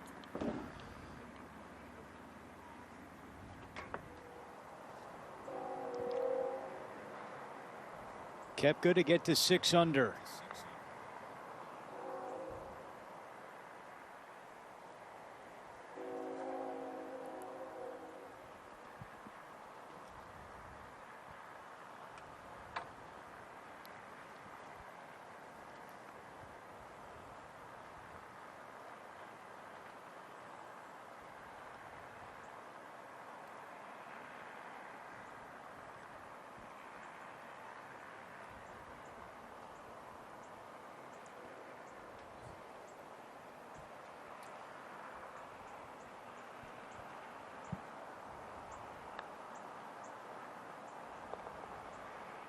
A good one coming back, but a missed opportunity there for Brooks Koepka as these feature groupings continue to struggle to make birdie.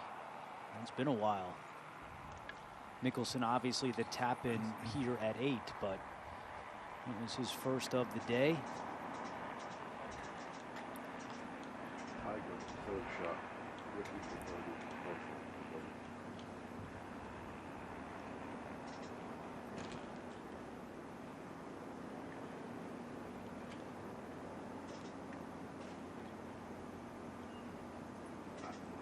I got you.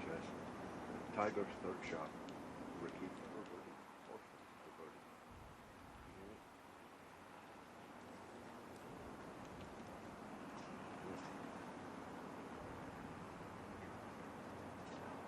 I hear you. Good look from beyond the 10th green. At this hole, which prior to 1935 was the first hole. The green used to be near the Mackenzie bunker that you saw back in the fairway, but it was susceptible to frost, so Perry Maxwell changed it. Of course, down the left side of this hole, Butler Cabin, built in 1964. And historically, this is the most difficult hole on the golf course, a stroke average of 4.30.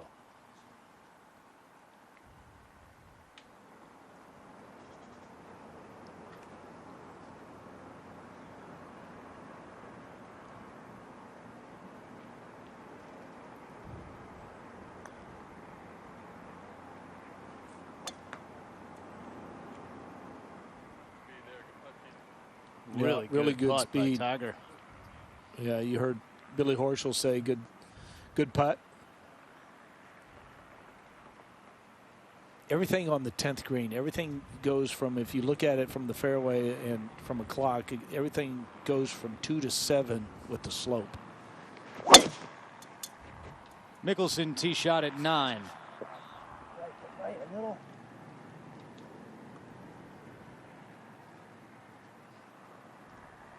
Seventh time in his career he has started the week with consecutive rounds under par.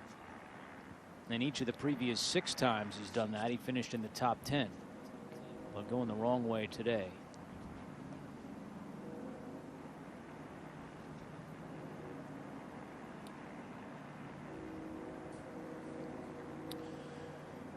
Lengthy putt for Fowler.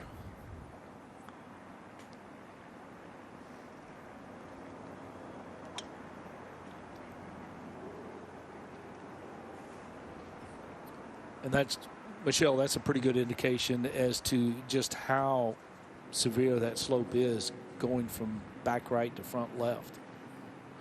And he was putting very close for the fall line there. Like you said, the green goes from 2 to 7. And he was putting from that 7 o'clock angle. You could just tell how slow it is.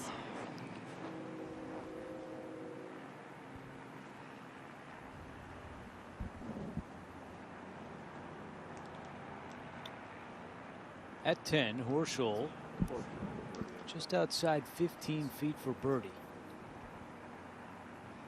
Let's see if he can provide a spark in this group. Well, this is the look that the players want.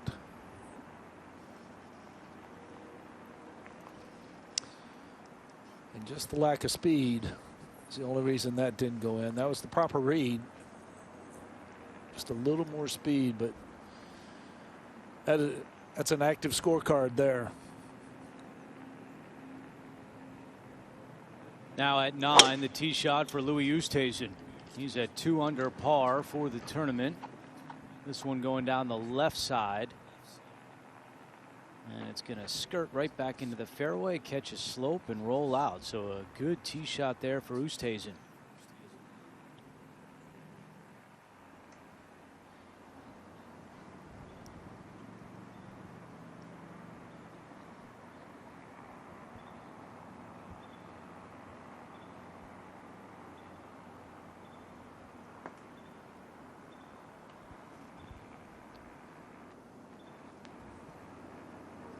Fowler just inside 5 feet. This is for his par. Yep. And Ricky knocks it in. He'll make the walk back up the hill to the 11th teeing area for the start of Amen Corner.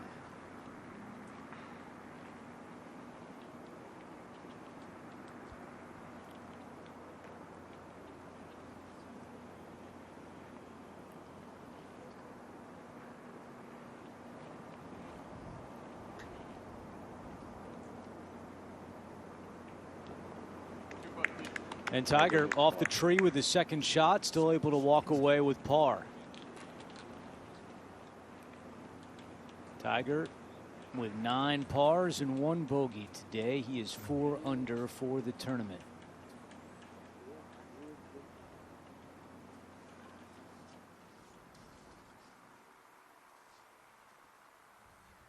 And Michelle, let's take a closer look at the par 4 11th hole. Tough par 4 here. Landing zone 285 to 335.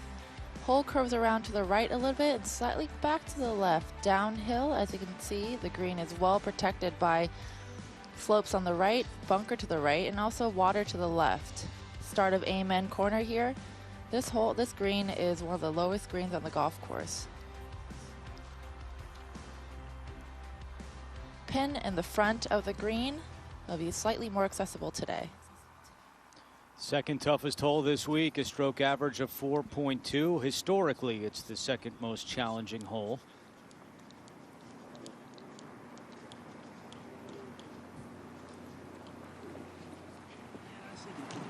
Dustin Johnson, the leader by 3. As we take you back to the 9th hole. And then if it does the bunker, we have an angle. And if it carries, it should use that slope. The problem with this one is I have to cut it. Yeah. And it's not really working. If you have any curve, I just think it's going to that much of it. I think the carry, though, over the bunker is only going to be what? 42? I don't know how far. right half of it, yeah, it's going to be down. Yeah, the right half of it's only going to be 42. So while Phil chats with his brother Tim, let's take you back to 11. Tiger getting ready to tee it up.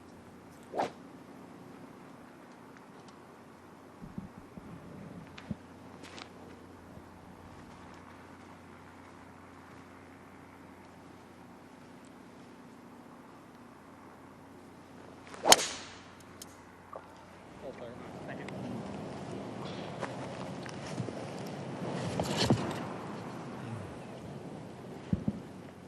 300-yard carry for Tiger to the center of the fairway at 11. Back to 9. And Phil Yeah, it's picking up a little too much. still trying to get a picture in his mind. Your relative Pels would be close to about Pels.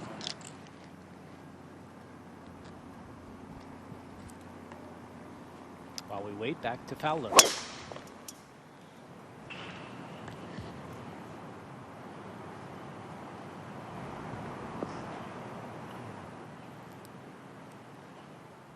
And down the left side. And now Phil is ready at the 9th. Actually a lie that he can control.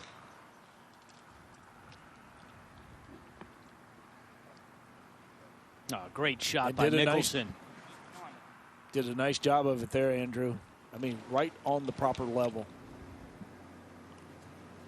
He'll have a chance to make it back-to-back birdies. And now Horschel at even par with his tee shot at 11.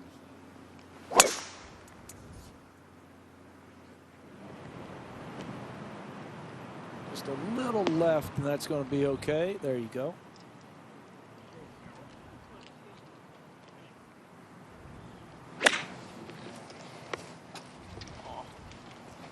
Koepka.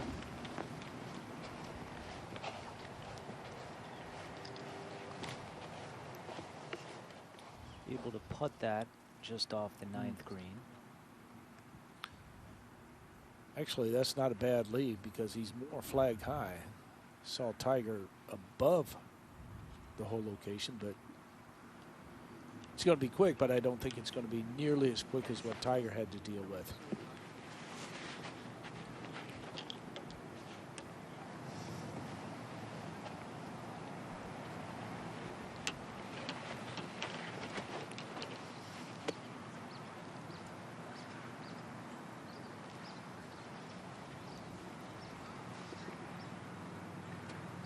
See if Louis can get something started here.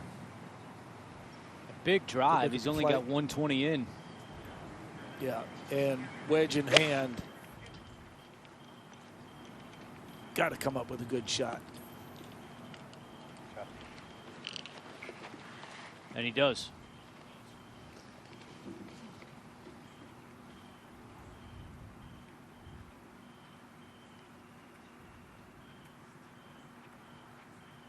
How about Rory McIlroy at 8 under? He is 11 under par in his last 30 holes. So somehow he was able to wipe away that opening round 75. And since then, he has been locked in, and he's crawled to within 5 shots of the lead held by Dustin Johnson.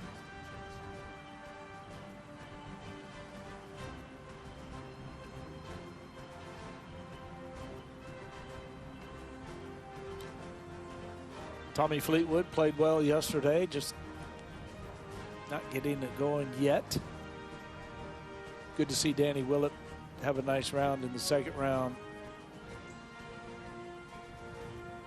There's Koepka in our feature group coverage. He's in 20th at 5 under par. 8 shots off the lead held by Johnson. And Tiger at 4 under, tied for 22nd. Mike Weir making the cut. Real nice story there. Masters champion from Canada. And we had the oldest man in tournament history to make the cut. Bernhard Langer at the age of 63 makes the cut.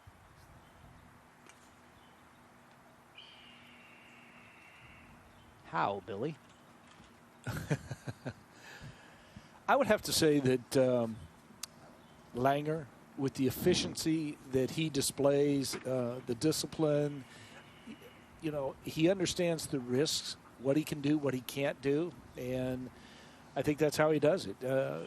He just understands what he can do, and he tries to stay in his lane. And, you know, risks for a player, that's a big part of playing well, and he just kind of understands what he can do and what he can't do here at Augusta National. It's really a fascinating grouping. It's John Augenstein, one of 2 amateurs to make the cut, along with Andy Ogletree, along with Langer at 63, and McIlroy, who's in search of the complete career Grand Slam and is on a tear right now at 8 under par. As Koepka comes up short with his 3rd. And now let's go up ahead to 11 and the 2nd for Fowler.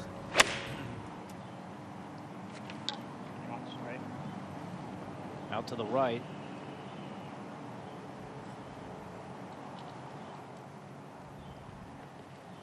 And near the 12th teeing area, so see what Ricky has coming back with the wind.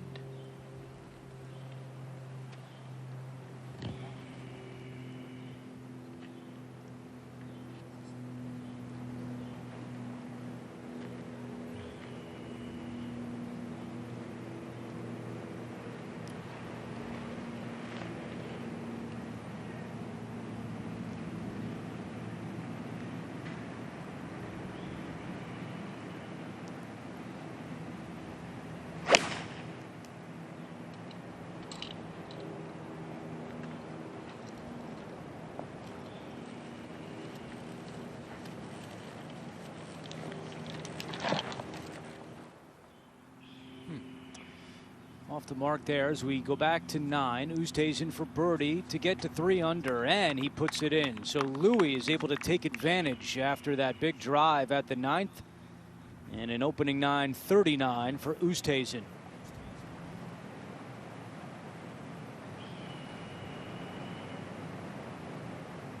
Pretty much the same shot for Horschel that we just saw from Tiger. I think the start line, you see the 3 pines in the back. The one on the right would be the one you wanted, kind of right in that area right there. Very good shot by Billy. Yeah, can't challenge the left side of this green with the water there. So that's a good spot, as Billy pointed out, those trees in the back, and Horschel hit his target. Mickelson.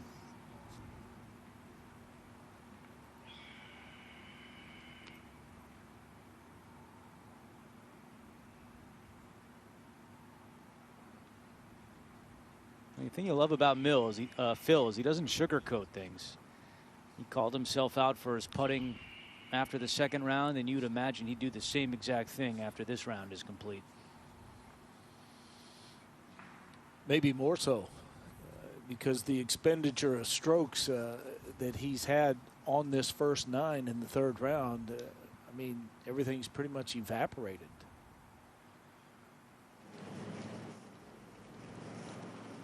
That's a par for Brooks Koepka at the 9th hole, and he shoots even on the first 9.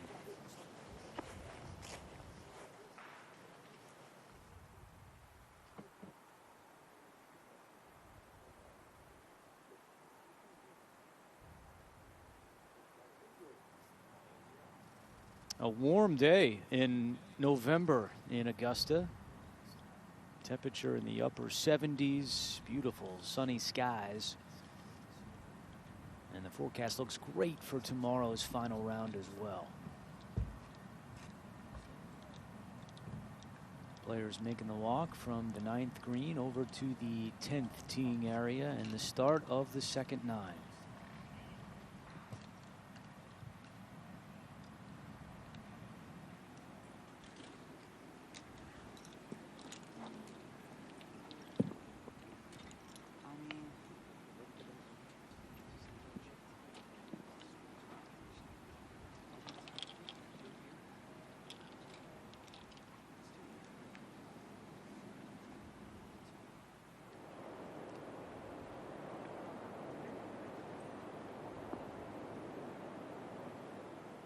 It's gonna slow down for Ricky. And it does, just on the fringe for Fowler.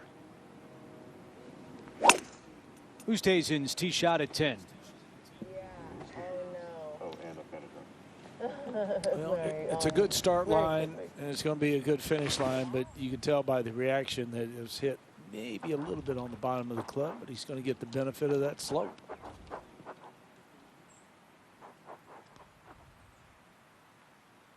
Michelle, can the start of a new 9, can making the turn allow you to hit the reset button, if you will, to try to approach it as a new round?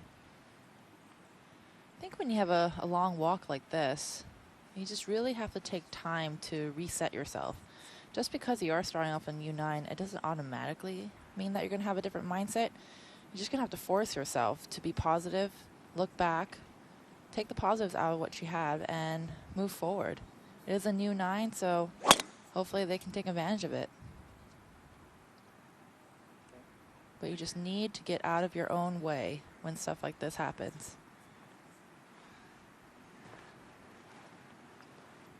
321-yard carry for Phil Mickelson. And it stops right there in the fairway at 10. Now Tiger, his third.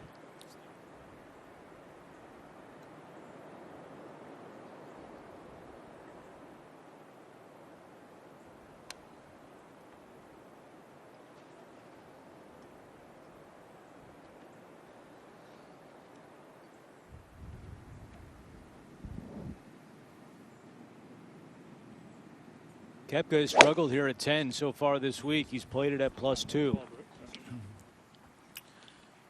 I think that one's a good start for him here, Andrew. That should release a little bit more, get down to a little bit flatter lie in the fairway.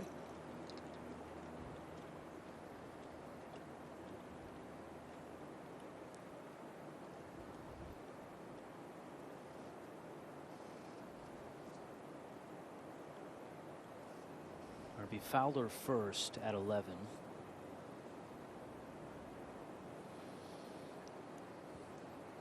Yeah, this putt going back up the hill will move to his right.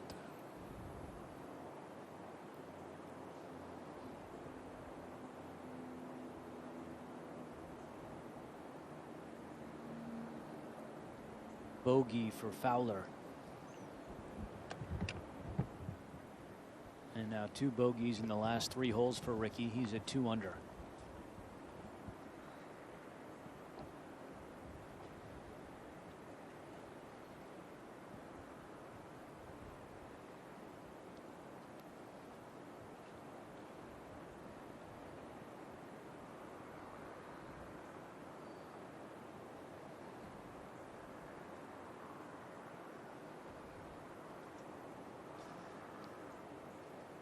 Let's see if the Florida Gator Billy Horschel can knock in a birdie putt at the 11th. Just a tiny little stroke right there.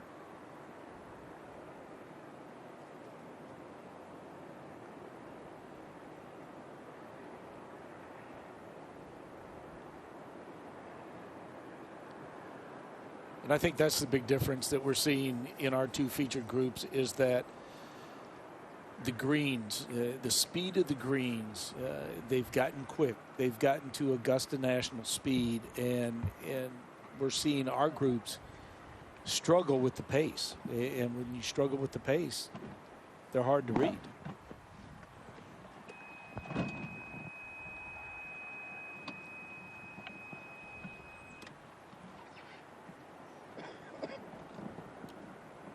Let's see if Tiger can save par. He's got 14 feet for par at 11.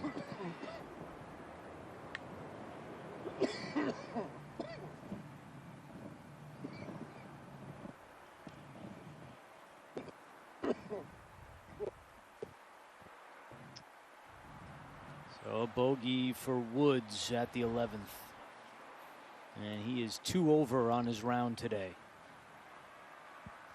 They'll make the short walk over to the par 3 12th. And you can stay connected to the 84th Masters Tournament anywhere, anytime. Visit masters.com Download the official Masters apps and sign up for the official Masters newsletter.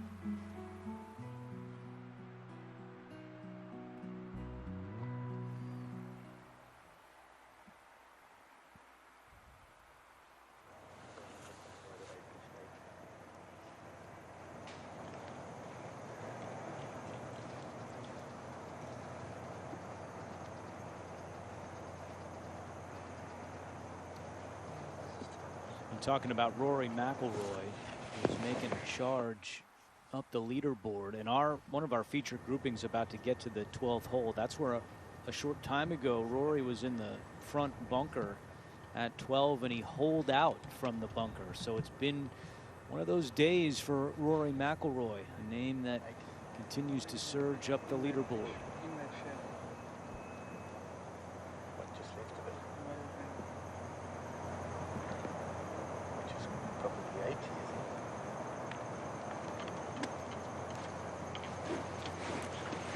Needs a bit of hurt. Here's a look at the 12th, and Billy Horschel on the tee. 153 yards today. Whole location over the bunker. I think the important thing here, no wind.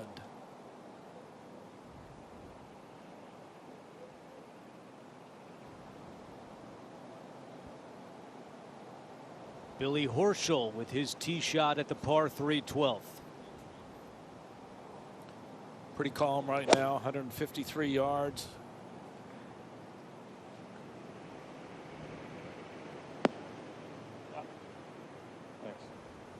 Good safe spot there for Horschel on the green. Back at 10, Koepka's second.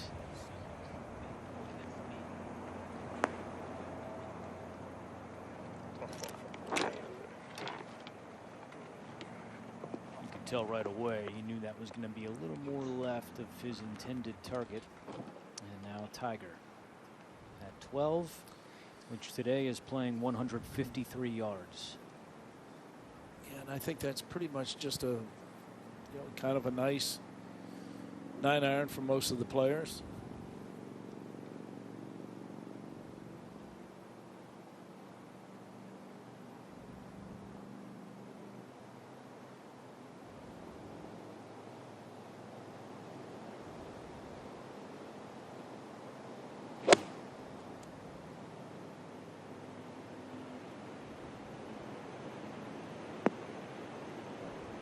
And a good shot by Tiger. Had just enough to clear the bunker, and he'll have an excellent look at birdie at 12. How much do we have hurt? I think we have a little more. About 7-ish. Okay, we'll be right back. Okay.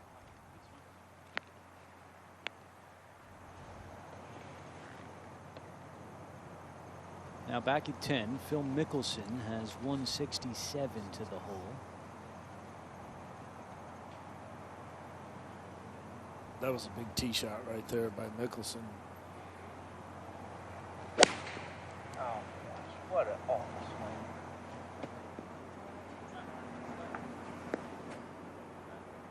Yeah, Phil knew it right away, and that's going to go down that hill on the left side of the 10th green.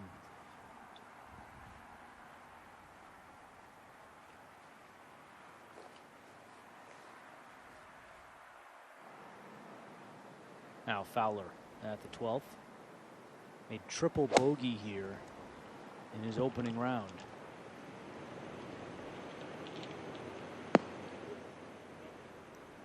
And he'll have a birdie putt here at Golden Bell, a hole that has not seen any changes since 1965. Not much to do when you have the most beautiful par 3 in the world. Oosthuizen, and he was challenging that whole location, and he pays the price. Yeah, in that right bunker, even if you're on the upslope, that's going to be a very difficult bunker shot. Horschel and Woods make their way across the Ben Hogan Bridge, dedicated to Hogan in 1958. A look at the updated leaderboard with Justin Thomas getting to 11 under and within 2 of Johnson.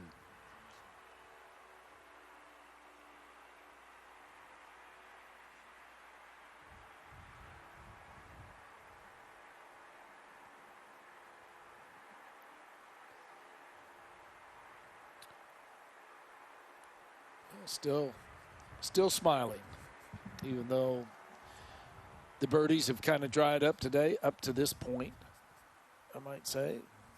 They've got 3 good looks here.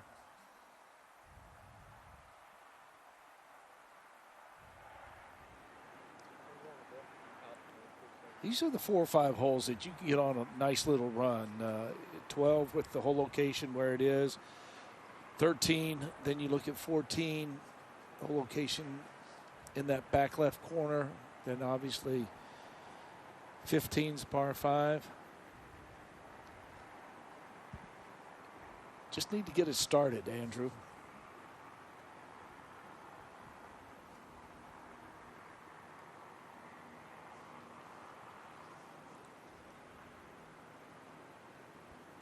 And Michelle, this is probably the green on the golf course that has the least amount of break. It's almost like you really have to look for a break in a putt, especially in the center section of the green. I think so, and I think where 3 of them are right now, really, really good birdie opportunities and a good way to hopefully jumpstart them before the 2 par 5s coming up. 3rd shot for Phil at the 10th. Across the green, working back towards the hole, and a really nice play by Mickelson. Yeah, it's a nice leave as well. Making sure you keep it underneath the hole.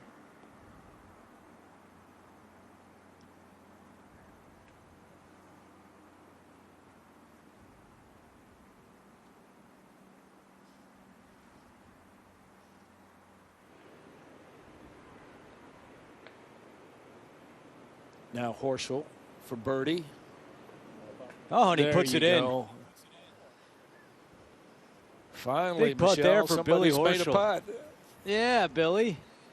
It's about time as Horschel knocks in a birdie to get to 1 under. We've been waiting. His speed control the last couple of holes has been definitely getting better. You can tell he's getting a lot more comfortable. Oosthuizen, tough shot out of the bunker. And look at this shot. Yeah. That's a great shot out of that bunker. So delicate. Fowler 22 feet away for birdie at 12. Can he follow Horschel in? Almost.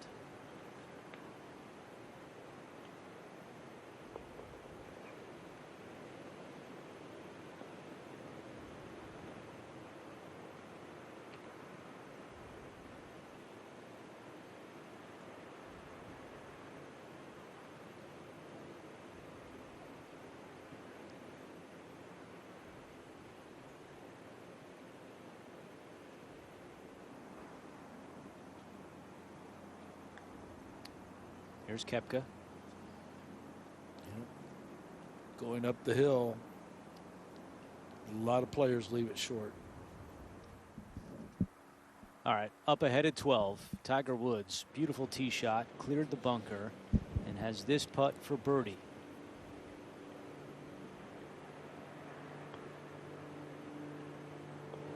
And Tiger drains it. His first birdie of the day.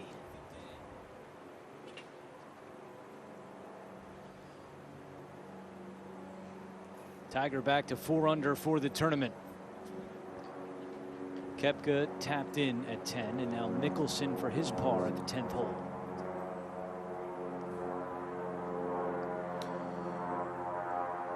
And this is where he struggled. This is the length putt that he has struggled on today in this 3rd round and pretty much all week. But not Able there. to knock that one in, yeah. Good putt there by Phil. On what's been a tough day putting. You see the scorecard in opening 9:40.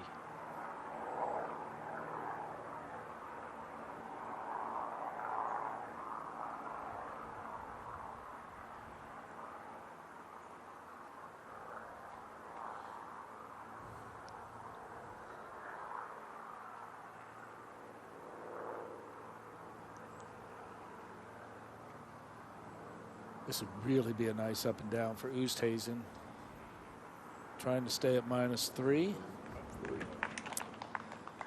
No doubt about it, Billy. You're not going to see players do a lot better than what he did from that bunker. Excellent shot, and then finishes it off with the putt for par. Now on the tee at the 13th, the par 5. Here's Billy Horschel.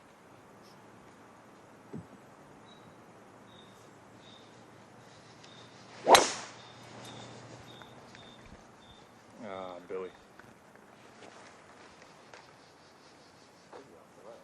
A little too far right for Horschel, and it appears to be right on that line between the second cut and the pine straw. Okay.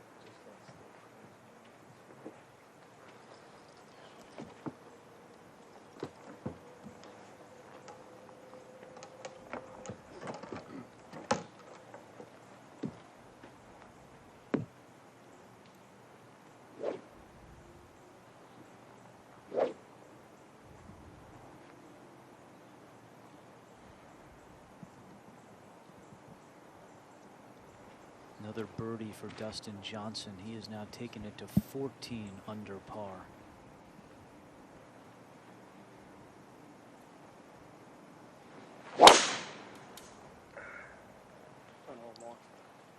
Beauty. Yep. Yeah, going there. Thanks. Good one, T. Yeah, good shot by Tiger Woods, but still moving a little more gingerly than we saw over the first 2 rounds. Yeah, it looked like that took a lot of effort for him to turn that ball right to left. Great result, but Ricky now going with 3-wood. He's kind of employed that strategy more than any player I've seen in the first 3 days.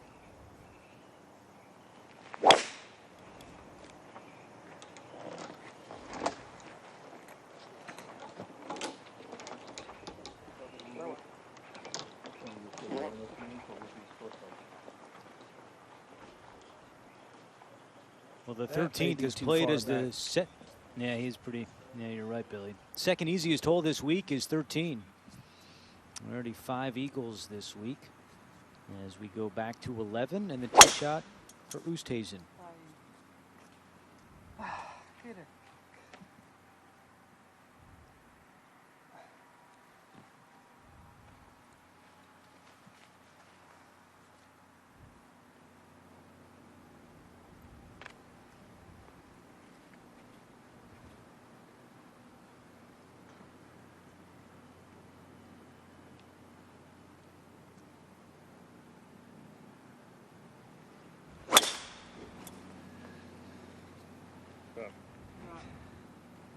Well, Michelle, you said earlier that Phil said, quote, he's been driving it like a stallion so far this week, and that one's in the middle of the fairway at 11 for Phil.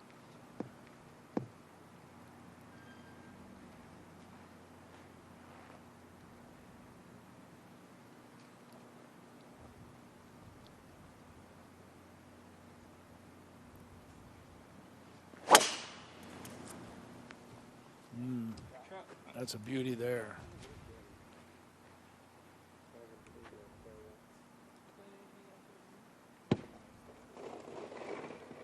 Koepka with a beautiful drive at 11.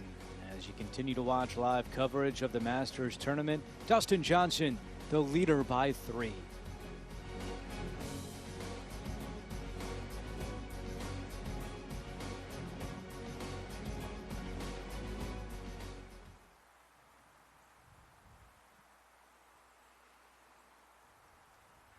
This group, despite their inability to put a lot of birdies on the scorecard, still sharing a lot of laughs as they make their way down 13. I think that's the one benefit of playing with people that you're friends with, is that you're able to not let the frustration really get to you. You get to really enjoy the game of golf like you're playing around with buddies, and that helps to get the mood up and really helps to get out of a funk at times.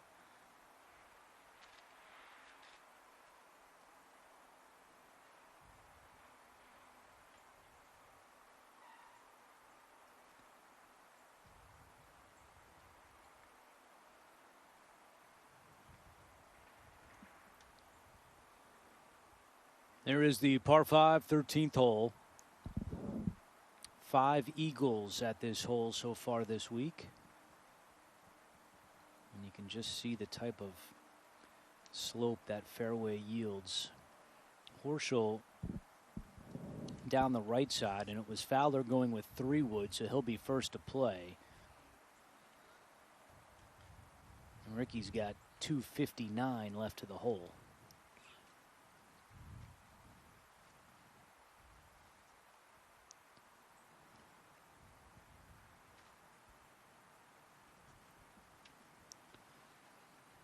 And Tiger, we've seen this a few times now, stretching out in between shots.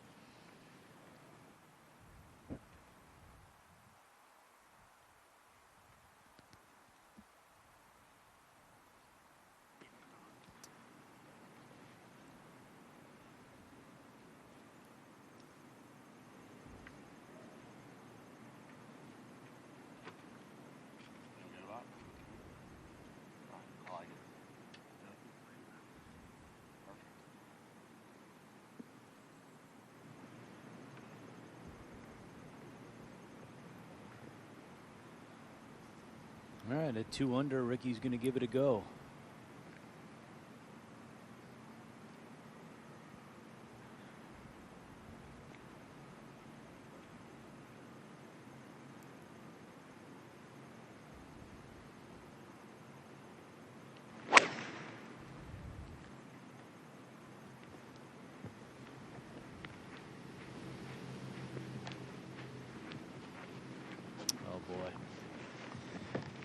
That one is wet for Fowler.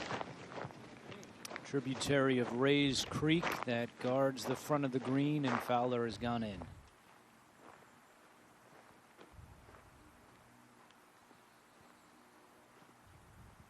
What do you think of the play, Michelle? I think he was trying to, the way he's motioning his hands, it's like he tried to hit a draw off that line, off that right to left line, and the play just scored it a little bit high to the right. He did have a lot of green to work with, so the carry, even though he was 259 from the pin, from the hole location, to carry that water on the left-hand side, he really only had like 220, 215. So that was a pretty easy carry for him, but I think the way it scored it out to the right, just never caught it the way he wanted to. Right of the bridge, right? Yes, correct. Started at the people in the stand? Yep, that's it.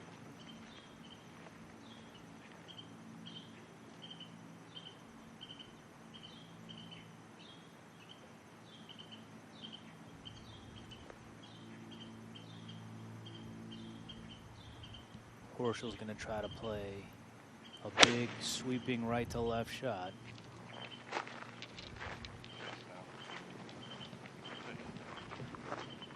And puts himself in good position to attack the hole location today.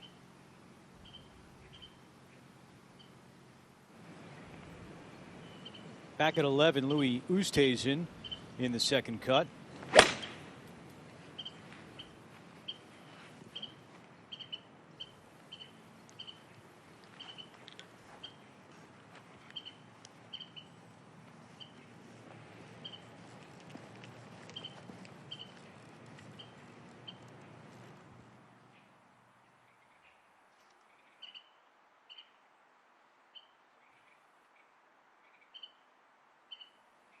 There you see Tiger, a 295-yard drive, and left with 205 to the hole.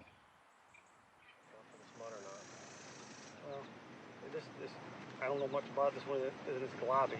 You know what I mean? Agreed. It's thinner, all that makes a difference.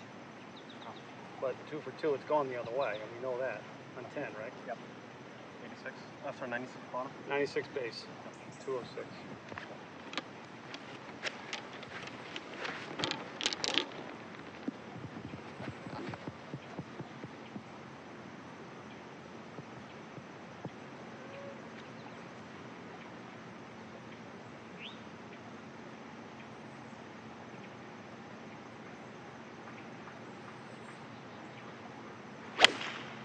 Second for Tiger. Oh my God. 3 for 3. Yeah. Nothing you can do about it. You can't start in the creek. Yeah, once again, Tiger commenting about some dirt on the ball. We saw that at 10. We saw it another time on the first 9. Back at 11 a moment ago, Koepka 189 to the hole.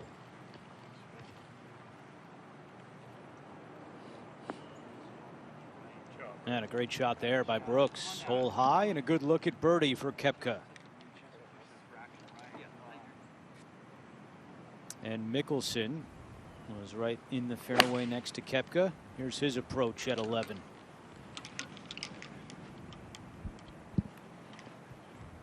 Staring that one down, and a beauty from Phil. Excellent shot from Phil Mickelson.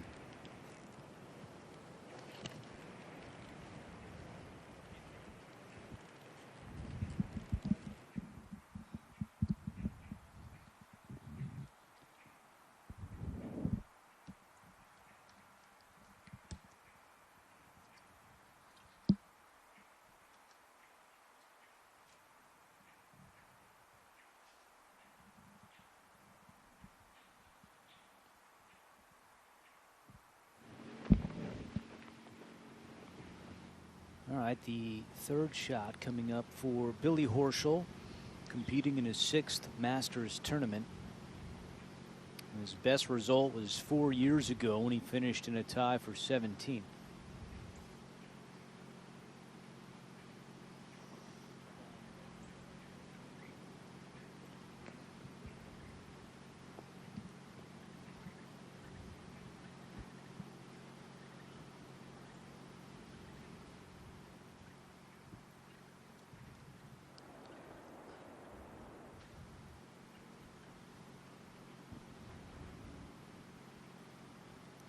It's always tough to work it up onto that plateau.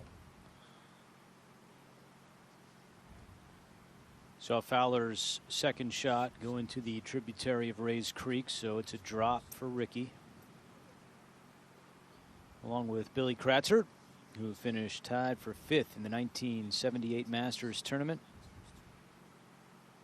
And Michelle Wee West, 5-time LPGA Tour winner.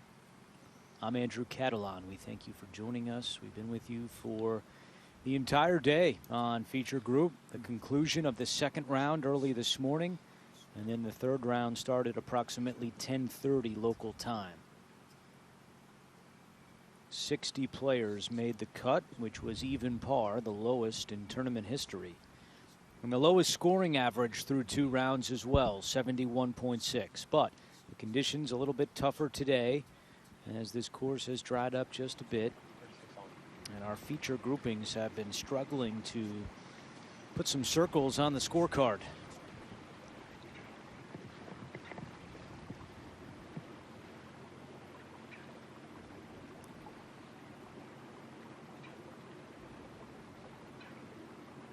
A little bit different angle than what Horschel had, and I think a little more concern for Ricky because he's coming more up the slope, which will be diagonally once he gets up near the top.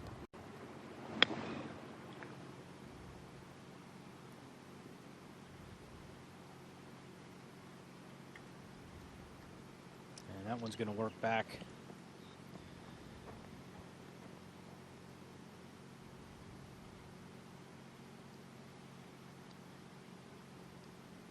There's the challenge of the 13th. You know that if you go long with that shot by Fowler, you're in big trouble. But if you don't get it up on the proper level, it comes back away from the hole. Koepka for birdie at 11. Fast moving putt, and Koepka comes up just short.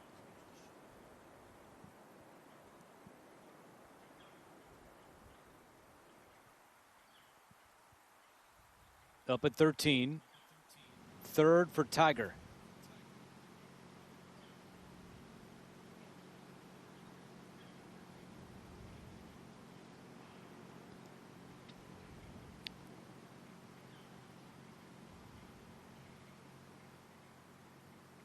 All right, let's see if Mickelson, after that wonderful approach, can convert, and he cannot.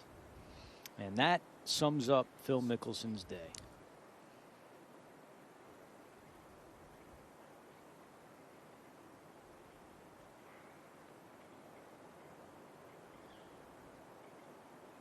And I thought that was a pretty good looking stroke and putt. I think that maybe it was a little bit of a misread on his part, but that was one of the better strokes that I've seen today, Michelle. I think the last couple of strokes have been looking a lot better. He's definitely trending in the right direction. Still seems very frustrated, but I think it's looking better.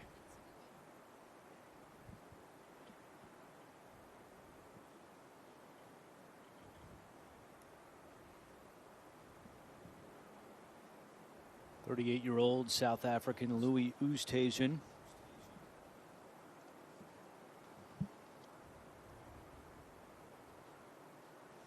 has a par putt here at 11.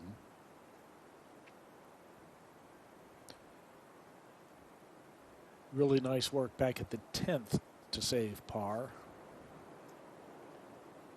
But not here.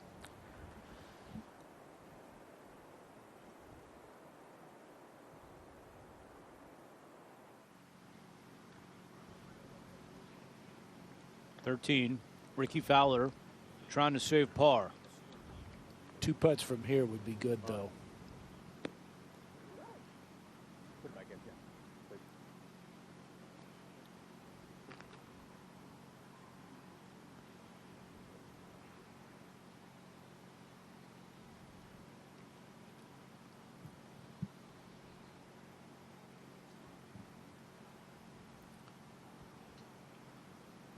Really is amazing when you're just maybe fractionally off, and then all of a sudden it kind of goes into your confidence as to, okay, where's my confidence level with the putting? Where do I stand? It's interesting to see how it's affected these players today. You just have to be so precise out here. There's no room for lack of confidence.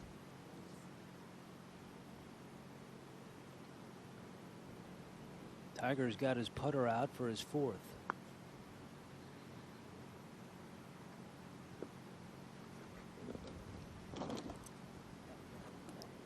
And that was the scenario Fowler was worried about after he dropped. Did not want to go over the green, came up short. And you saw what happened when Tiger had to come back towards that whole location. All right, par 3 12th. Here's Mickelson. I can't imagine this being much more than just a soft 9-iron for Phil.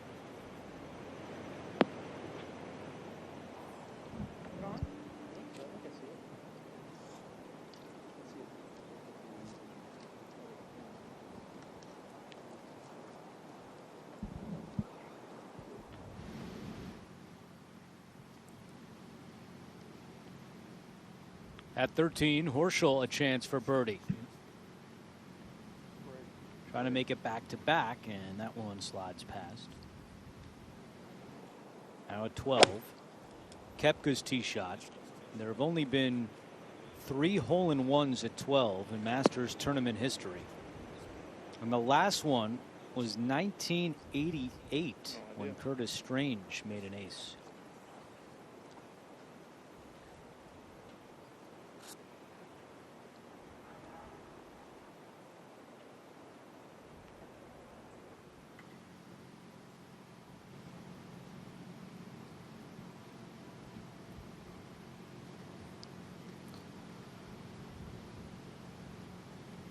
Tiger lists for par.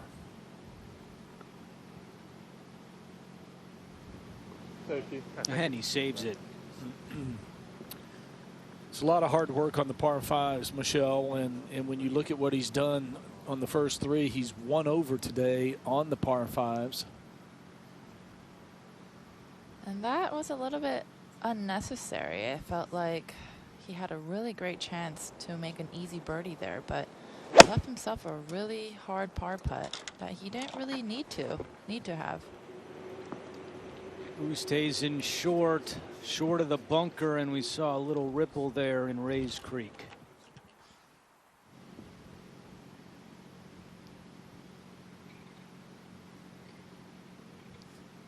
All right, at 13, Fowler for bogey after he found a tributary of Rays Creek with his second shot.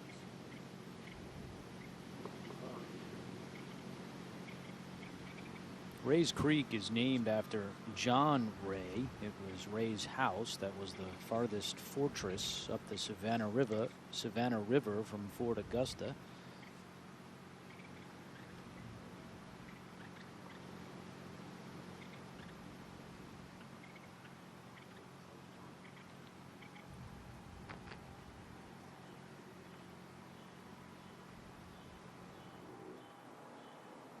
So Louis going to hit another at 12.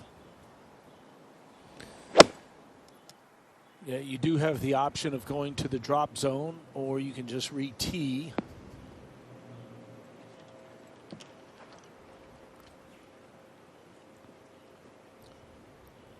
So Oosthuizen on another par 3, he's going to have a lengthy putt for bogey. Yep, it's already double bogey. Par 3 6th. Yeah. Yeah.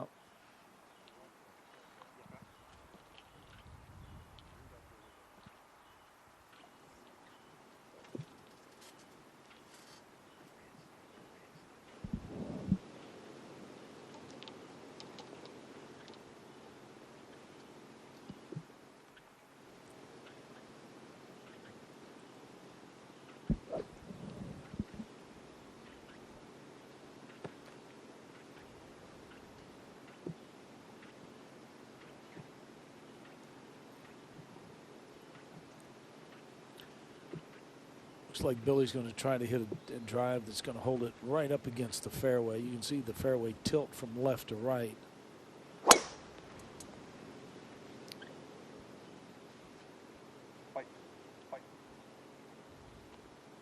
I like the strategy here of teeing up more on the left-hand side.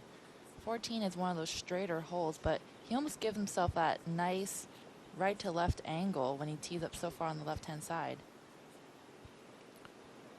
It's kind of one of those reverse doglegs where you see that tilt in the fairway that you can see, higher point on the left, but yet the hole just gently turns in the other direction.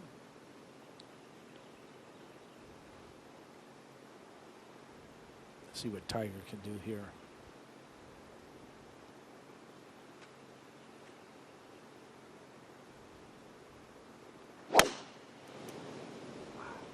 You see Tiger here teeing up on the right-hand side of the tee box, so he likes to hit a little fade. And I think that's what people at home can do a better job of. That's what I need to do a better job of, is finding the right place in the tee box. It can make a really big difference. Here's Phil. And that was a good putt by Mickelson.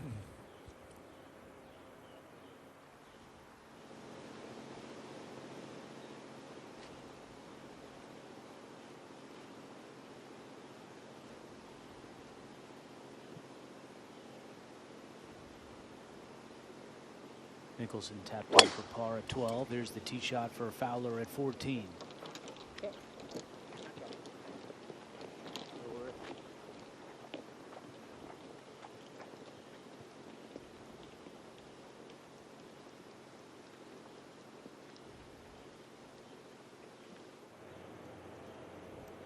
All right, back at 12. This is for bogey for Oosthuizen after his initial tee shot went in Rays Creek. And a 4 for Louis. There you go.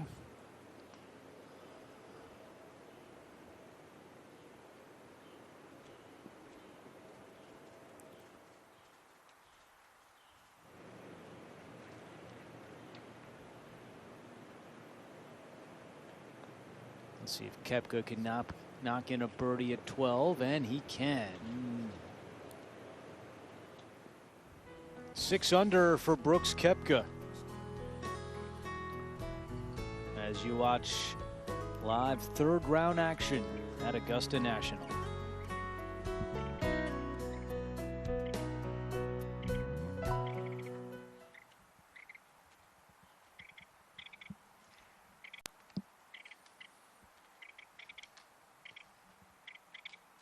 Featured grouping making their way back to the 13th teeing area at the start of this par 5.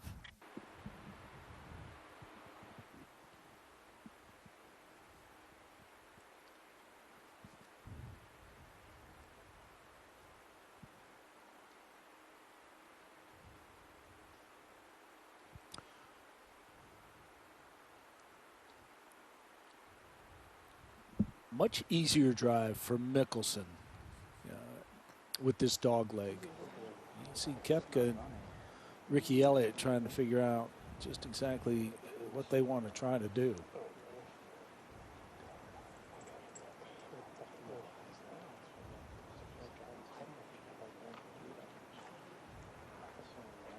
Brooks Koepka plotting his strategy at the 13th teeing area. Koepka coming off birdie at 12. He's at 6 under par, which is 8 shots behind Dustin Johnson. Yeah, that's fine.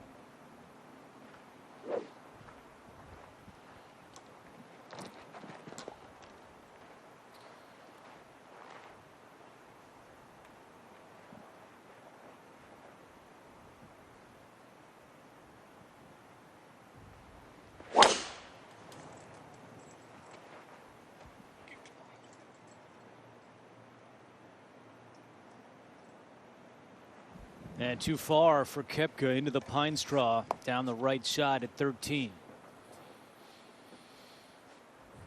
Well, it all depends if he has a look. I think Brooks is at the point now with Dustin being 14 under. I think he needs to get it to where he is double digits under par. Is there any push in the wind? We had it in on 11. If anything, it should be pushing almost right then, shouldn't it, or no? Probably should be. Okay, not much. Not much yet.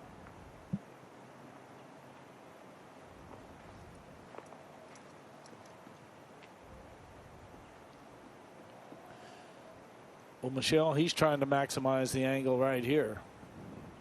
Oh, yeah. And you can see that whole tee box is shifted left on the left-hand side right now.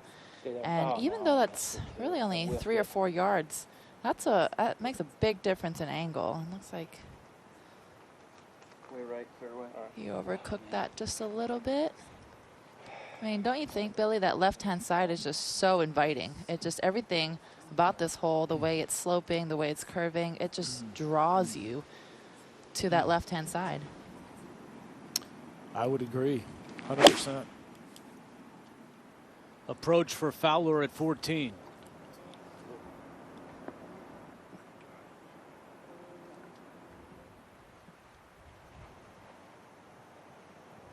And now back at 13, Oosthuizen coming off the bogey at 12.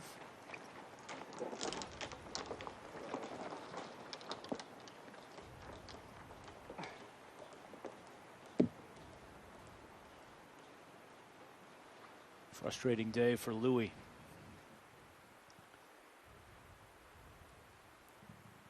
I think it's so hard for players not to hit into the right rough. As you see what Phil did, it's just such a sharp turn, but that carry is really long.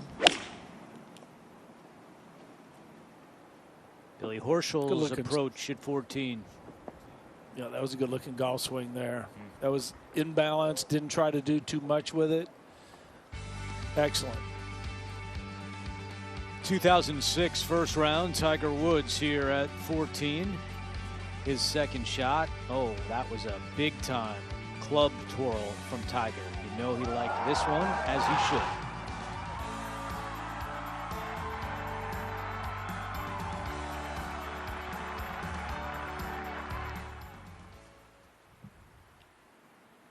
Let's see if he can save another one for the highlight reel today.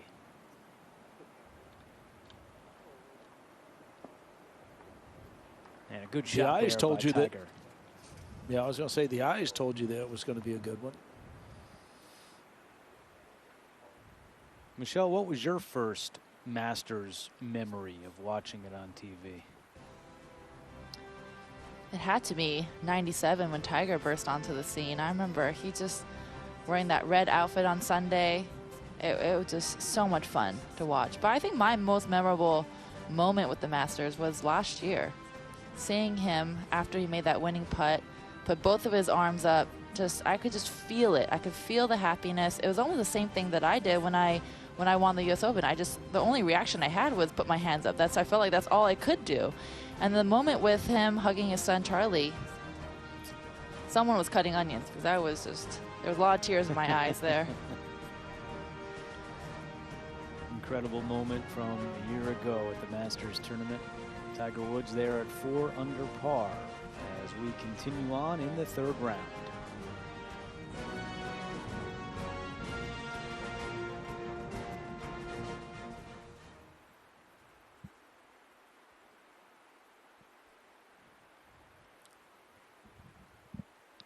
Well, John Rahm a short time ago ran into big trouble at the par 5 8th hole when Rahm carded a double bogey 7, so that drops John back.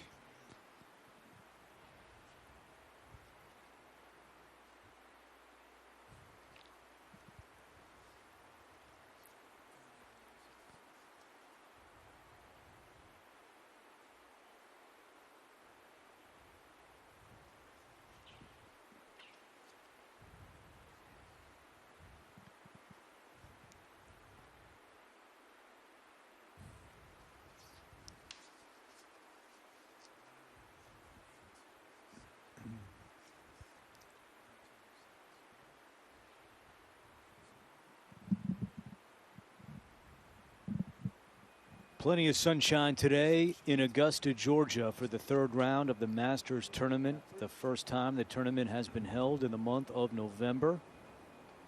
Alongside Michelle Wee West and Billy Kratzert, I'm Andrew Catalan. And Ricky Fowler ran into trouble at 13 when his second shot went wet. Let's see if he can get that shot back here. A birdie putt for Fowler. And this putt going back up the hill, moving to the right.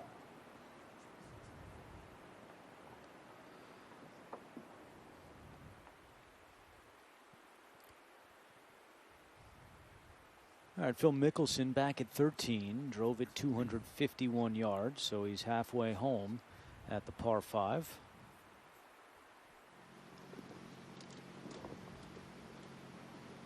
Green is still occupied up ahead for Phil.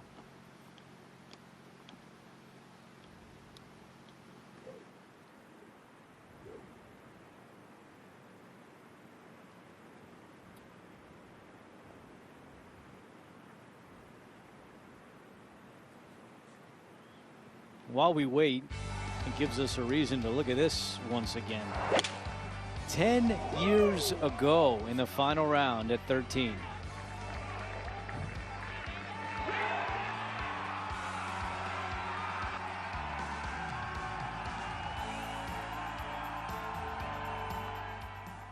Amazing thing about seeing that again, and we can watch it again and again, is that was 10 years ago. Does Phil look like he's aged at all?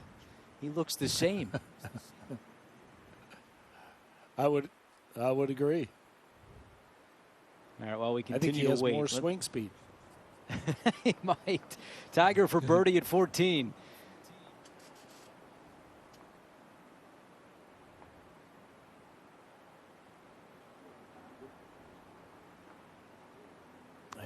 And you can see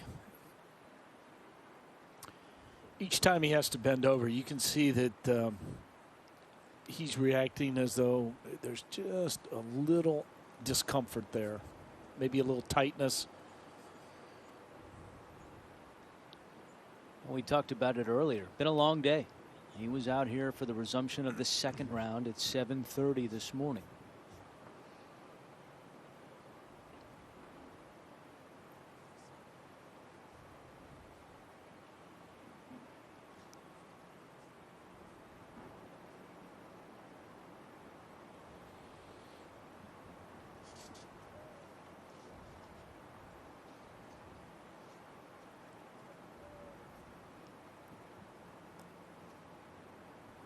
Horschel trying to take advantage of that really good iron shot, and he does. Second birdie in the last 3 holes. Yeah, for Billy Horschel, trying to get something going here on the second 9. As Phil continues to wait, we remind you that for live stream, scoring, news, and more, just visit masters.com.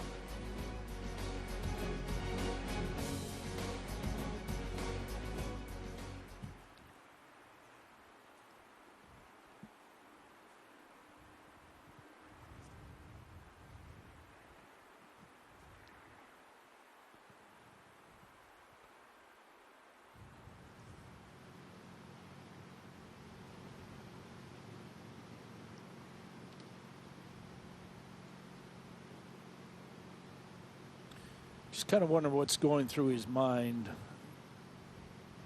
Actually, the ball striking hasn't been all that far off.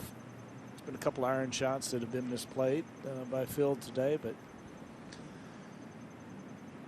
I just don't have any recall of watching him struggle with the putter like he has in this third round.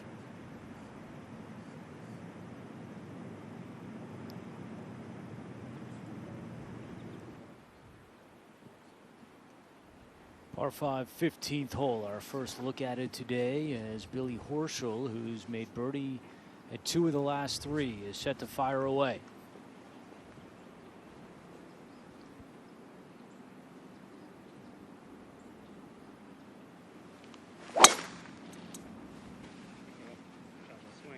Thanks.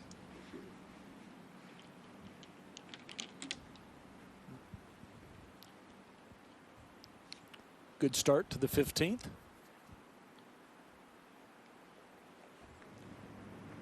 And after a long wait, the green is clear at 13, and Mickelson is ready. 252 to the hole.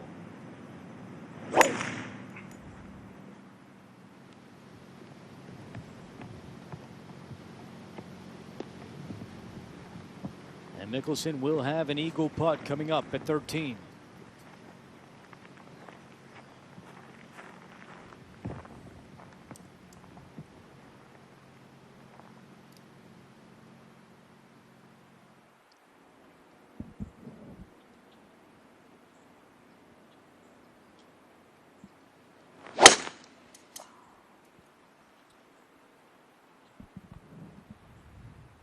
Tiger shot down the right side. That'll stay in the fairway.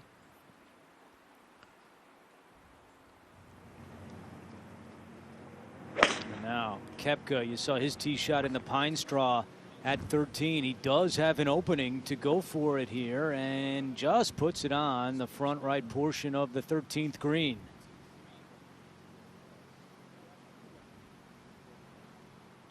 And we just showed you the shot by Phil 10 years ago. If it was a Sunday hole location, that would have been almost the same shot that Koepka just hit. As Fowler rips a good one at 15.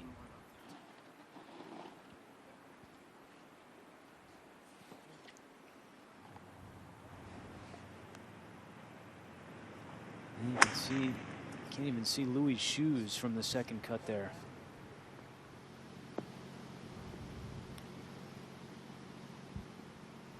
Well, from the second cut, that is a very good shot. So all 3 players have a look at eagle. Still relatively calm. Third round of the Masters tournament.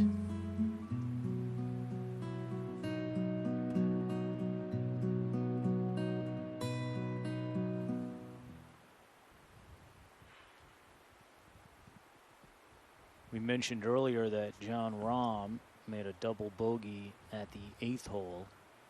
Meanwhile, a few moments ago, Bernhard Langer made a 63-foot birdie putt at 16. So he's 63 years old. He made a 63-foot putt.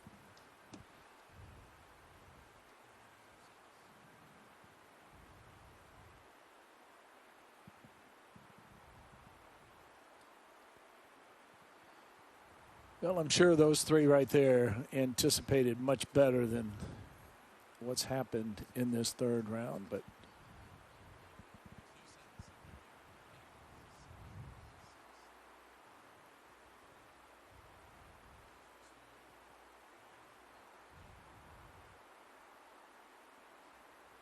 Three Americans making their way up the 15th.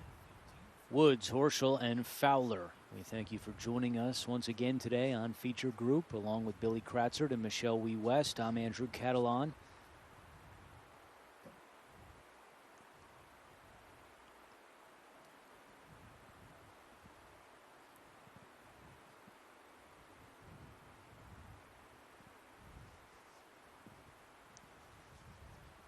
And so much talk coming into the event, how the course would look in the month of November, well, it's been answered in a big way. It is spectacular out there. Not spectacular today, though, is Phil Mickelson's putting.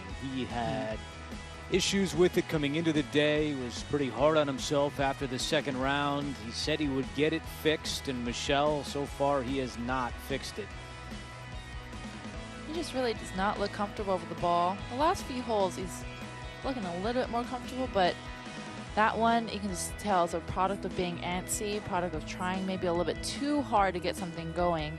He just needs to step back, believe that he is a good putter, and gain some confidence there.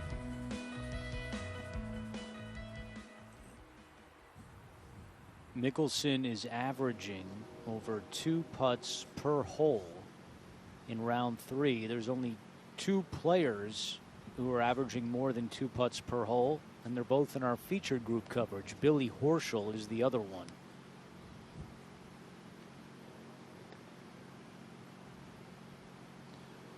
Well, this putt for eagle, really good speed right there, and actually had the perfect line picked out.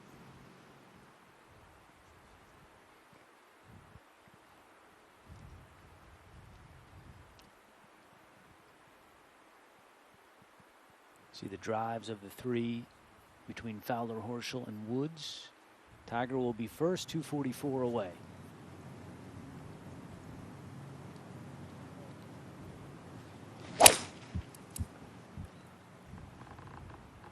Just that high cut. Again, the eyes connecting to the golf ball and the flag. Beautiful shot. That's pretty good. I didn't see it actually down. Eagle putt coming up for Tiger. Let's see if Koepka can roll in an eagle at 13. This would get him to 8 under. And had the line, but comes up a little short. Now Horschel's approach at 15. Just sneaks over that front edge. Kind of in between clubs there for Billy.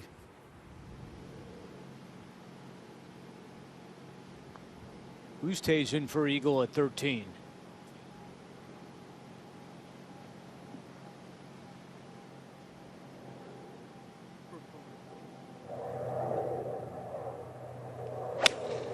Up ahead at 15. Fowler with 235.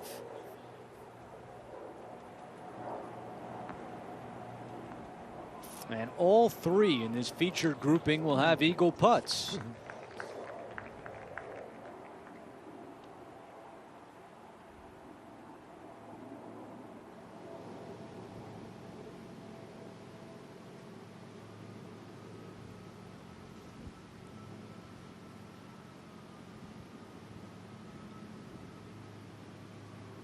Koepka made eagle here in the final round last year. That was on the heels of his double bogey at 12.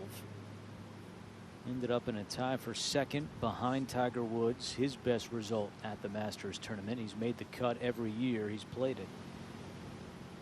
And that is a disappointing 3-putt for Koepka.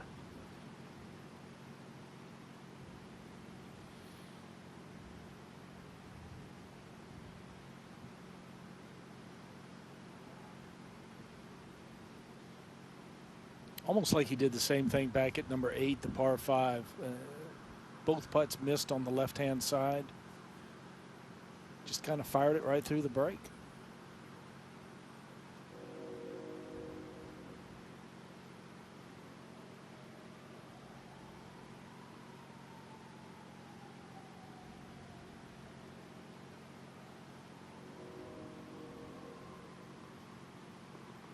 All right, Phil with a birdie. His first one since back at the 8th hole, and only his second today.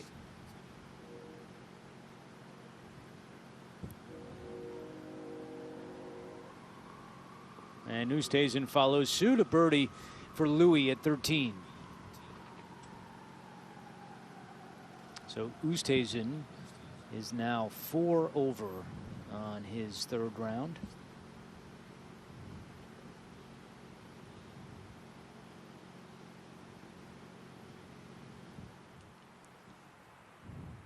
And this grouping continues to laugh it up. Horschel and Tiger and Fowler, they had a great walk to their tee shots down 15. The conversation continues onto the green across the Gene Sarazen Bridge, which was dedicated to Sarazen in 1955, 20 years after his shot heard around the world.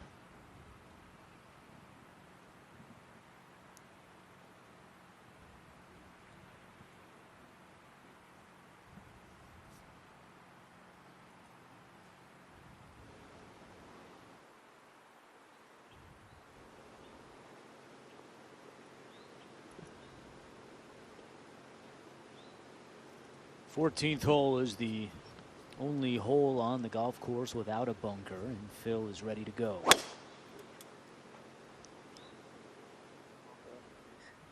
Yeah, he is driving it well. I mean, when he has that shot shape right there and the start lines are good, that's when he's the most effective.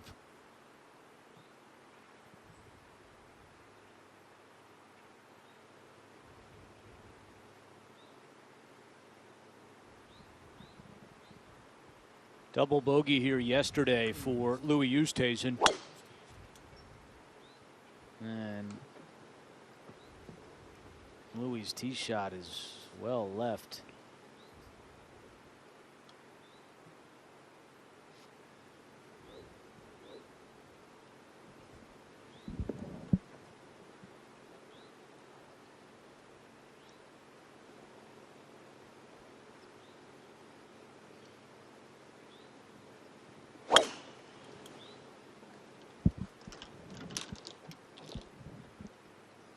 Koepka in trouble as well. That one hits a tree and comes straight down. So we'll see what type of lie Koepka has. Clearly a little bit frustrated after that 3-putt back at 13.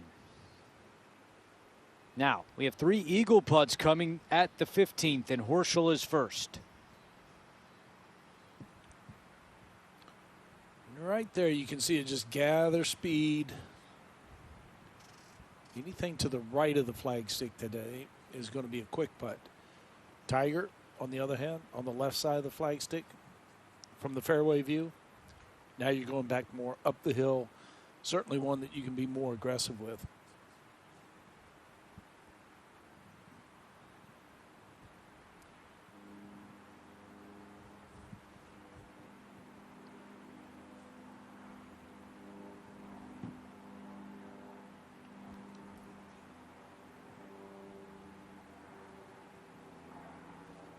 Fowler has 25 feet for his eagle.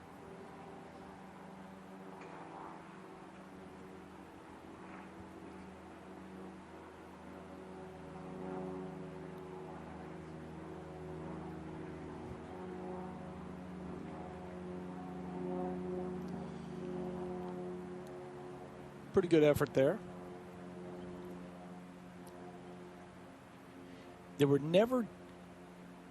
There never seemed to just be a block of holes where it looked like they were going to get it going today, this group.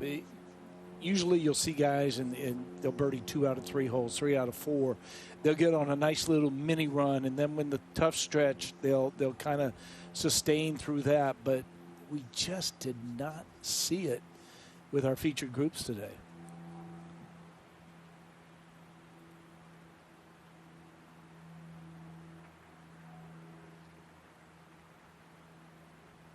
But I think everyone's up for an eagle. I know I am, Michelle. I am as well, too. This will be very exciting for him to make. It does look like he's using his legs a lot more to get down to the ground than he has in the beginning of the round. Mm-hmm. Yeah, there's some tightness there. In his career, Tiger has made 5 eagles here at the 15th hole, trying to add to that total from 17 feet away.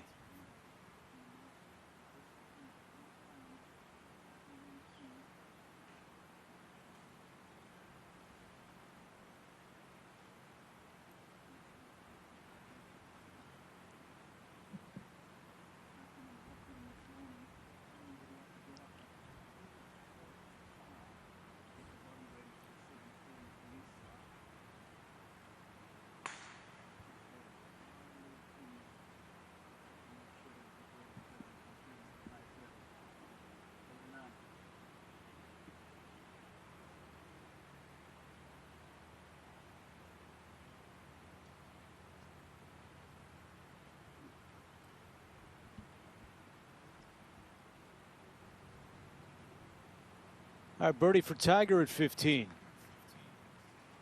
And 5 under for the tournament, so he's back to even on the day.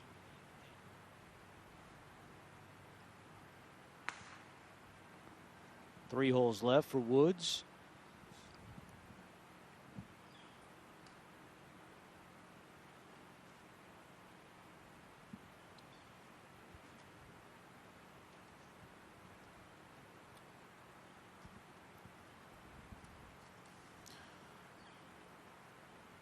This will be back-to-back birdies for Horschel. Give him credit, Billy. He's really come back nicely here on the second 9. That's his 3rd birdie on the second 9. Yeah, absolutely. And when you think that you 3-putted 3 out of the first 5 greens, you know, where are you mentally when you have that putt that you need to make? And as you said, just a nice fight back by Horschel. Here's Ricky for birdie at 15 to 2 under par. So all 3 in our featured grouping make birdie at the par 5 15th. Back at 14, Koepka 192. You saw his tee shot clip a tree, come right down in the second cut. And he's aboard, a long way away. Yeah, it's going to work its even way longer away.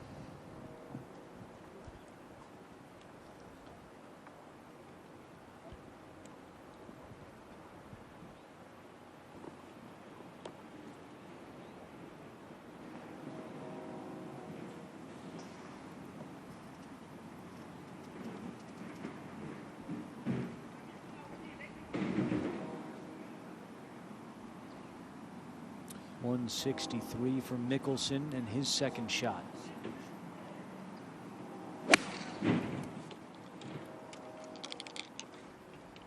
Tried to fly to 8-iron there, trying to keep it down.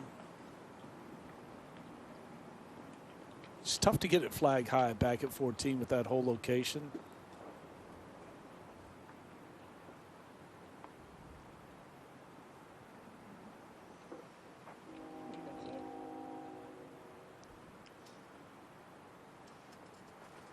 Five-time major champion Phil Mickelson, including 3 here at the Masters tournament, 04, 06, and 2010. Now we get a look at the 16th hole, the par 3, which today is playing 167.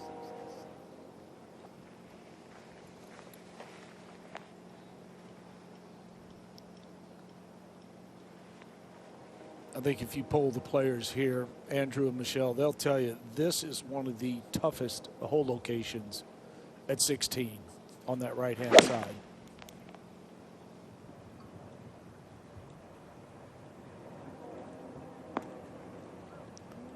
Oh, Horschel, beautiful shot.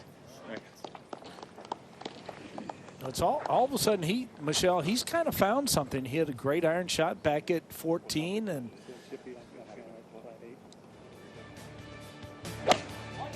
last year in the final round, and this is where Tiger really started to taste it.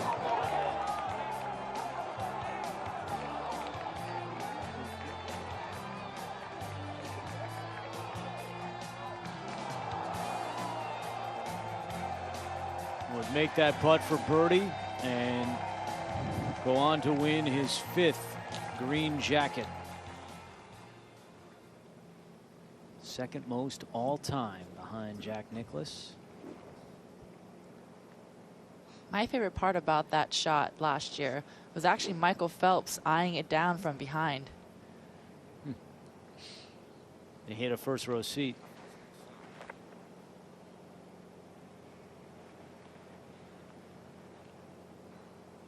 Tiger's got 8-iron here.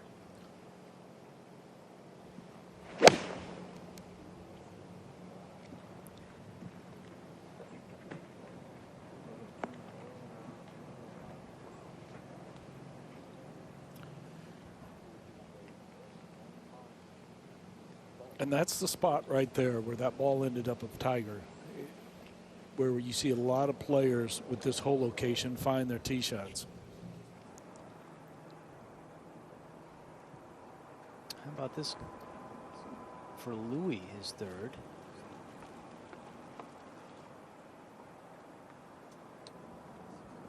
And he'll have that for par at 14. Fowler ready at 16.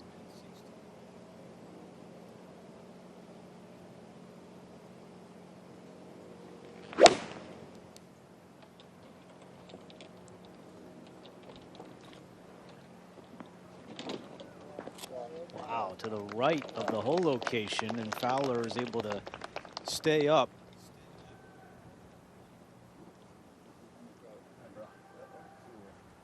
That is an ultra tiny area up there. Yeah, very small. You only have about 6-7 yards of width and 8 yards of depth. So it's an ultra small area. Back at 14, Koepka for birdie.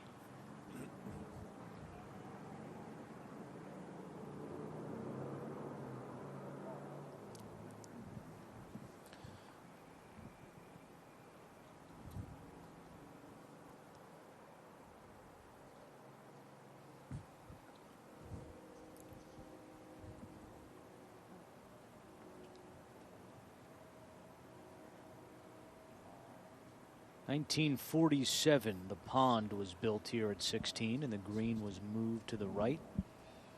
And then no changes to this hole since 1973, when the left section of the pond was filled in.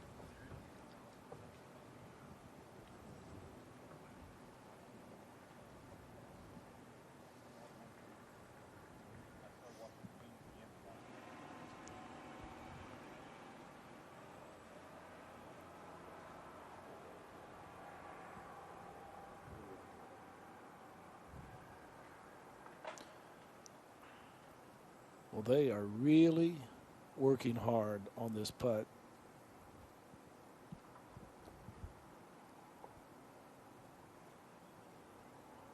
Phil bringing brother Tim in to take a look at it.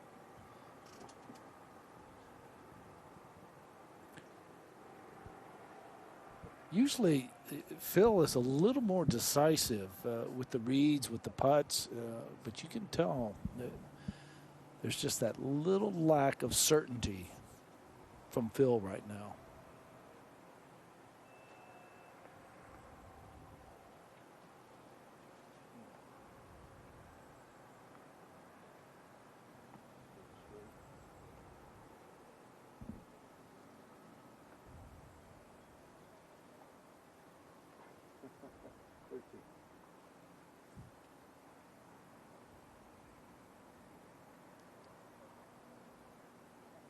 Par for Phil at 14. Still cannot get the putter working here during the third round. Same story for the second round for Mickelson as well. I think the last few putts were very well struck, though.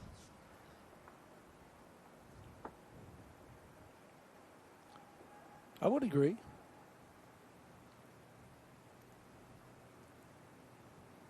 All right, Tiger will be first for birdie at 16. Yeah, coming up that hill. And just about every player from that area of the green is going to come up short with that putt.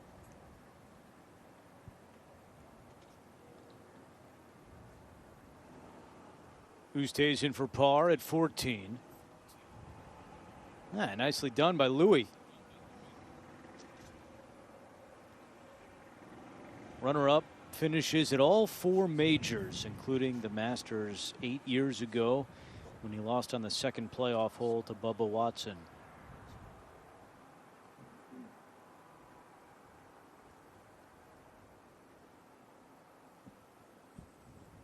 This would be a nice 2-putt for Koepka. He was a long way away for birdie to remain at 6 under. Nicely done.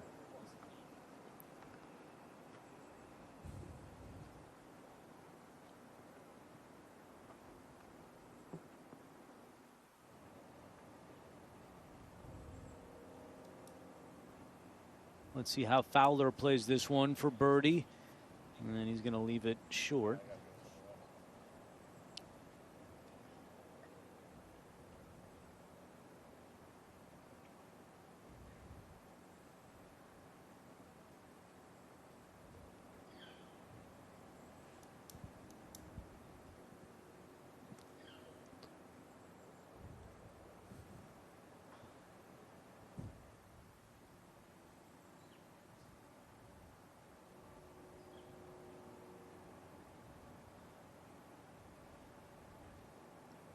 Here's a look at Billy Horschel really putting together a solid second nine and another birdie for Billy.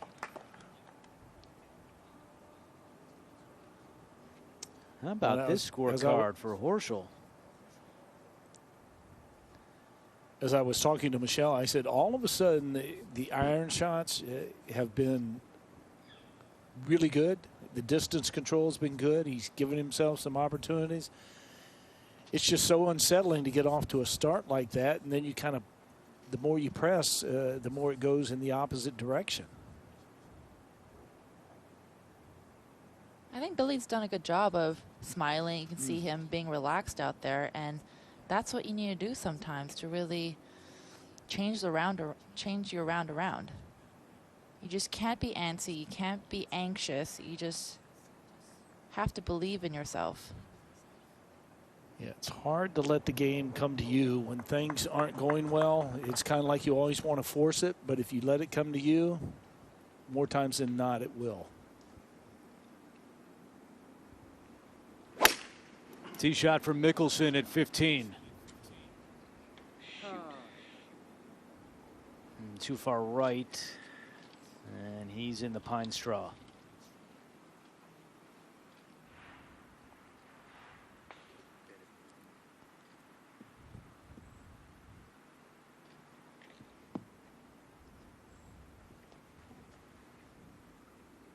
Update the leaderboard for you.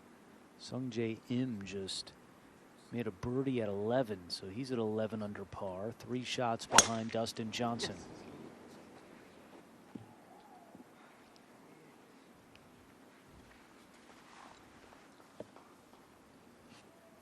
This is the second time we've seen Louis come out of his drive. It seems like he's hitting a lot of glancing tee shots today. Just really not many solid ones that we're used to seeing. Well, that was just roasted right there. Yep. Beautiful tee shot by Koepka. He's in a good spot out of the gate here at 15.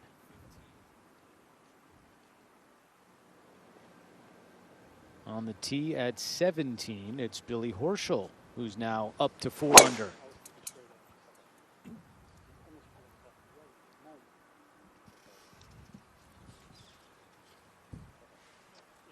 Come on, Billy, you gotta get. Michelle, let's take a closer look at the 17th hole. Par 4, 444 yards, one of the straighter holes on the course. Making a pretty simple driving hole. You can see that landing area right there. That's green, protected by 2 bunkers. And you can see a couple of false fronts and a couple of ridges. Pinned back left today.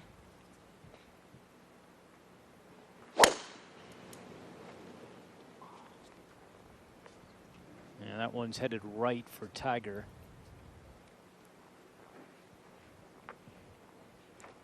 Did not get all of that one.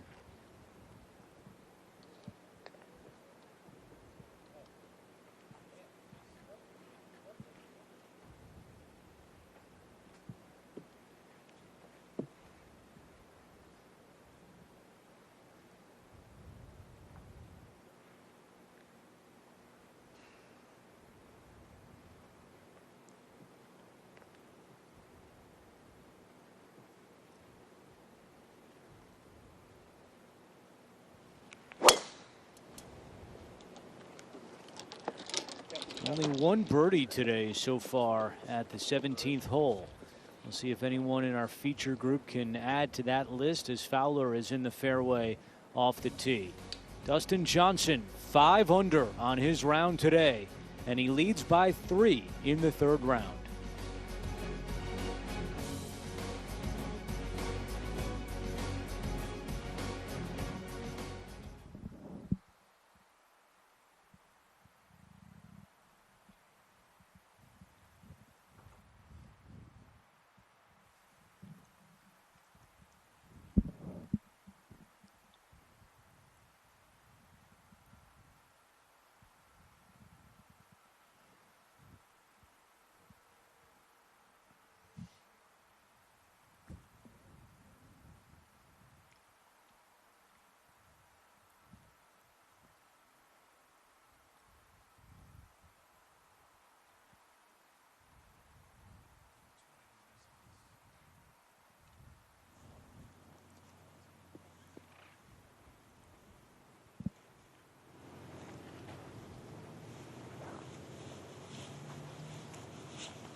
Phil in the pine straw off the tee at 15.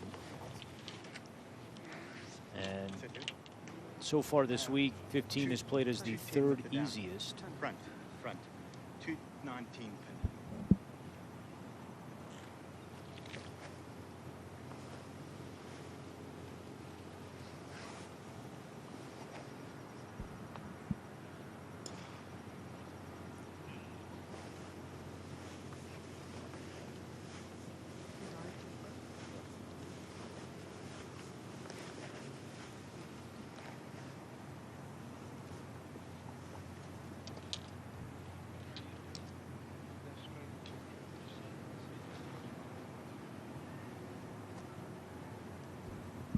This is amazing.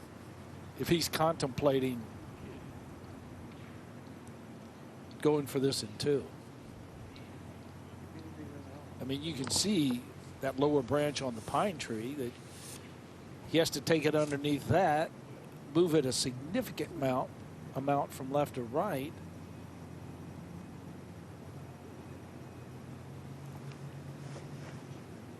No, but you can Nothing tell he wants surprises me to. anymore with Phil. You can tell he wants to.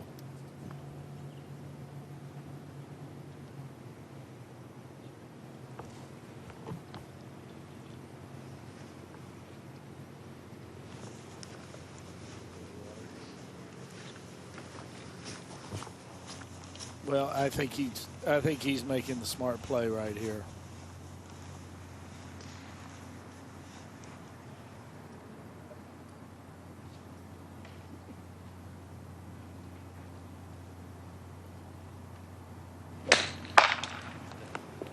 Wow.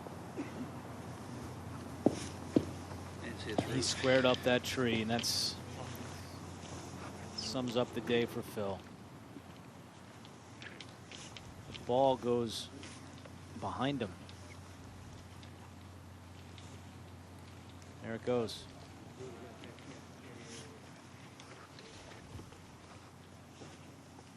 And that was he a was pretty surprised big by that root tree that he trunk had. under there. Yeah. Came out of nowhere for him. This morning's ball was just past that. 76 is that number. All right, up ahead at 17. Tiger in the 2nd cut.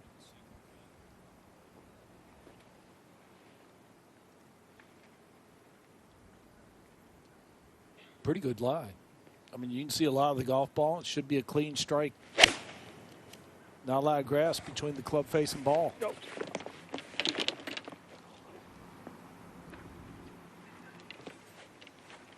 Still liking this, or? I mean, I feel See the whole location today at 17. Back left. Caught in the rough. 200-yard shot. Justin Thomas just made a birdie at 10. He's within 2 of Dustin Johnson.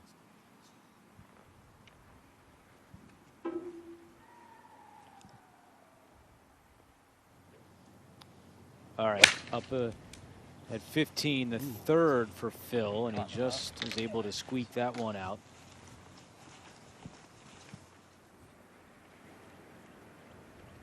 And now Horschel, right side of the 17th hole. Billy Horschel really putting together a strong second 9. Let's see if he can keep it going here.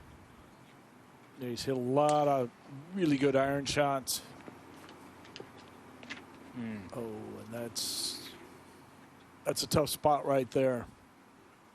And he knows it.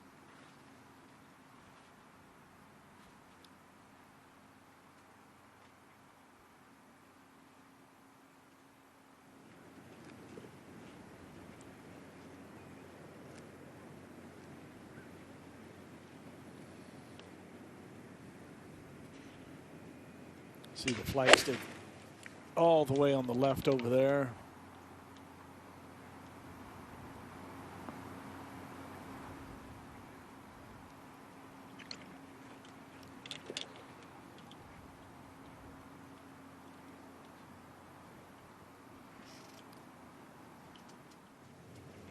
All right, at 15, Brooks Koepka, you saw his beautiful drive. 222 left to the hole. Oh, and Koepka throws a dart. Excellent shot from Brooks Koepka, and a short one coming up for eagle.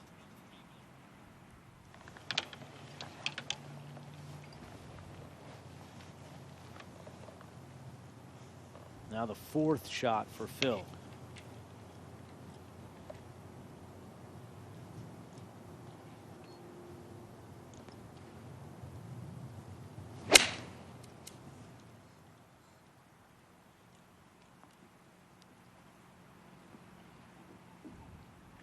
Slow down, slow down. Oh, and that goes in the water at 16.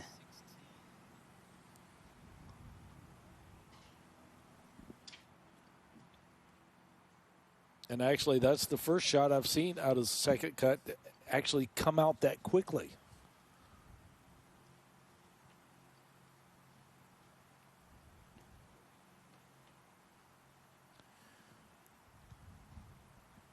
And you can just see all the energy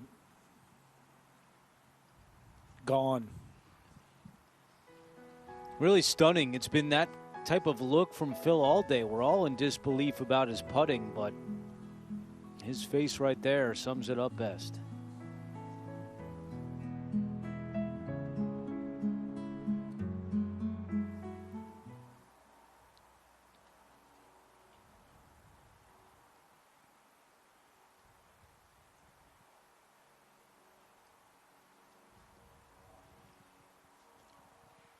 Billy Horschel with his second shot beyond the green at 17. Flag stick blowing ever so more slightly now.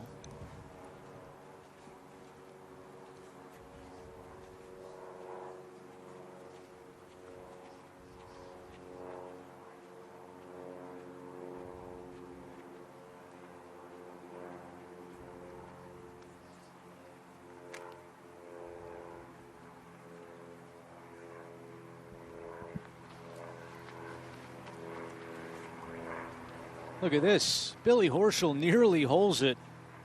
And his hot play continues.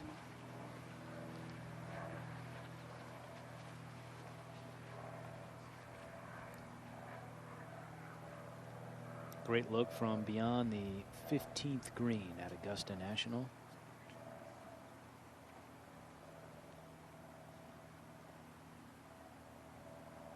Our feature grouping of Oosthuizen, Mickelson, and Koepka.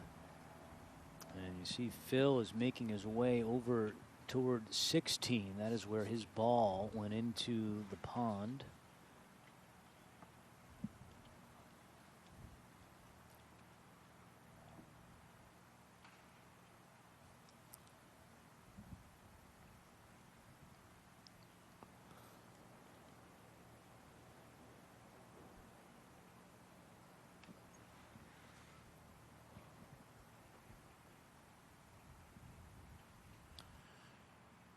Well, right now, what they're trying to determine is actually where the ball entered the penalty area.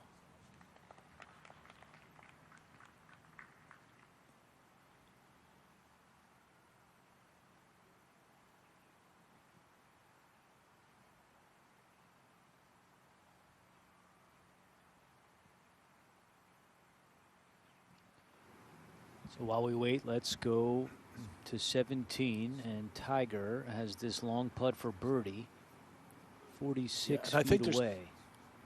I think there's going to be enough push off of the bunker the first half of this putt, pushing it to the right. Yeah, there you go. There you go. Really good effort there.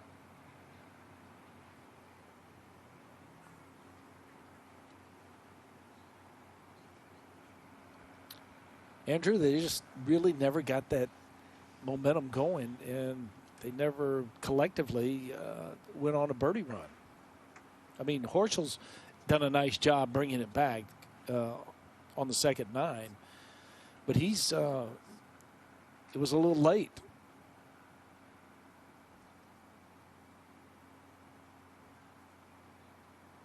Yeah, I've been trying to figure out the balance, Billy, of is it the players slowly adjusting to the course changing so slightly, or is it just the players in our groupings have not been able to get it going today? I think it's somewhere in the middle.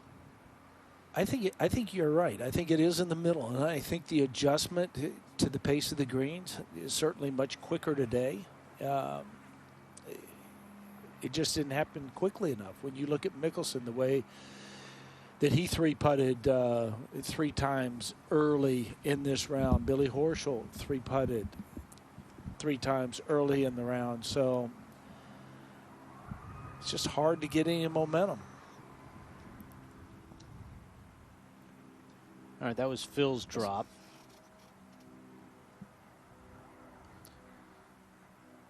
That's a pretty good shot from over the green. A lot of time that's not available. That shot he just played.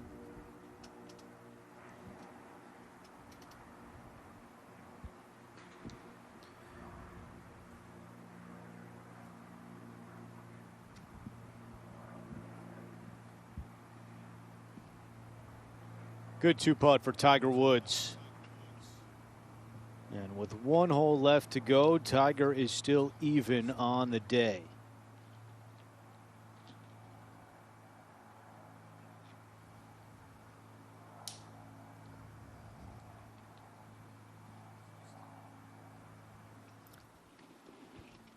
All right, 3rd shot for Oosthuizen out of the bunker at 15.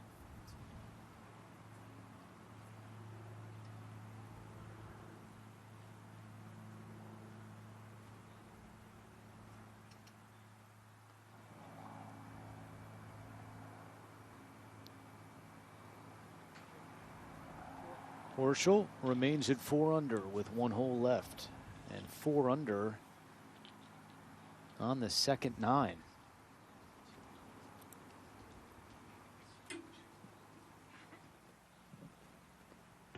Just past 3 o'clock local time in Augusta. You can see some shadows forming. We've got about 2.5 hours more of daylight, but it does look like everyone out there should be able to finish.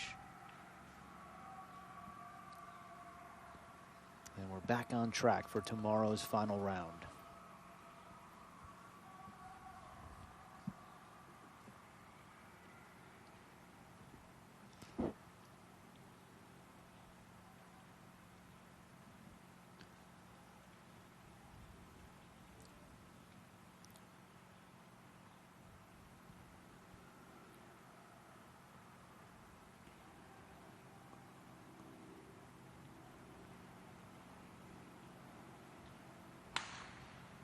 That's a nice job with the pace there.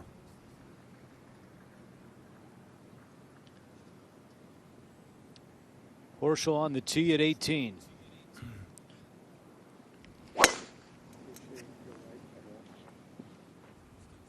Can't get there, can I? No. Nope. No. No. That's the answer to that question from Billy. Can he get to the bunker? No. Louis Oosthuizen tapped in back at 15 for par. Now Mickelson has this for double bogey.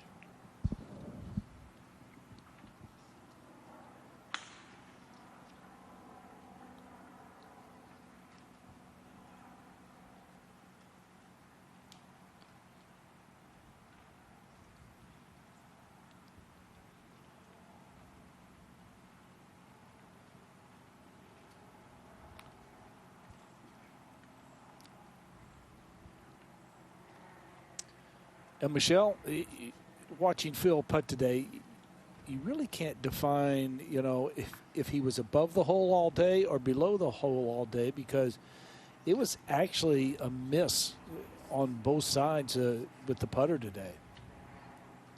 I think that's what's so confusing for him. It's almost easier when you know you've missed it on one side the whole day. You can look back and be like, okay, this is what I need to do for tomorrow. But when you're missing it on both sides, it's really hard to determine what it really is. And the last few putts, like I said, look really well struck, and that hole was just unfortunate for him. It seemed like he was starting to get on a little bit of a roll and trending in the right direction, but that's going to take a lot out of him. Brooks Koepka is able to put in an eagle at 15. So Koepka has been kind of quiet, but he's at 8 under par with 3 holes left to go. And even Brooks is smiling.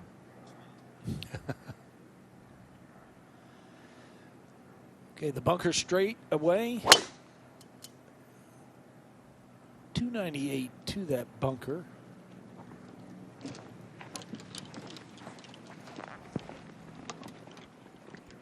Our final feature grouping away at 18. And you look at the leaderboard, Dustin Johnson, 14 under par. Justin Thomas is 2 back.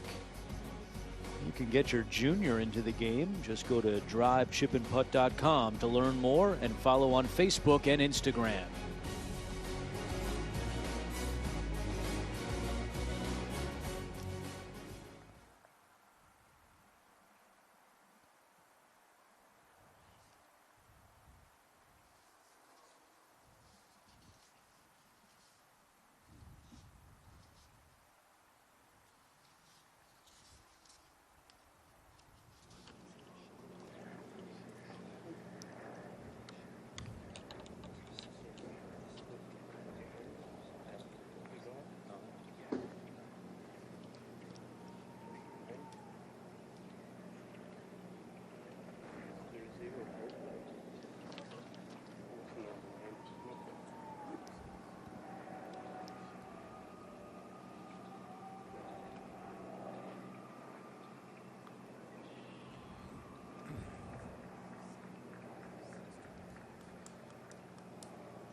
Tee shot for Koepka at the par 3 16th. Ooh, that's going to be a tough second shot for Brooks. Well, Louis Oosthuizen has some good memories here at 16 in 2016, the final round. Starting a slow little walk after it. Finds the sweet spot. And how about that? It's unbelievable.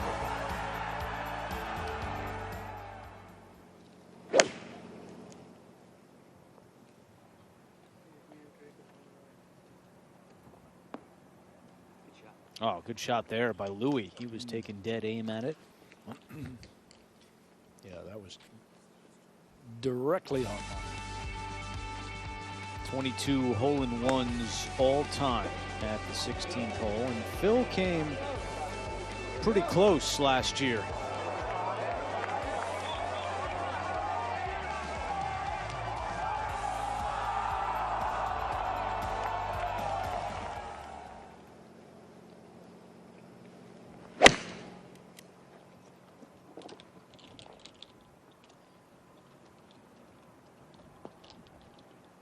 And Phil, just like Koepka, will have very delicate second shots coming up with that back right hole location. 18th fairway, Billy Horschel.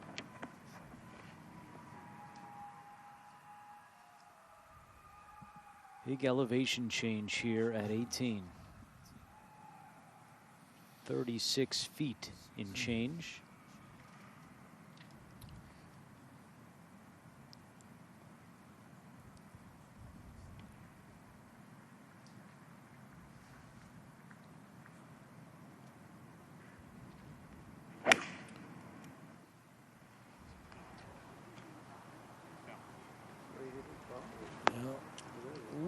bit of a pull there, but not all that bad with this whole location. Certainly by all costs, you want to avoid the bunker to the right.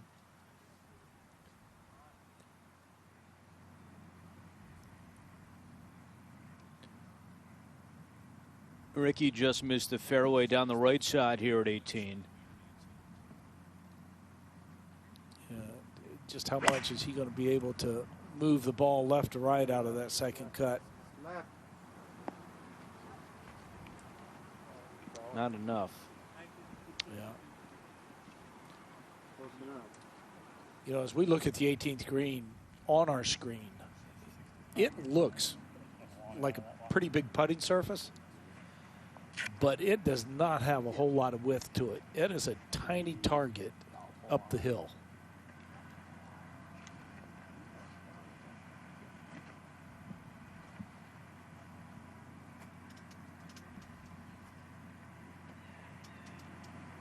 Tiger in a similar spot, 174 away.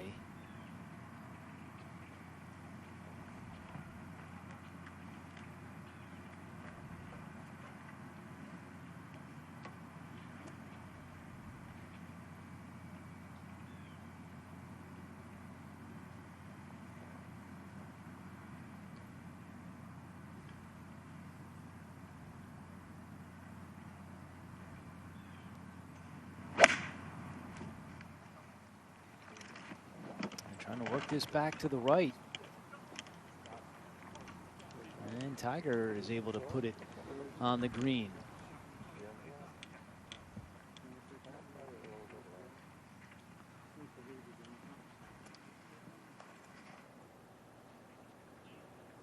All right, let's see how Mickelson and Koepka fare from beyond the 16th green. That's a good looking shot by Phil.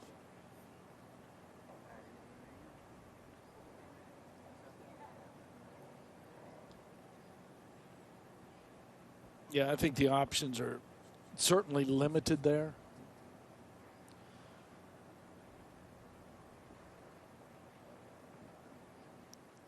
I think Koepka would take that, wouldn't he, Michelle? I think so. And I think putter is the right club. Too much can go wrong if you choose to hit a wedge there.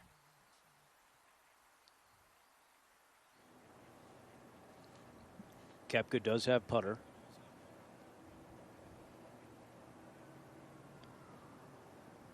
Wow.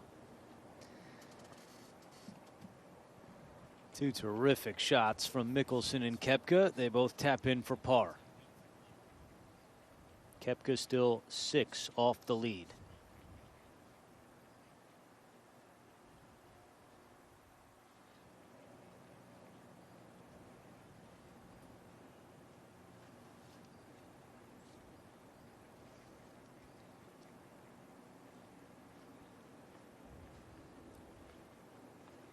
See if Louis can get rewarded after that good tee shot, and no.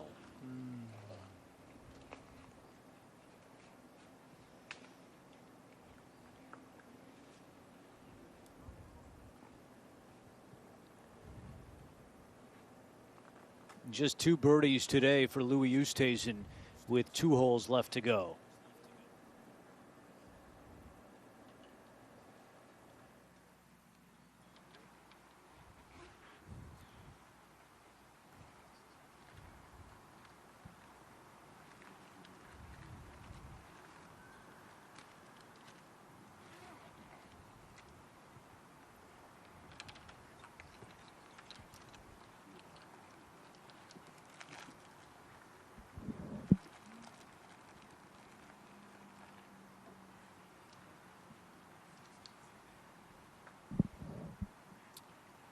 Similar shot to the one that he played at the opening hole.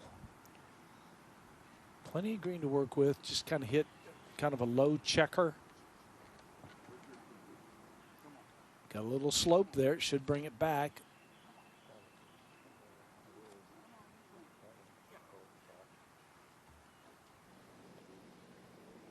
Tee shot at 17 for Brooks Koepka.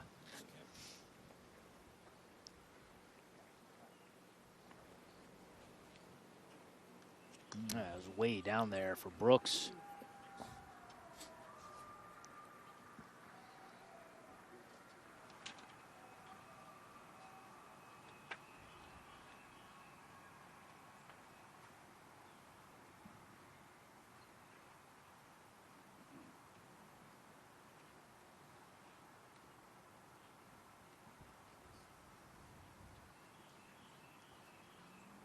Tiger walking all the way around for this birdie putt, and while he does that, we go back to 17 for the tee shot of Oosthuizen. And again, he's coming out of his swing and leaving this one down the right side, but that'll be okay.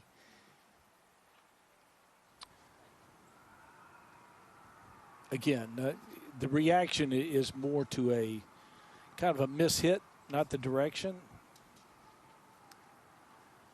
Just kind of one of those days that you hope that you don't have at the Masters, but many players experience it.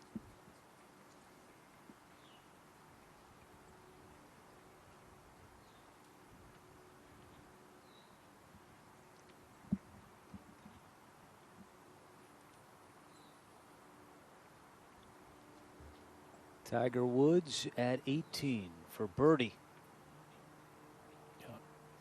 Putt that's going to go up the hill, move to his left.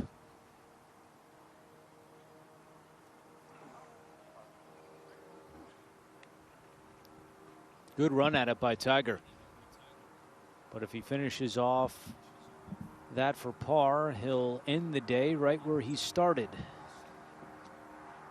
5 under par for Tiger Woods.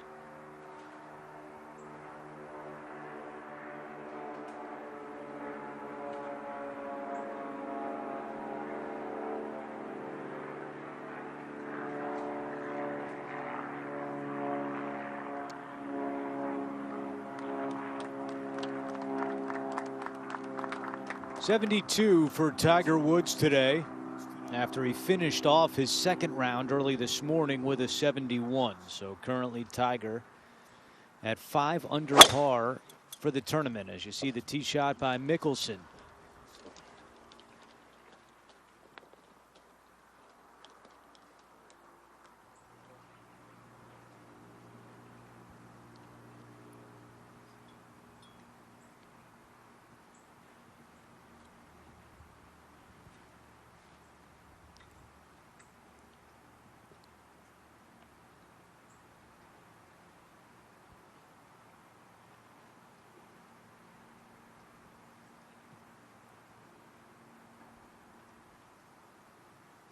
Be a nice way to finish for Billy Horschel, Andrew. Shooting 4 over on the front. This is for 5 under on the second 9. Oh, so close.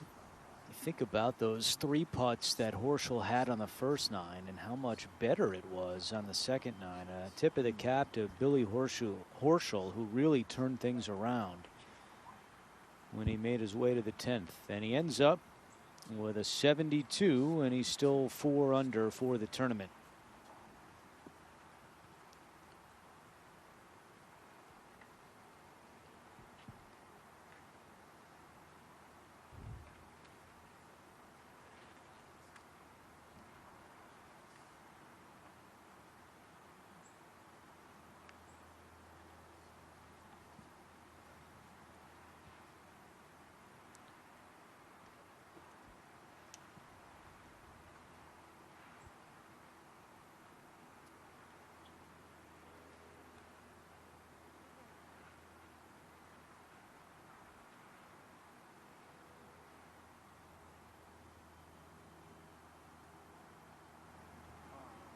And it's a bogey for Fowler on the last hole. So he had that really nice pitch in for birdie at 7. But outside of that, a struggle for Fowler to get going. And he finishes with a 75 and back to 1 under for the Masters.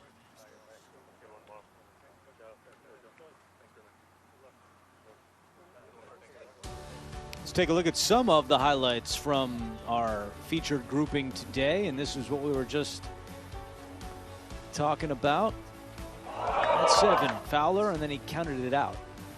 But other than that, really a struggle for Ricky today, Michelle. Just couldn't get anything going. He needed a really low round today. Perhaps a mishit and a slight misjudgment over here. Just couldn't get anything going. Billy Horschel, Billy Kratzer, you said it about Billy Horschel. Really a tale of 2 nines for Horschel today. It It really was. And once he started feeling comfortable and once he saw a few iron shots end up close to the hole, it just seemed like he was starting to stamp out shot after shot and was able to capitalize and bring it back with a 32 on the second nine. Long day for Tiger Woods. He had to play 8 holes this morning to finish his second round. So in total, he played 26 holes today and made 3 birdies.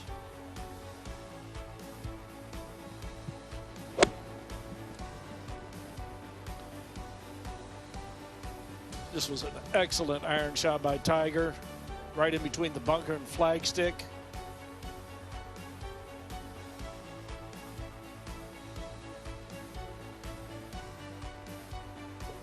And he finishes at even, so 5 under for Tiger puts him in a tie for 21st at the moment.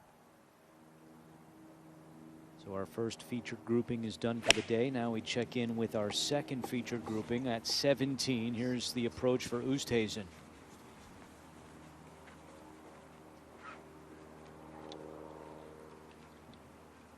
He's not able to find the green.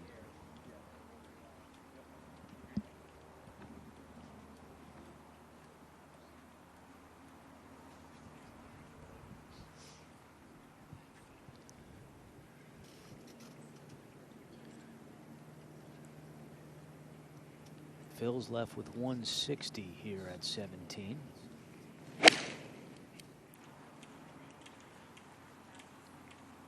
That's just a full 9-iron there. Trying to take it deep.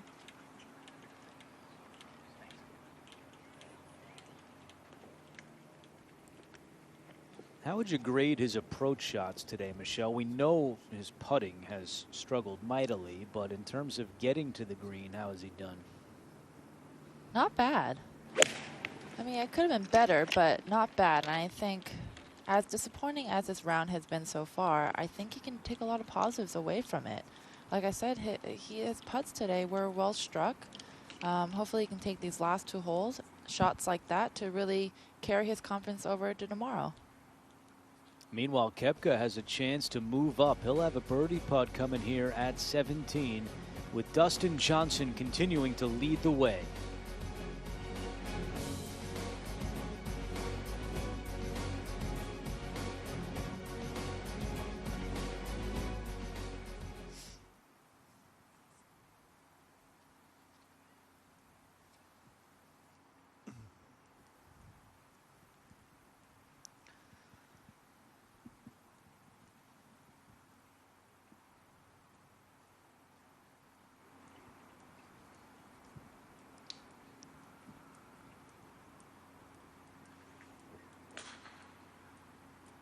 Beautiful walk up 17 for Oosthuizen, Mickelson, and Koepka.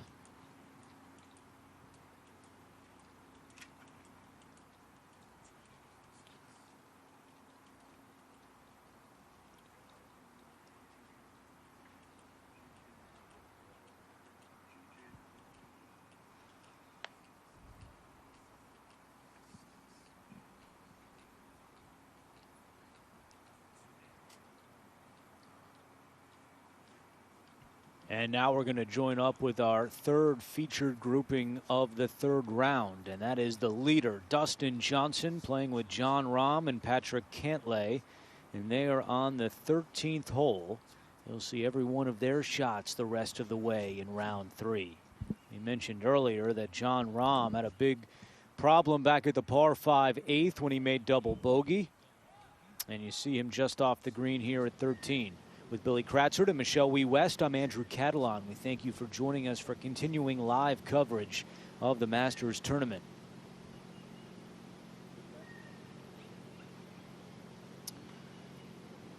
Really get a good look at just how severe that upslope is for Rahm.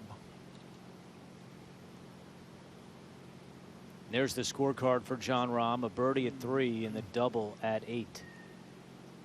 His third shot at 13. Yeah, I mean, he's trying to create shaft lean here, but it is really difficult.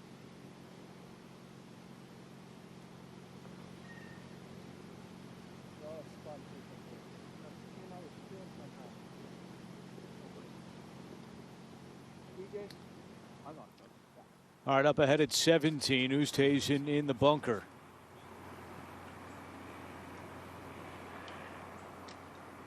And that is beautifully played by Louis. I would say other than the 7th hole, Andrew, he's had some classy bunker shots today. Hit one back at 10, now here at 17.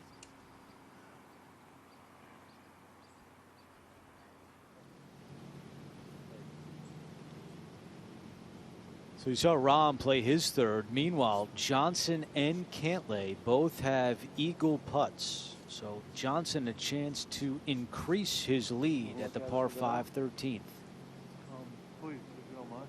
Thank you. Thanks, Ed.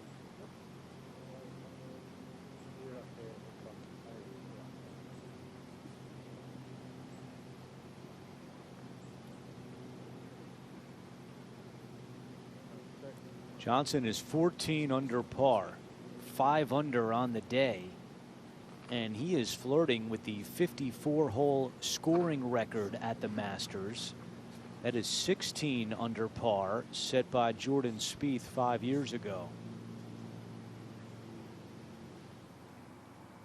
Koepka to get to 9 under.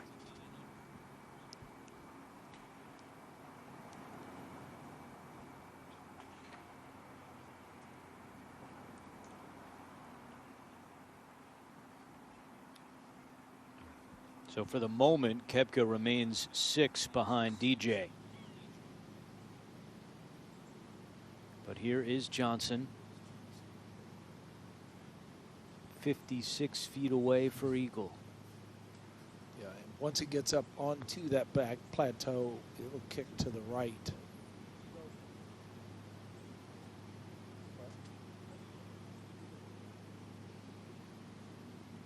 It's a good read. Good putt by Johnson. Short one left for birdie. You're higher than that. Up at 17, Mickelson to get to even par.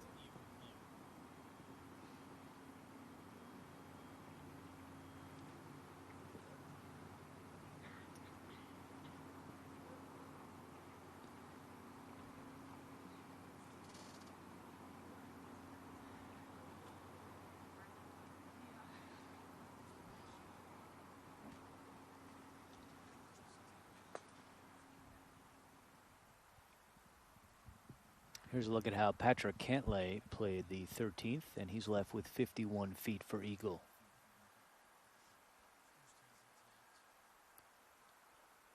Oosthuizen tapped in for his par at 17, so here's Cantlay.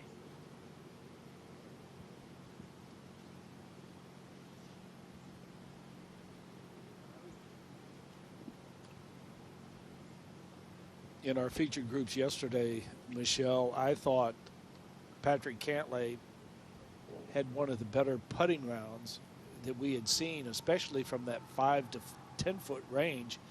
I don't think he missed from that range all day yesterday. And those are the type of putts you need to make at tournaments like these.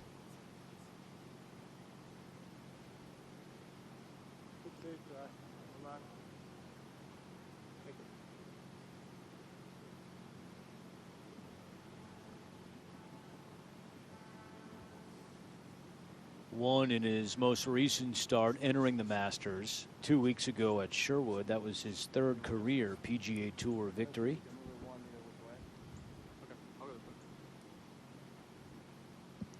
Final round 65 to beat Justin Thomas and Jon Rahm by 1, and now he's playing alongside Rahm here in the 3rd round.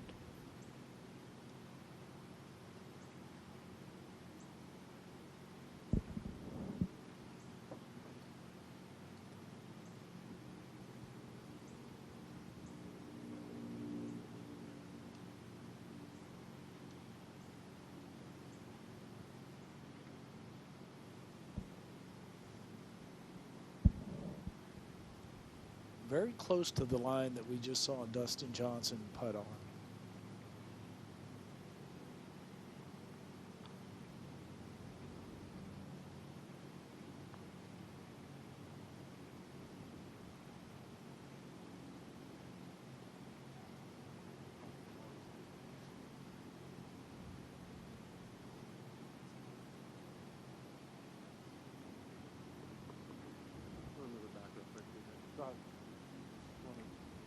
So Rahm remains at 8 under after the par at the par 5 13th.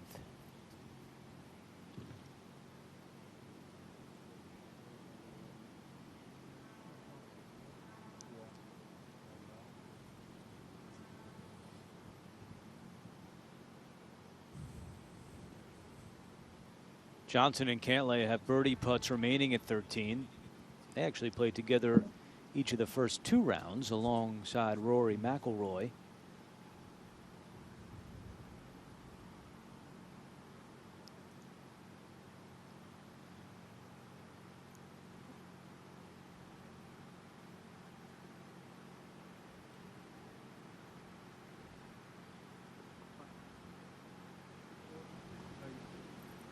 Birdie for Johnson, and he is now 15 under par.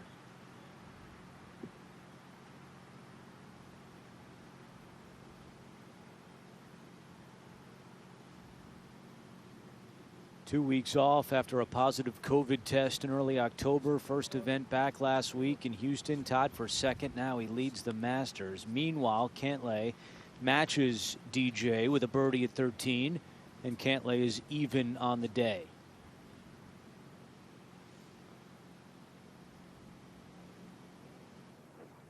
Up at 18, Brooks Koepka is set to go.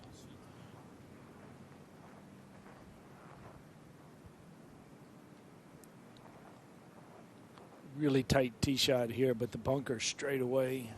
298 to reach that.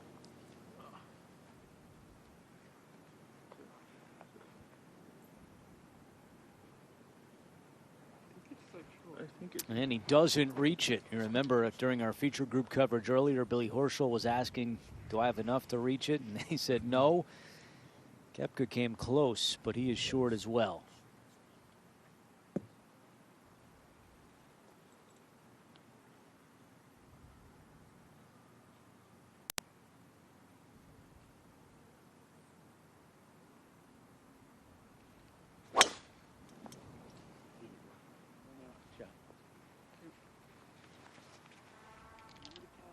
Michelle, that might be Oosthuizen's best drive on the second 9. We've been talking about how he hasn't been finishing his swings. That one was right down the middle.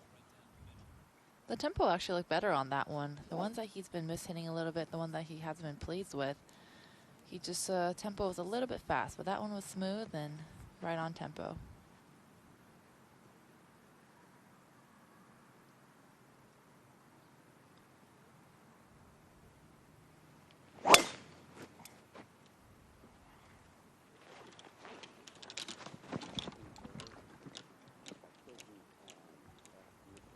And Phil in the second cut on the left side of 18.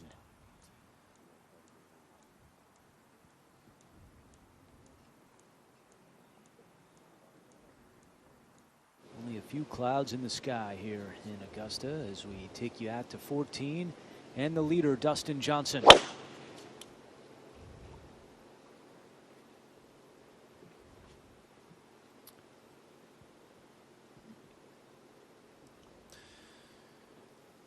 And being in our featured group yesterday, watching all 18 holes, there just seems to be such a high comfort level with DJ right now. I mean, everything he's doing is just so on point.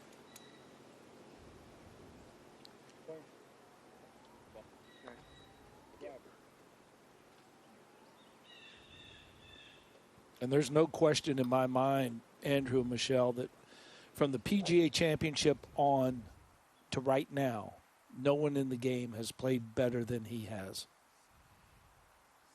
At one point today, we had a 9-way tie atop the leaderboard. Now it's Johnson ahead by 4.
Our featured grouping of Oosthuizen, Mickelson, and Koepka playing their final hole in the third round.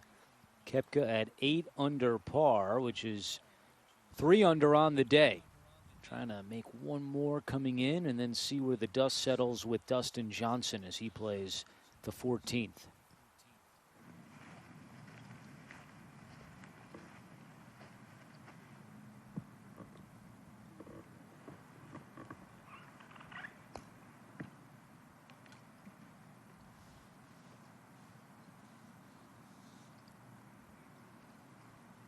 Saw our first featured grouping play 18 a little bit earlier, and the whole location today at 18 in the back right, just 4 paces off the right.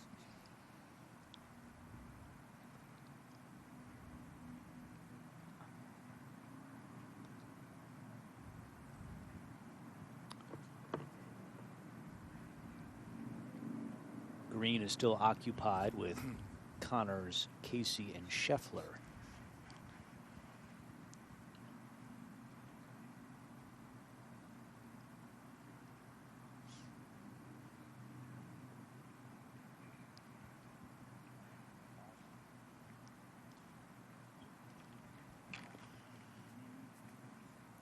Well, certainly the group did not have their best stuff. You know, Koepka hanging in there and actually had the opportunity to get it to double digits, but a few putts slid by the hole. But I actually thought he played a really nice, solid round.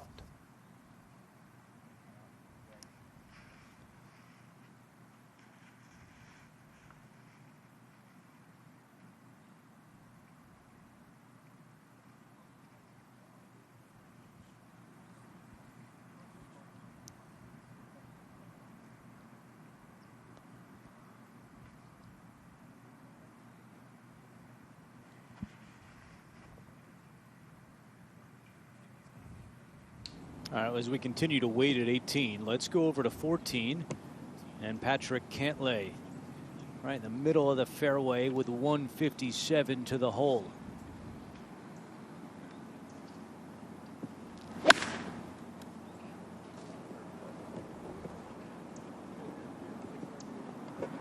And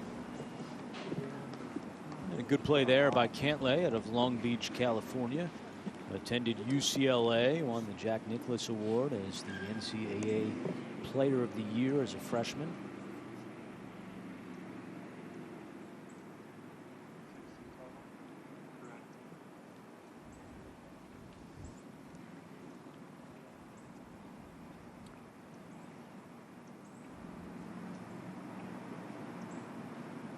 And now the DJ leader, Johnson.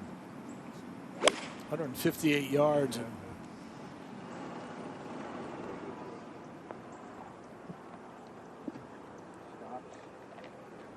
That's going to be just fine. That's going to be going directly back up the hill.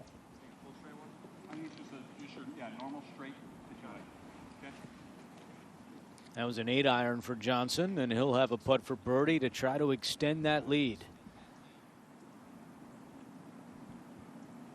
You see Rahm on the other side of 14 in the second cut. I actually think he can elevate it enough that he has access to this whole location.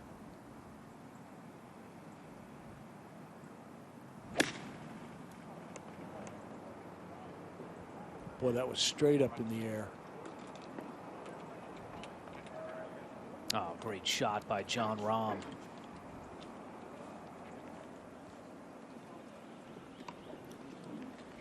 Trying to get something going to close out his third round. At 18, they continue to wait. Mickelson will be first. He's 192 away.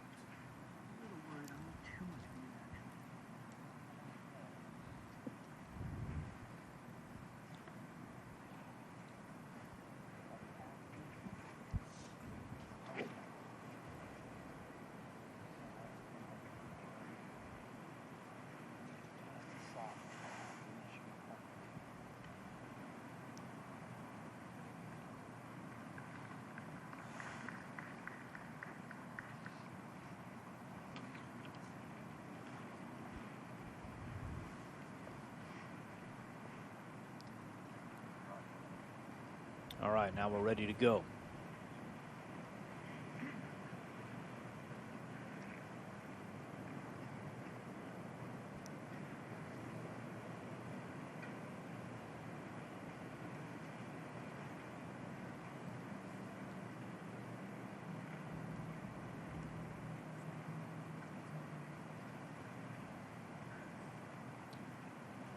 Certainly appears like a pretty good lie, Michelle.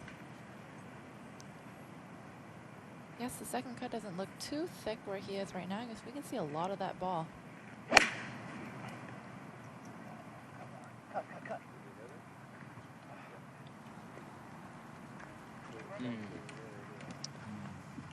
In the bunker for Mickelson with not a lot of green to work with.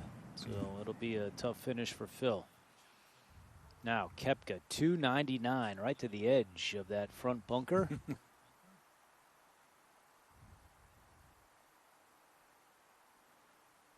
Get a good look at the elevation that he has to deal with. It'll be Oosthuizen first.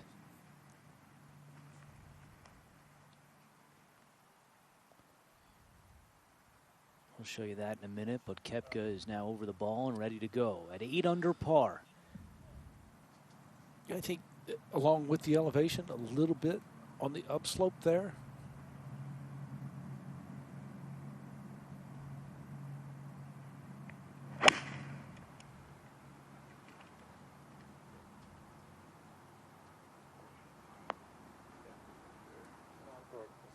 Did not get it up over that ridge, and it'll work back. Similar spot to where Tiger was a little bit earlier at 18. You see the ball up there, though, right next to the flagstick, and that was the approach from Louis Oosthuizen a moment ago.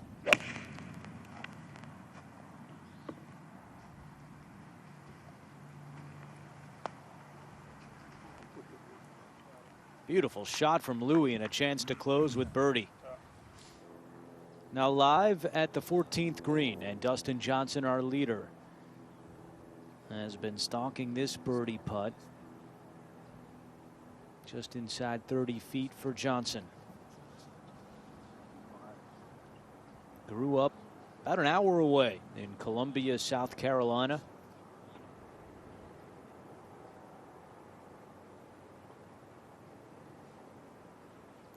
'23 career PGA Tour victories, including at least one every year since 2008. Those 13 consecutive seasons are the longest active streak on tour.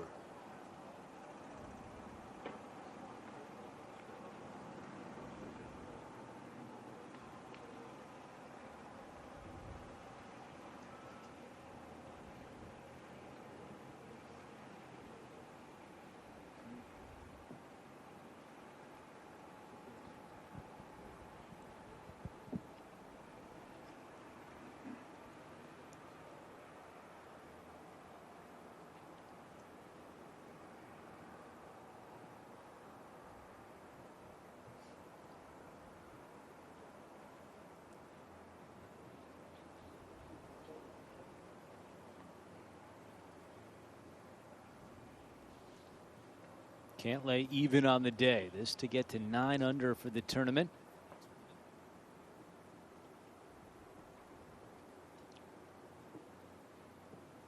Looking outside left. Again, trying to keep the speed up on this left to right putt. I think that's the critical component.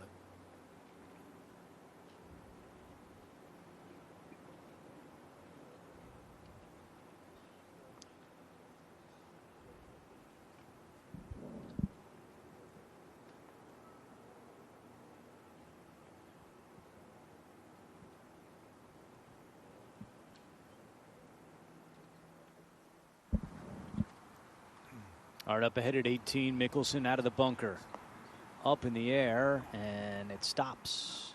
Well played by Phil.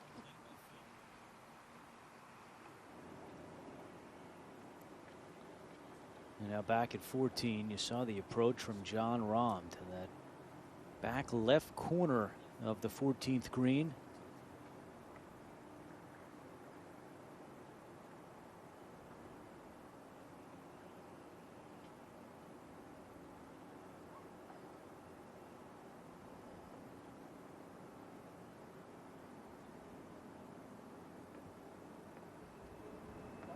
Nice putt by John Rahm, and a big fist pump as well.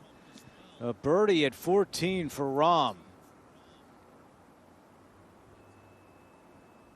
Up at 18, you saw Koepka's approach funnel back towards the front of the green. This is for birdie. Pretty much the same putt we saw in Tiger earlier in our coverage. Now Johnson for his par. And he remains at 15 under with 4 holes left to go. But coming up on the par 5, 15th.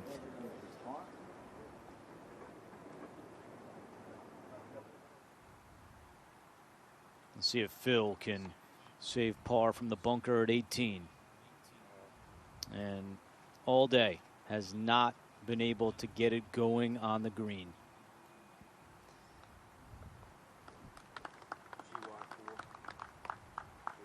'79 today for Phil Mickelson, and he is +2 entering the final round.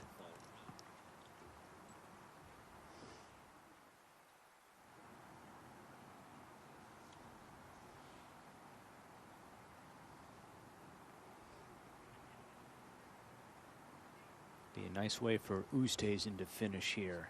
Short birdie putt at 18, and nicely done by Louis.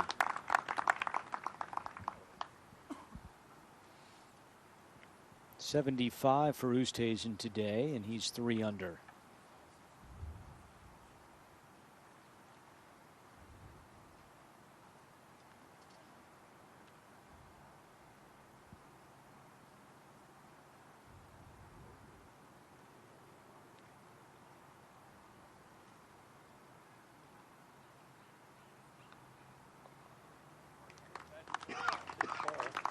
Koepka with par at 18.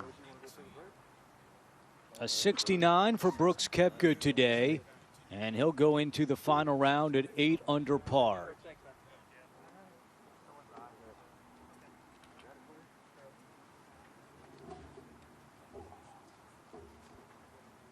So Brooks currently is tied for 11th with a handful of golfers still out there to finish the 3rd round. About another hour and 20 minutes or so of daylight. We should complete the 3rd round today and then be on track for the final round tomorrow. We have a lot more coming up your way on Feature Group as Dustin Johnson, John Rahm, and Patrick Cantlay are making their way over to the par 5 15th hole. But that'll do it for my partners Billy Kratzer and Michelle Wee West. I'm Andrew Catalan. And now we send it over to Brian Kroll and Michael Breed. Thank you, Andrew. And also a thank you to Billy Kratzer and Michelle Wee West as we join the action here on the 15th tee.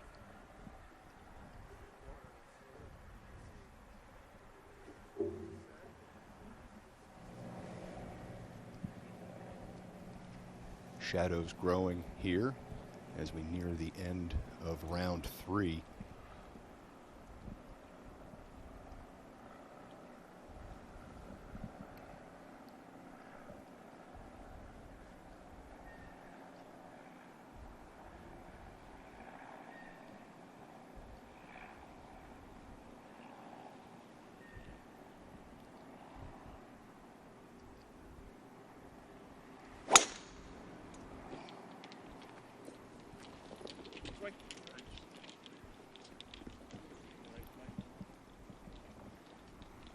Flirting with the left center of the fairway. They're just such a balanced swing. Almost looks a little like Adam Scott to me over the ball. Beautiful move.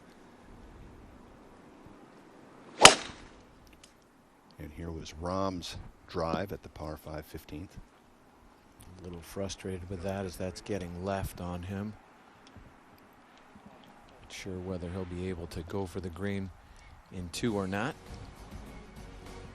Dustin Johnson, the big story right now, leading by 3 at 15 under par as we continue our featured group coverage here of the 84th Masters.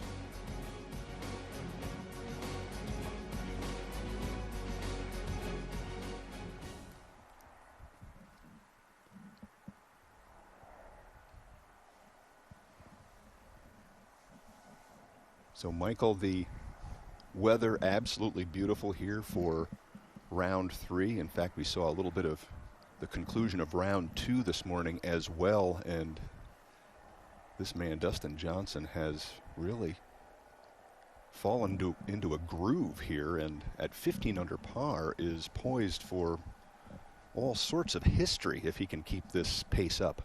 Well, he's hit 13 of 14 greens. He is he's just a ball striking machine right now. Only missed 3 greens in the first round, 2 in the second, and 1 so far in his third round. That is the recipe for success.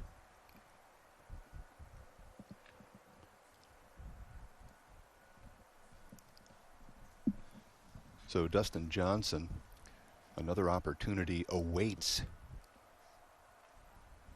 here at the par 5 15th. Remember, he started his third round, Michael, 4 under through 4 holes with an eagle at 2 and birdies at 3 and 4. Just an incredible start, and he has kept it going. Answer, Smith, and Justin Thomas, all very much a part of the story, and we'll get to watch some of their action as well as we take a look at the setting sun on the hair of Abraham Answer. Let it stay in. You see where the pin is, everything.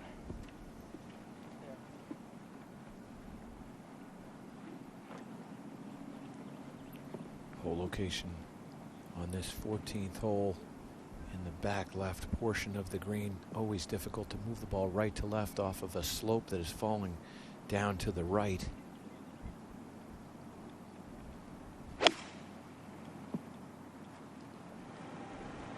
Pretty good. Right swing, Ed. That's a great shot.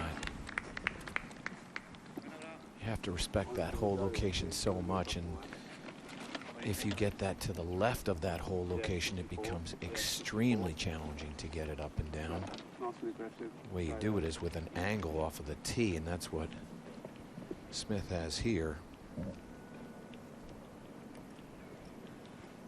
From the right side of the fairway.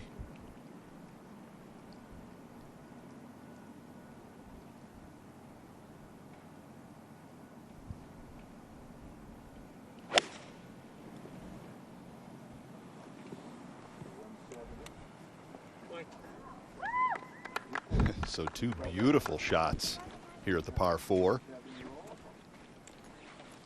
And Smith will get a nice little read off of Answer's putt. He's right on the same line.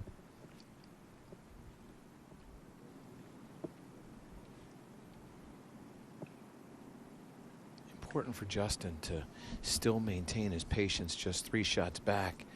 You don't want to make a mistake here.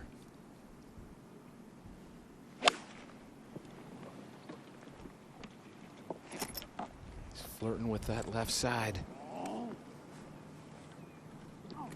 That's what you can't afford to do.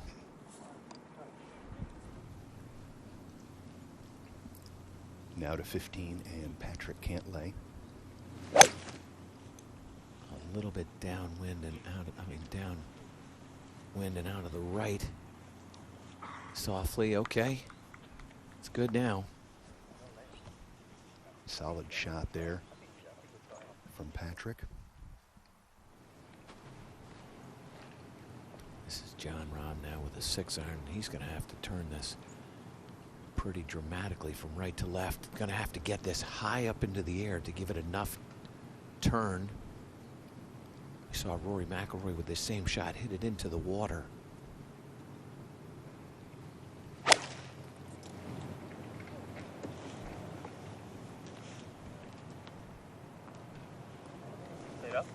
Oh, be careful. Be careful. Oh. Fortunate. So Rahm, a beautiful shape there to that shot, and was very lucky that it stayed dry. There's a look at the action so far here. Now Dustin Johnson also looking to shape this. Surprising that he would take on this shot when he doesn't have to, but beautifully executed. You know, when you're feeling as good as Dustin Johnson is right now, it's almost like, why play safe? Everything's working right now. He just has such great tempo. He's seeing every shot.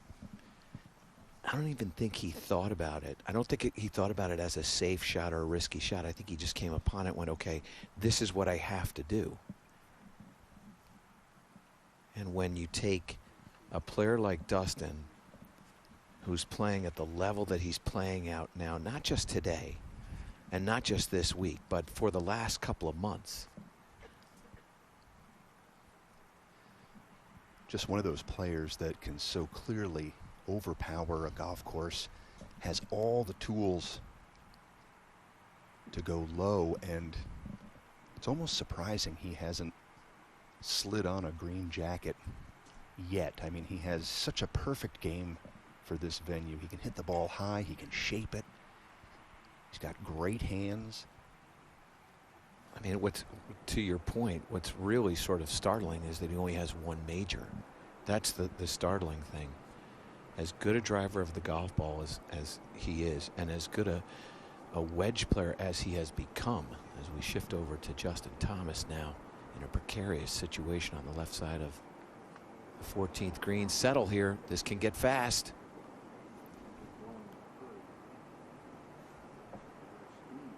If it catches this ridge here, it could continue down another 5-8 feet, and fortunate to have that remaining, but you just can't miss that hole location back left on 14. You cannot miss to the left.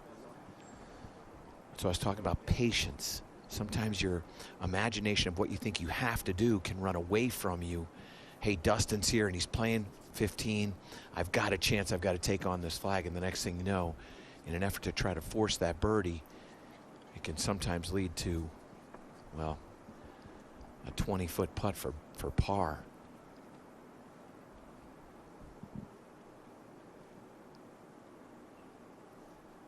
Yeah, we talked about the ingredients for success here at Augusta National, and this young man has them all as well. Able to hit the ball high, great hands typically, although he didn't show it there.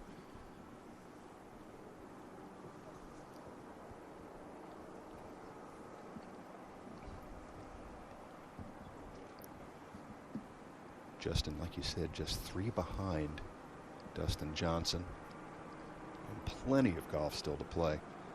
This is really shaped up to be a fantastic Masters tournament. Happens every year.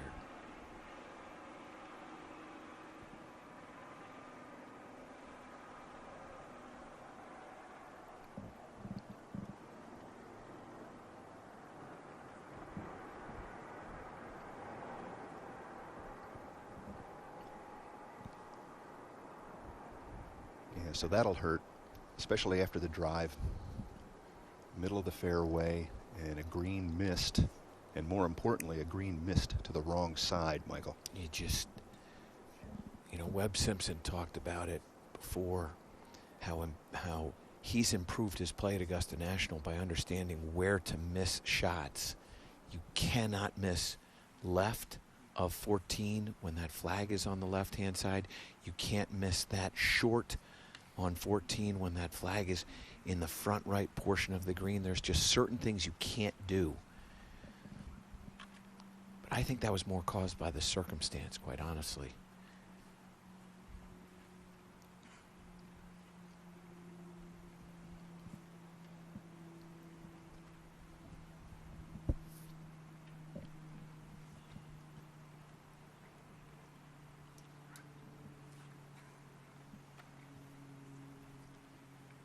Beautiful look here at the par 5 15th.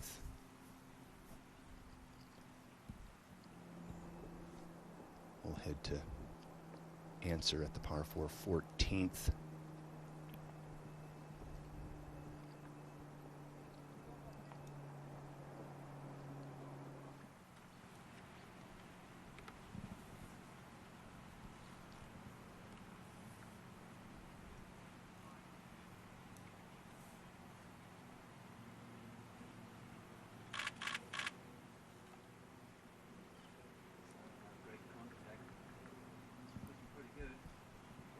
That is brilliant. You know, we saw him hit one of the most memorable wedge shots at Jack's place as he went on to win there. And while that one went in, this one didn't. This was just as impressive. Almost as if he summoned up a little Seve on that shot. Beautiful touch as we head to Cam Smith.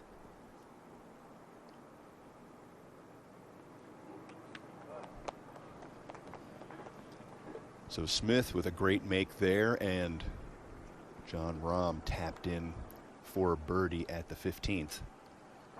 So a couple birdies go to the board here in the third round of the Masters.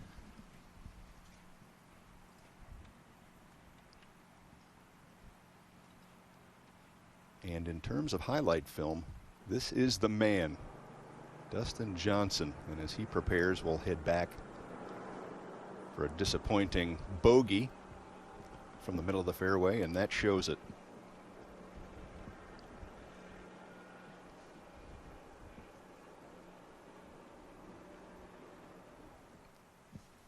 You can see the frustration in Justin Thomas's face.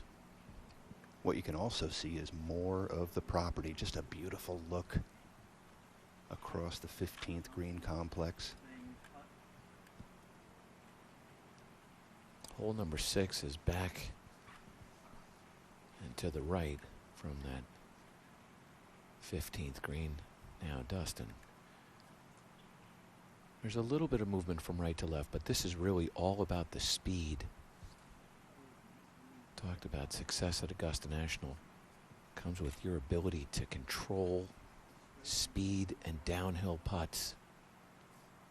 Look at this, just trickling down the hill. That is absolutely fantastic.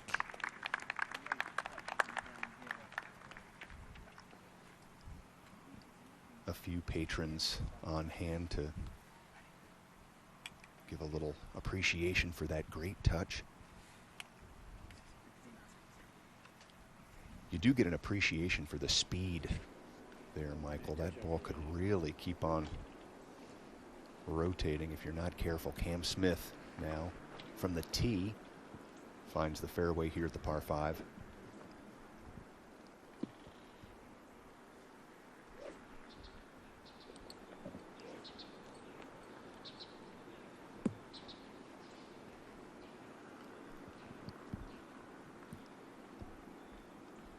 Answer now, a birdie in the first round.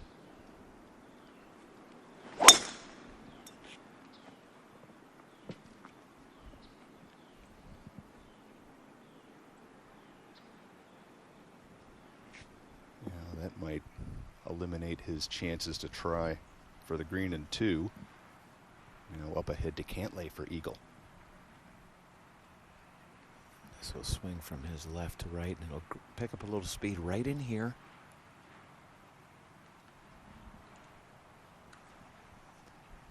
That also fabulous.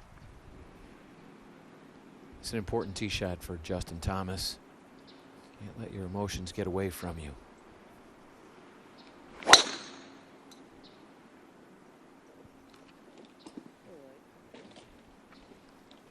That looks like a good way to settle things down.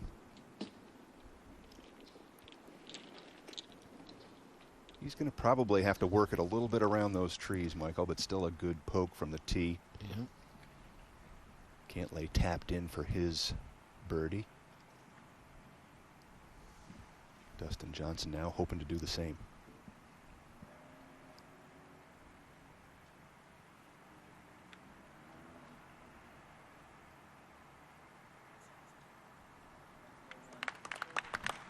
He's making it look easy. I mean, look at that scorecard. 5 birdies and an eagle. And the eagle, his approach shot was a 1.5 feet on hole number 2. Dustin Johnson at 16 under par through 15 holes of the 3rd round, leading by 4 as the shadows grow longer here this beautiful Saturday at Augusta National.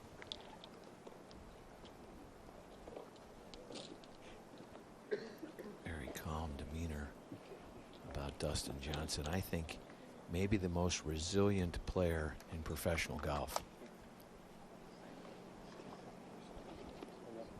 Well, the term unflappable has been used for Dustin so often, and it really does apply. He seems to be unaffected by his surroundings. Many players who Dustin has played against have said when Dustin has got his A game, there's nothing you can do about it. He's just that much better than everybody else. Well, Jon Rahm is preparing for his shot today. This was earlier in the week during a practice round. One of the traditions here at the par 3 16th, skipping the ball and trying to find the green. Rahm took it a step further and finds the bottom of the cup.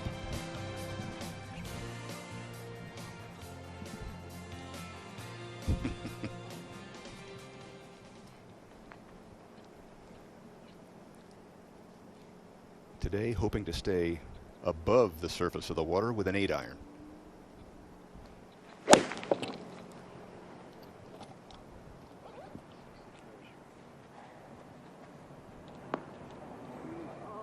You could tell by the way he was looking at that. He was interested in that shot. John knows he's going to need to make some birdies.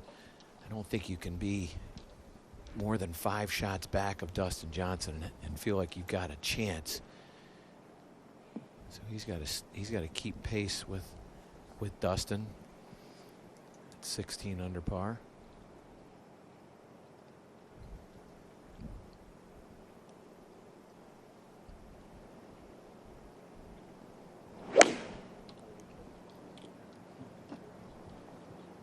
Birdie in the first round, par in the second. And he'll have a great look at birdie here in the third. He just continues to do what he has to do. He hits fairways, he hits greens, makes putts. It's the game is easy right now for him. Is this what the zone looks like, Michael? I've been looking for it for a long time. Yeah. There are a lot of people that have been looking for this. This is special, what we're being treated to.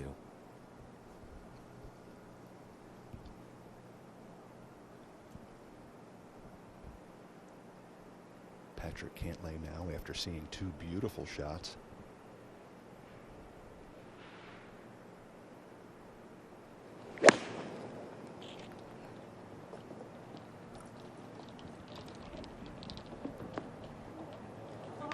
Let's make it 3.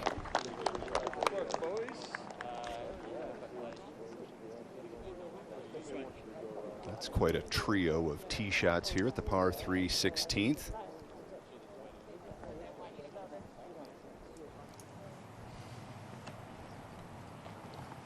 Now back to the 15th, and talk me through this shot that Answer is facing, Michael.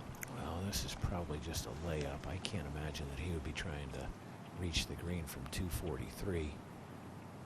So he's probably going to just lay up to a number and get an angle to this whole location. So keeping it down the right-hand side. That will offer a slight downhill lie and a little bit where the ball is sort of above your feet there. But that's what you have to do. You have to play smart here at Augusta National. You can't force things. Now Cam Smith from 225 yards. He will be trying to get this up onto the green.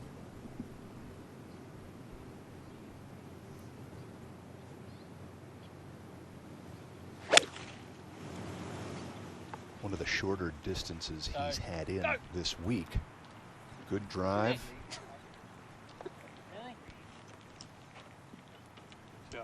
All right. Not bad.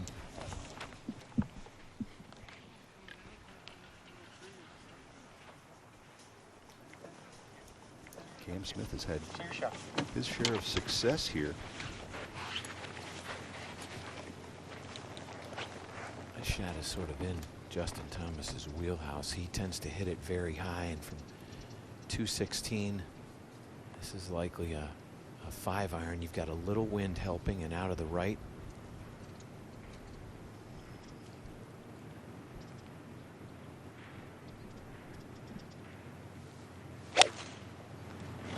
Softly. Softly now. Whoops. Wow. Wow.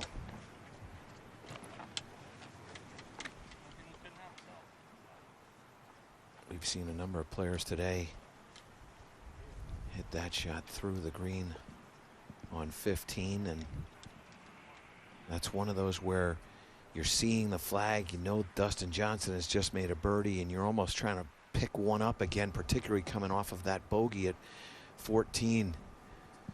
You start turning that over like that, and if you don't get the apex, it starts to go forward, not up. Yeah, that right to left motion definitely adds a little heat even when it hits the ground. And listen, it's not an easy shot, but that's an unforced error from Justin Thomas for sure. Well, and you could tell by the apex of the shot how low that was. That was going to be fast when it got on the ground. So we move up ahead to the par 3 16th. All three players with good birdie chances here.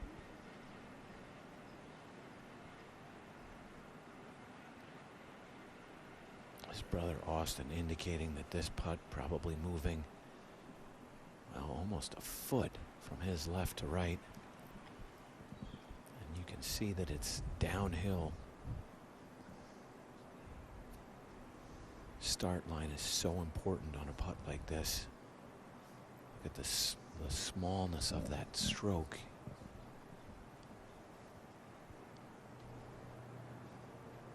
An eagle and 6 birdies on the day already. He hit it where he wanted to. He just needed to play additional break.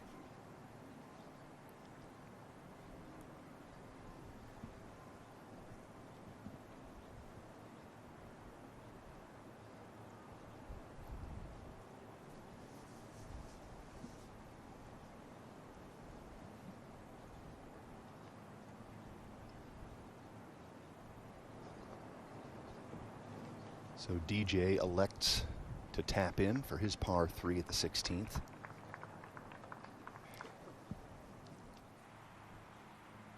Rarely shows emotion, but a little frustration there from DJ. And now, after the layup, here is Abraham Answer.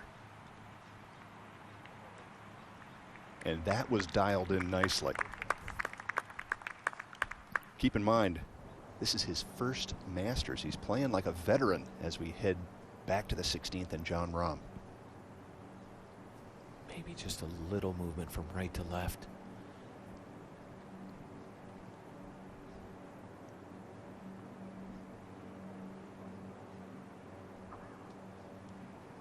Yeah, it's hard to see that.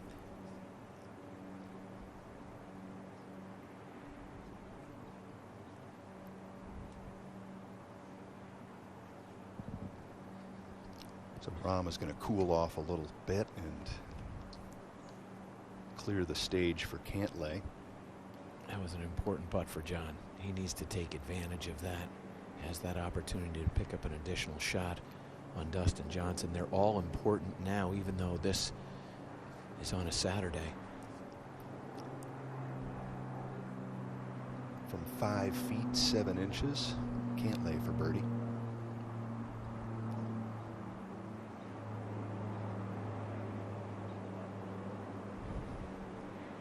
I'll tell you, Michael, with those 3 tee shots, I would not have expected 0 for 3 in birdie conversions.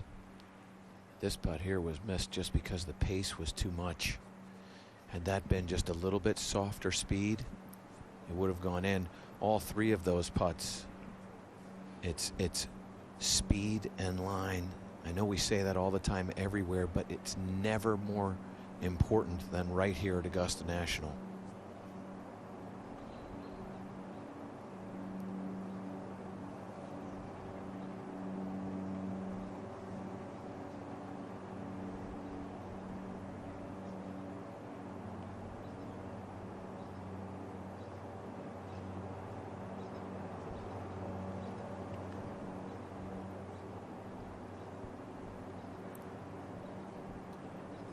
can't lay in for his par 3.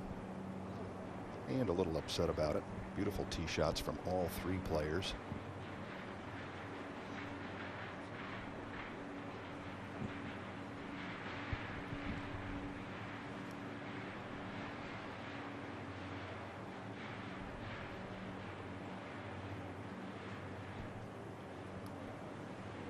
So Rahm remains at -10, birdieing 2 of his last 3 holes, but that was clearly an opportunity.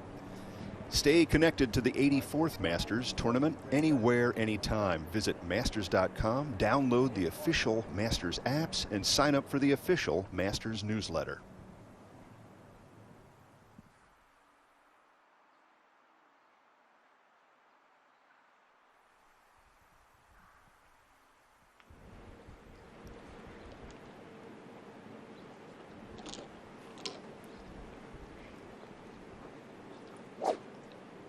Yeah, Michael, John is watching what Dustin Johnson is doing, and even though DJ also missed there, he knows that the play is so solid that he's got to convert whenever he can. That was a big miss at the 16th.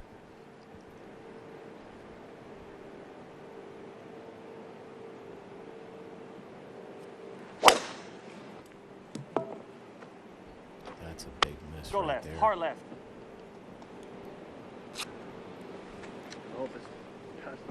So the frustration continues for Jon Rahm here at the 17th.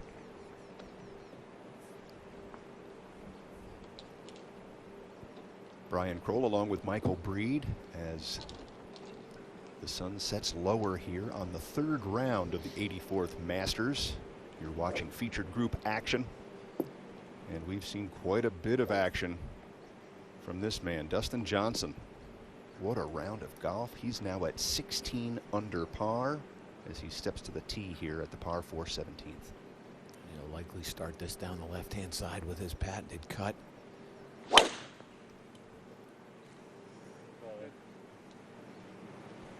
It's so interesting when you go back to Dustin's year, and in July he's playing at Jack's Place. He shoots 80-80.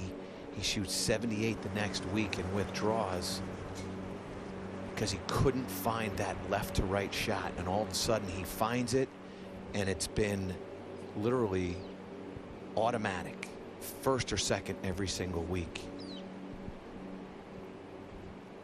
We saw a beautiful pitch shot there from JT at 15, and now the drive from Cantlay.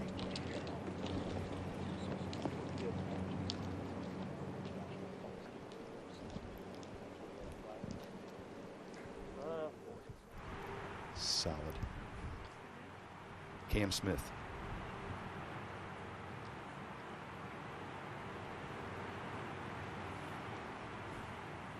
Okay. He's played a wonderful round of golf too. No bogeys. Smart, tactical golf. You know, when we saw Jon Rahm's scorecard, what really jumped out to me is the double bogey 7 at the 8th. As we watch Justin Thomas missing his putt.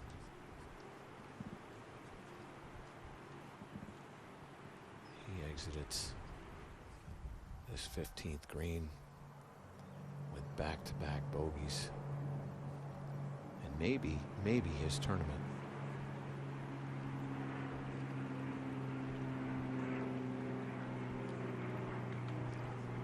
Big putt here for Answer. No question about that one. Dead center. Even on the par 5s in this round, and while that birdie is very good, par 5s here at Augusta National you have to take advantage of in order to win. Abraham has not done that in this 3rd round.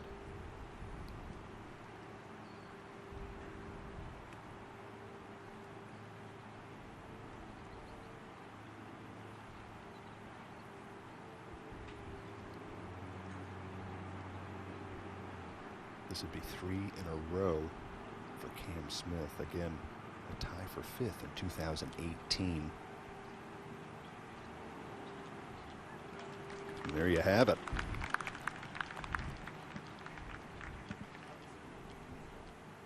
That's a nice looking scorecard.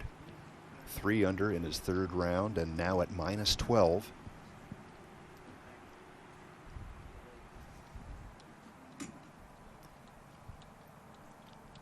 Currently in solo 2nd. So impressed by the play of Cameron Smith and Dylan Fratelli, Sung J M. Not a lot of experience around here at Augusta National, and yet playing like they've been here more than a dozen times.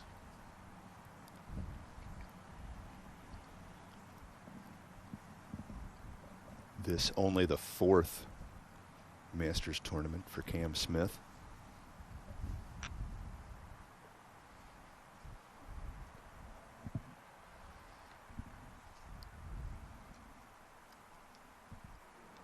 I love these camera shots.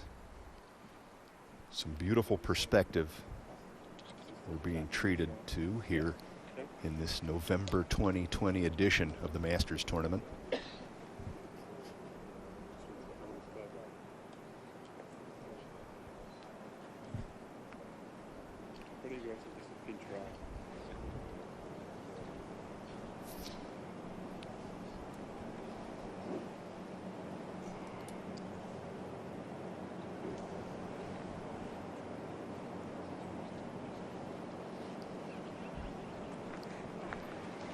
This will be an 8-iron for Cam. You like this angle from this side of the tee? I love this swing. The rhythm has been fabulous. See how patient he is. He didn't like that one. That's right. Oh boy, that's well right. That is going to test his skills for sure as we go ahead to the 17th. John Rahm from 185. Right on it. Somehow be the distance.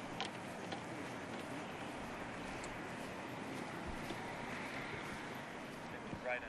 I'll tell you what, Michael, he found a little window and hit a beautiful shot from well left of the fairway. And that's the place you want to miss that shot with that whole location. That'll be an uphill pitch for him. Good recovery from John Rahm. Now back to answer at the 16th.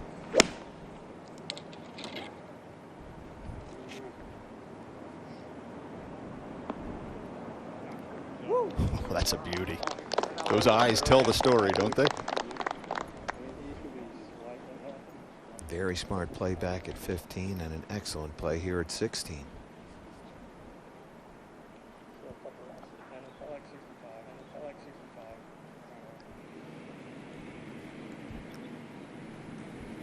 A first-time player in the Masters tournament has not won since 1979. Fuzzy Zeller.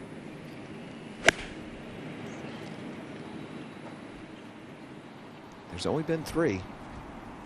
That's a bad miss.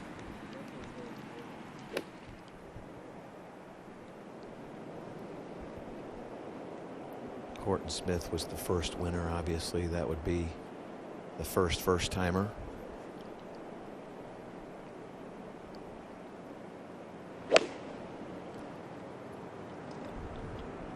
Important shot here for Justin.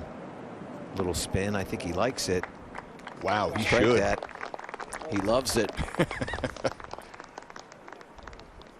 He needs it. And he needs that putt desperately. And I believe that third name is Gene Sarazen. I believe you're right. 1935, as we watch Dustin Johnson's approach. Center of the green. He's just not making mistakes. Beautiful look here as our featured group makes their way to the 16th green. Dustin Johnson in control at 16 under par.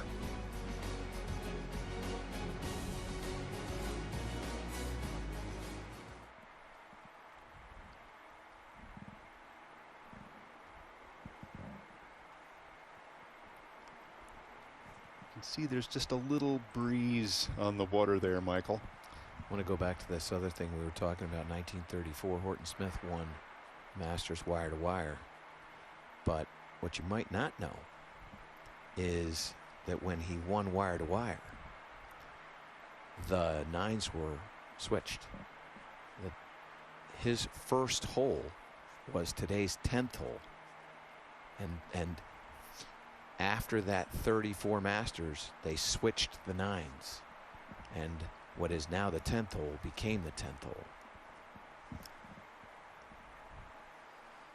A little Masters history courtesy of Michael Breed.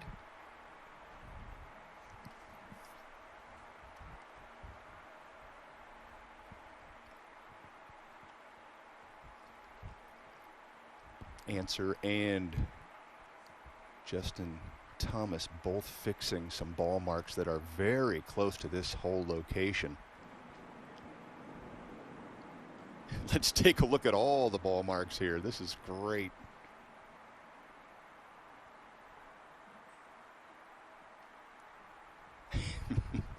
Very cool graphics there in our featured group coverage.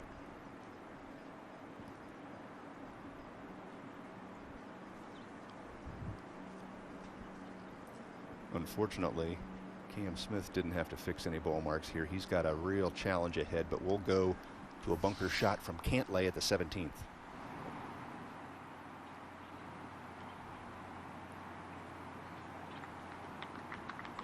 Boy, that was pretty.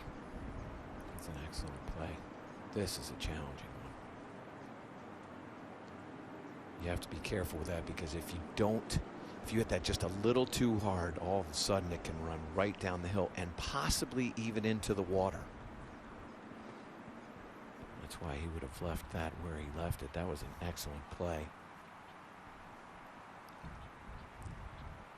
He's getting relief from likely a sprinkler head that he would have been standing on.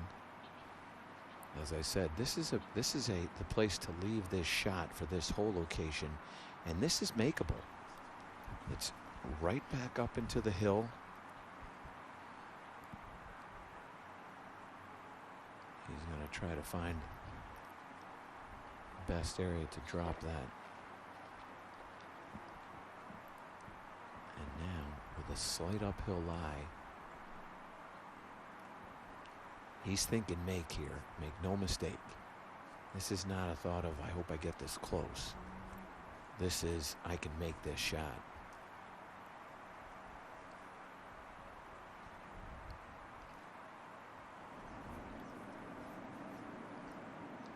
Back to the 16th and answer for birdie. Boy, those are two great putts back to back from 15 and 16. Abraham Answer playing very solid golf. Now ahead to John Rahm.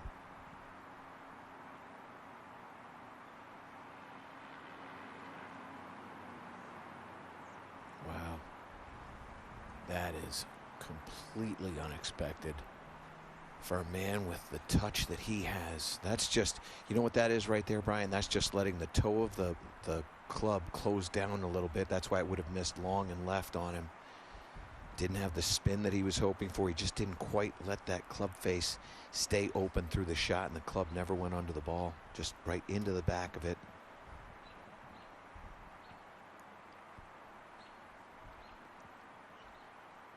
Beautiful aerial view here as we watch Cam Smith settle in for par.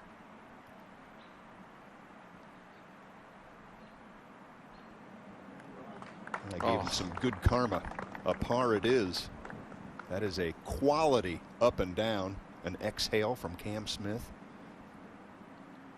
Keeps that scorecard clean. Just 3 birdies.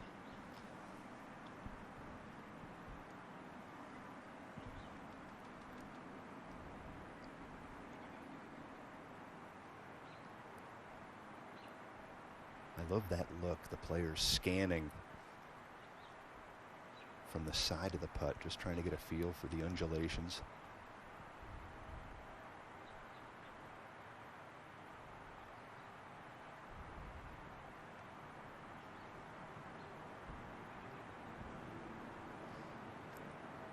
back to the 16th. Solid. Great birdie from Justin.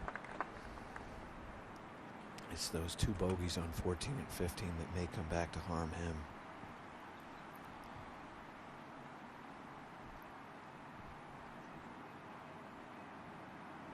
Dustin. What a great putt. It is. He's just playing smart, solid golf. He's got control of all parts of his game, including his tact to the golf course, which is such an important part of the game, and a lot of people don't talk about it.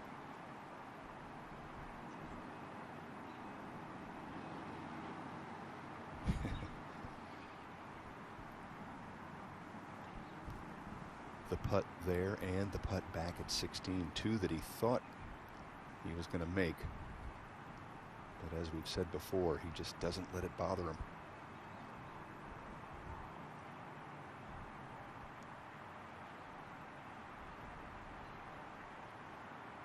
This is big.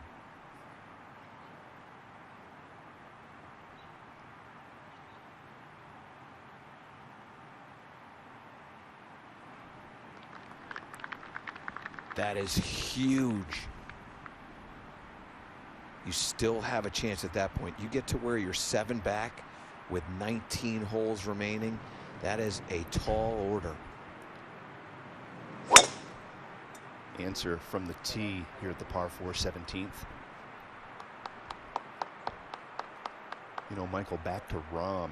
You think of what happened, what transpired on that hole. A huge miss left, a brilliant escape, a miss hit from behind the putting surface, and 1 putt to make it all feel like a fist pump. That was pretty solid focus there from Jon Rahm.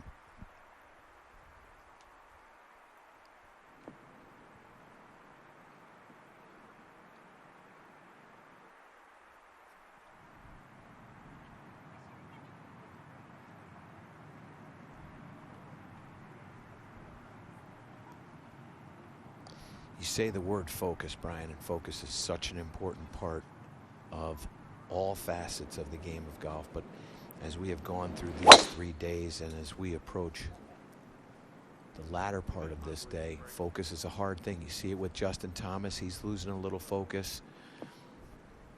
Jon Rahm, body doesn't quite move as well. And yet Dustin Johnson continues to, it's almost like he's playing at a completely different level.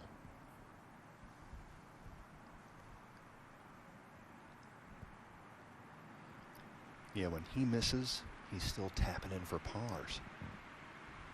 Look at that card, a 31 in his first 9, a couple more birdies, and heads to the 18th tee at 16 under par here in the 3rd round. Thanks, me again. Body starts to get tired, stops moving. That's when you start to see shots right and left. More action still to come here with our featured group coverage of the 84th Masters.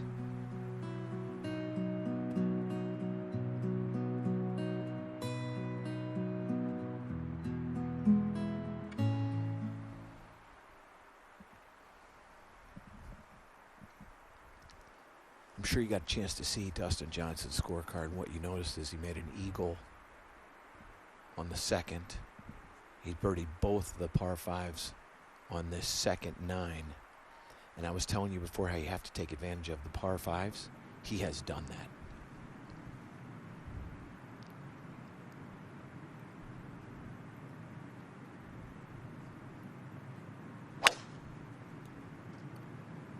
That is a great swing from Jon Rahm. You think about where his drive was on the last hole. Get to the bunkers. I think it did easily. Beautiful trajectory if the distance was right.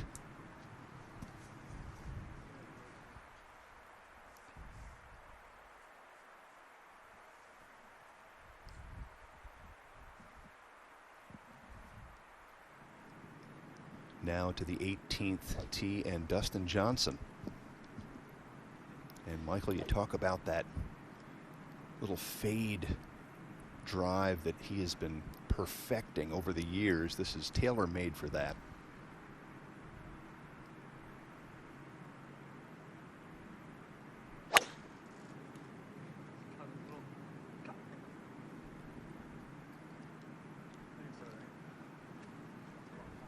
Work. That is just position A. He missed 2 greens in his second round. He's missed 1 green in his third round. That is textbook golf around Augusta National.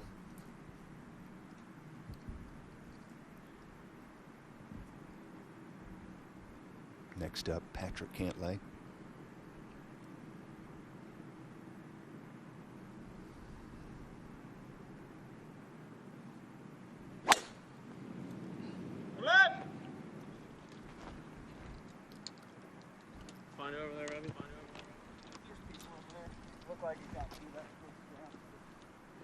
I think he meant 4 left, but that's pretty offline there from Cantlay. Down the left side and into some pine straw.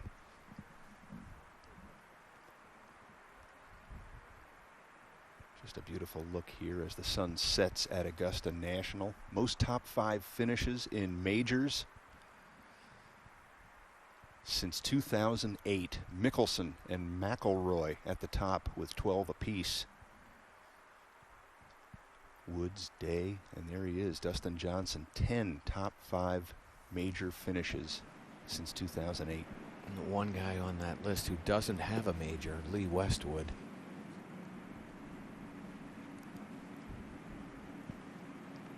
Justin Thomas has a little window here at the 17th from 185.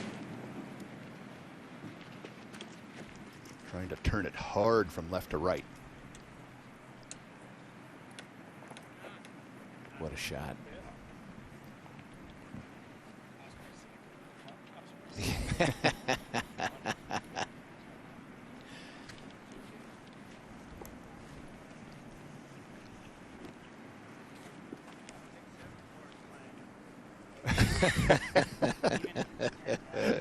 No commentary required.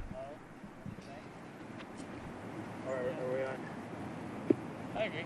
Yeah. It's got to be the low one, no? Look was right. Jimmy Johnson is 74.83. Who probably had You know, something similar. Perfect.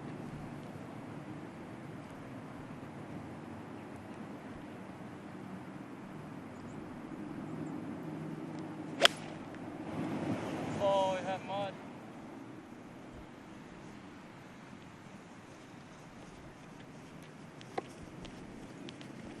Oh, that's going to be delicate back there.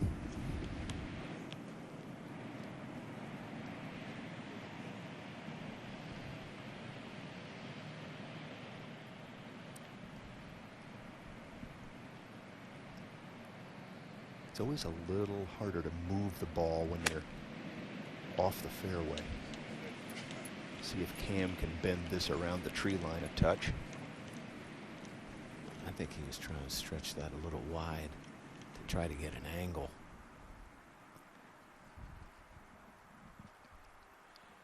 And here's a look at our players on the 18th. Cantlay, as we saw, well left of the target. Johnson in perfect position. Don't have a big enough swing to be able to hook it that much. There's nothing left, nothing straight. I think you just gotta use your eyes, make sure we don't go too far. You know what I'm saying? Got it. Okay.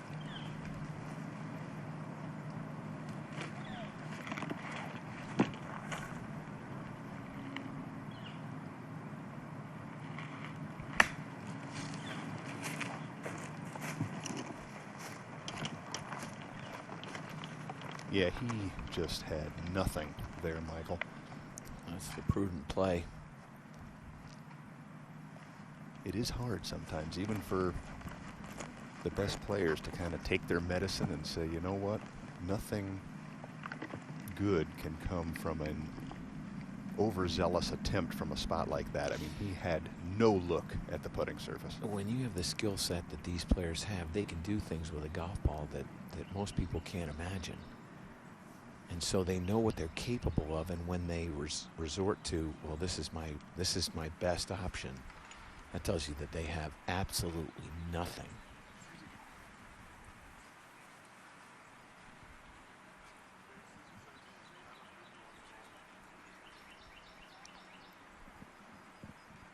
So that's what he just did. Cam Smith, he was counting to where he wants to land the ball. So he takes the steps and he says, okay, I have 57 yards that I have to land, that I have to carry it 57. He will be, by the way, within 3 yards of where he wants to land it. Cantlay's third here at 18. Oh, that's fabulous. That whole location all the way in the back right portion of the green here. Cam Smith still walking back to his position here at 18. And this certainly looks that like was it's a very little calculating longer journey. Yeah, I think it's longer than 57 yards. I think so too. I think you're missing a digit there, Michael. Dustin Johnson at 16 under par. Does he have an opportunity? Oh, that's a miss there.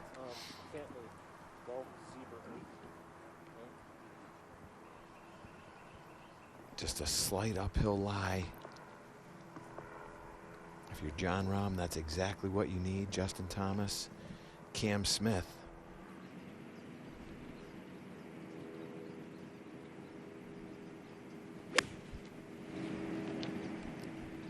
Nice tempo with that swing. Landed it right where he wanted to. And now he'll have that for his par 4. Was worth the walk. Good shot there from Cam Smith.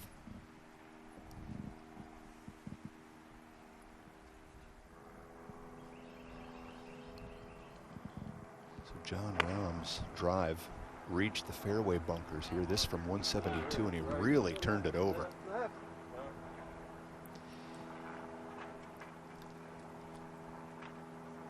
It's hard to appreciate how deep that bunker is. Kind of hanging back, trying to elevate that up into the air. He's perplexed. Let me know. He's also unhappy, but he'll have a lot of green to work with. That whole location over on the right-hand side of the green as we go to Abraham Answer, choosing a different method. Oh! Going to the putter. He's playing with a great deal of maturity. And again, for a Masters Tournament rookie, he's playing like he's been here before.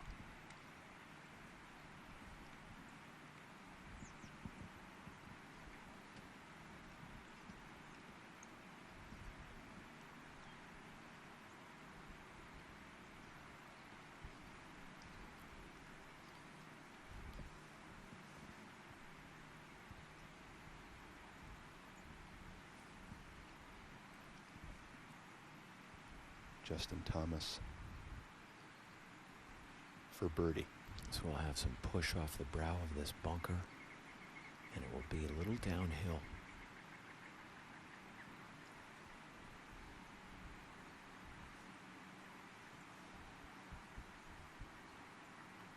Okay.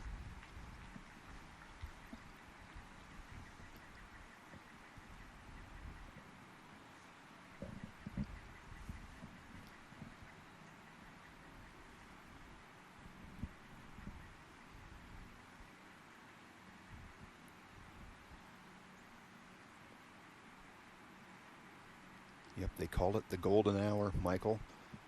Sun is low and it shows all the beautiful undulations and character of the green complexes here at Augusta as we move ahead to the 18th, and John Rahm will need to dial up a little Seve Ballesteros here.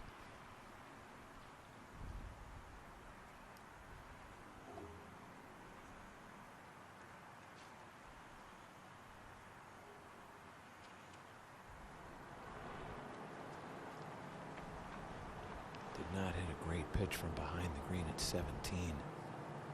This one you have to respect the slope of the green. He's going to this back tier, so he has to favor the left.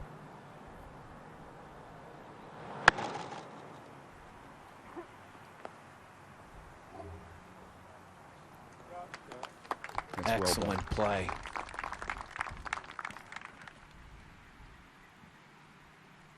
Back at the 17th for par. Good job, Cam Smith. I'll tell you what, he is fighting. A clean scorecard here in round 3. 3 birdies, 13, 14, and 15. Playing some solid golf, Michael. I thought the up and down he had at 16 was all world. That one there made the one at 16. I mean, he's fighting and he is executing.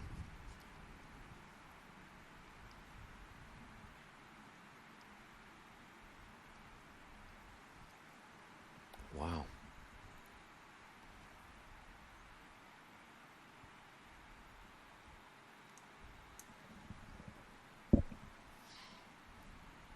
This would be another great save, Michael, from behind the green here at 17. And it is. And all this while Dustin Johnson is looking over this at the 18th. Oh, man, is that good. Still a little work left, but that is fabulous.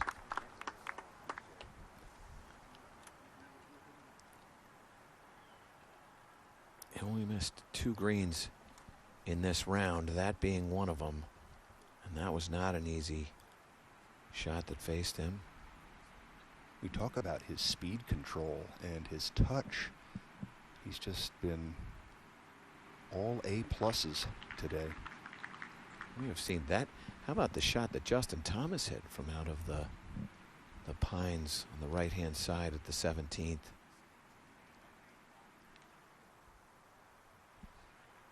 They're fighting for these pars down the stretch.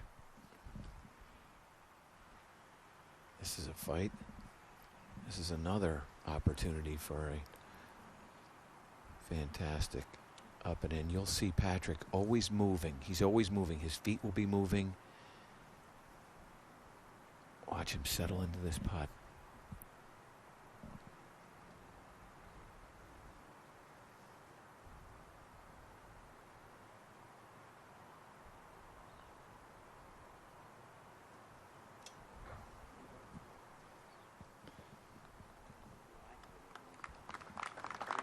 So Cantlay moves from -8 to -7 with a third round 73.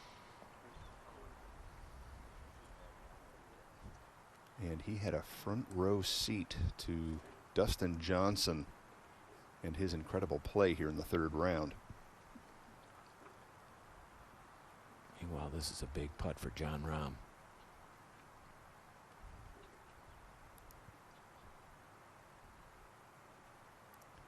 And you bet he knows it.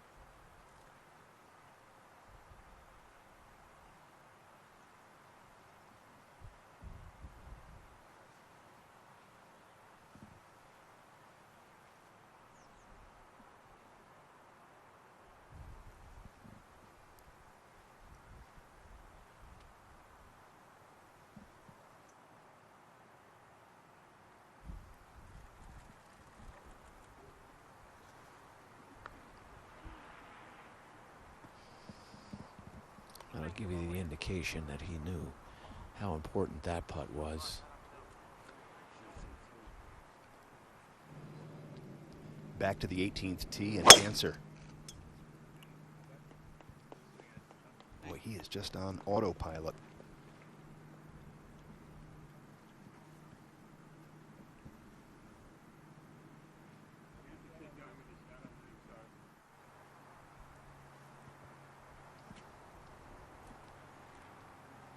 No, I would call this a big putt too, Michael. You know, he's played such incredible golf.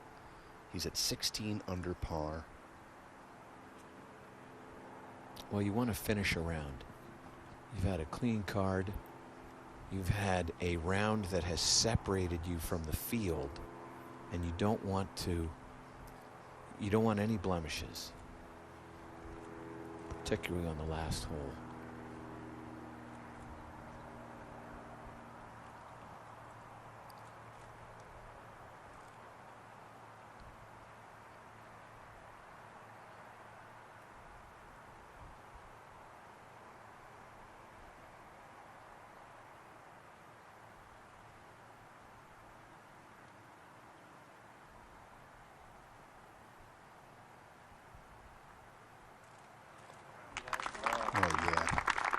What a finish. What a great save. Look at those rounds. 65, 70, 65.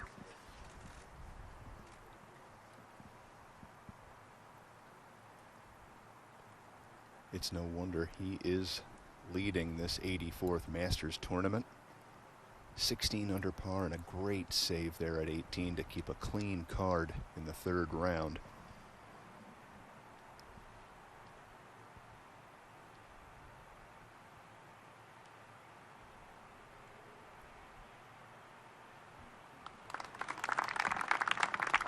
John Rahm.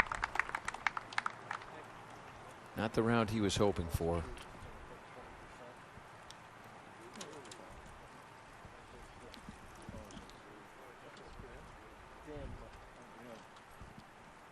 A 4-stroke margin here through 3 rounds for Dustin Johnson.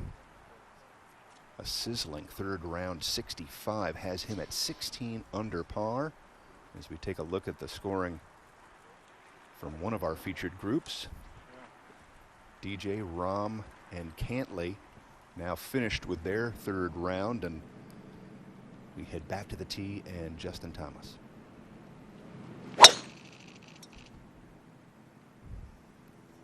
Careful here. Okay. All right. Perilously close to the trees on the right-hand side.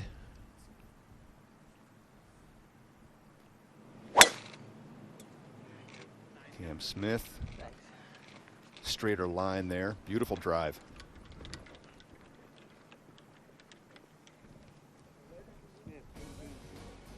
That is position A, and our featured group will make their way to their approach shots here at the 18th as we continue our coverage late in the third round of the 84th Masters.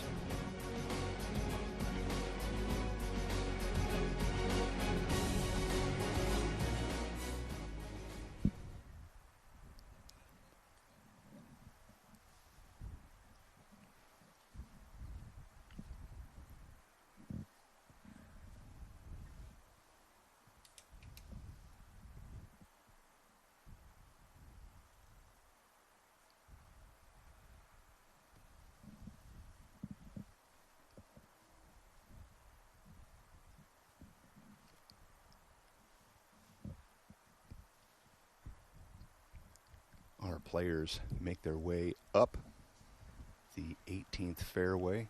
A lot of elevation here for this final walk up to the 18th green. Gives you an idea of just how uphill this final hole at Augusta National is.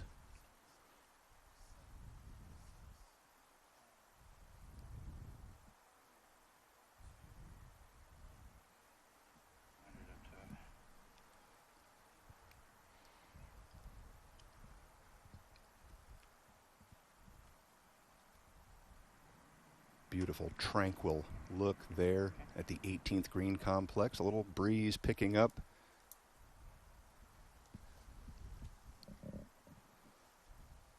Take a look at our players, all three in the fairway here at the last hole of their third round. Answer will be first to play from 192. And with that 40 feet uphill, it will play well more than 192. If what there is, it's enough, you're right. You can feel, you can see the flag. Looking left of it, get yourself a good target. That right tower's fine. That right tower's fine. It's perfect.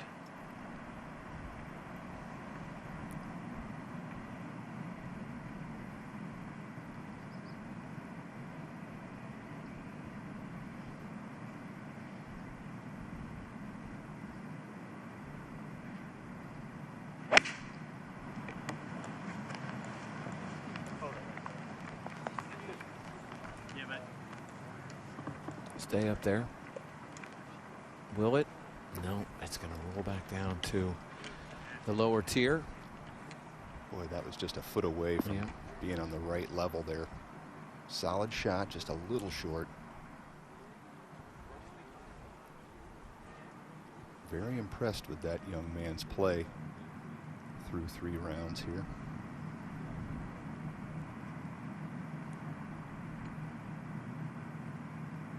From 169 now, Justin Thomas. Go. Go. Go.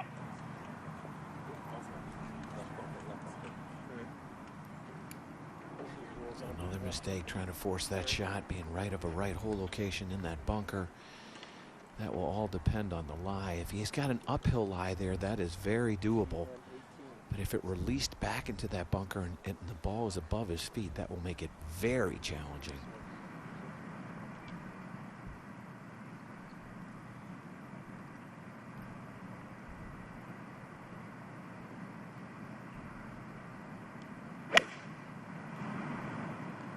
Approach shot from Cam Smith on the way. Similar result to JT.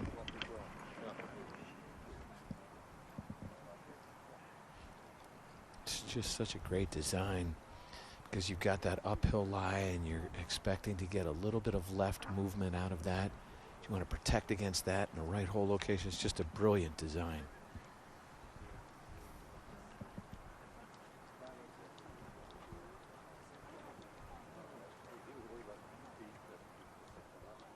Yeah, just enough slope to throw a little doubt in the player's mind. You can see the wind picking up a little bit there too. That will help dry this golf course out. This golf course changed through the course of this day, and I think again tomorrow it will change even a little bit more. Greens will get a little bit firmer, fairways will get a little bit faster. It's just setting up for a perfect Sunday at the Masters.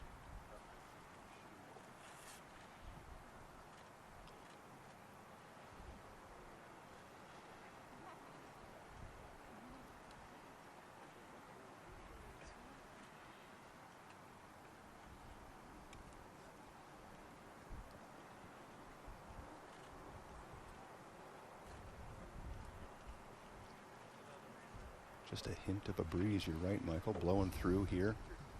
And what a difference a couple days make. A lot of rain on Wednesday and Thursday, but we are poised for a beautiful Sunday finish to this 84th Masters. And the forecast a week ahead of time, it led us to believe that we were going to be playing in some inclement weather through the entire week. That went through Thursday morning, and all of a sudden it became perfect and has been perfect. There's no call for rain tomorrow. A little bit of wind, a little freshening wind tomorrow. We're both PGA professionals, Michael. We've learned not to put too much stock in the forecast. Very fortunate that the rain has passed through and we've got just gorgeous conditions here for this afternoon and heading into tomorrow. Cam Smith walks into the bunker here to the right of the 18th green.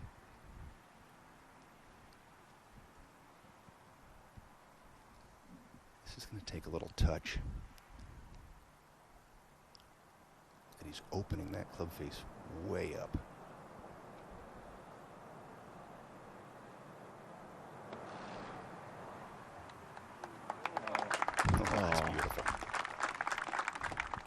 I loved that angle that you had where you really got an idea of the depth of that bunker.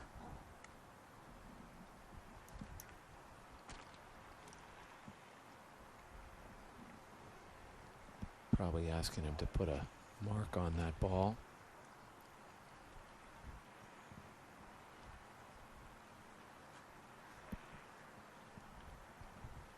Great camera work there, looking down at this closing hole.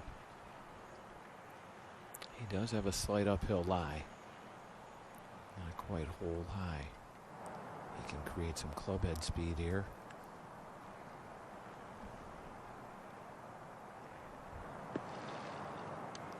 Question is, was that buried? It did look like it was sitting down a little bit, which makes that shot all the more special. Pretty good bunker blast there from Thomas. Yep.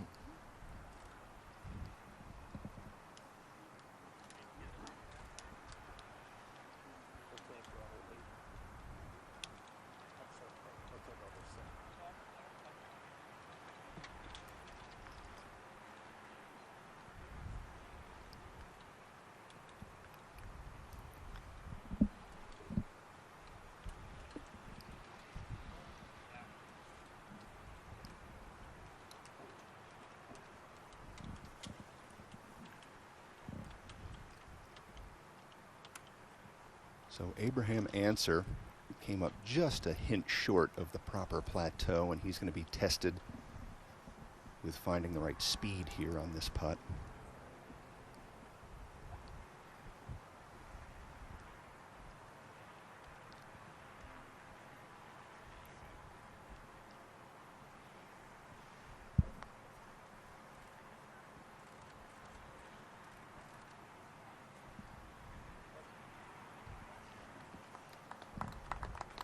Seems to say, wow, I can't believe that broke that much.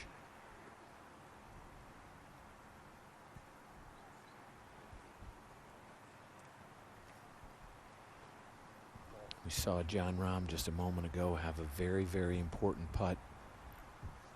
You know, the question is how many shots back can you be where you think you have a chance? Is it 5? Is it 6? Number of people.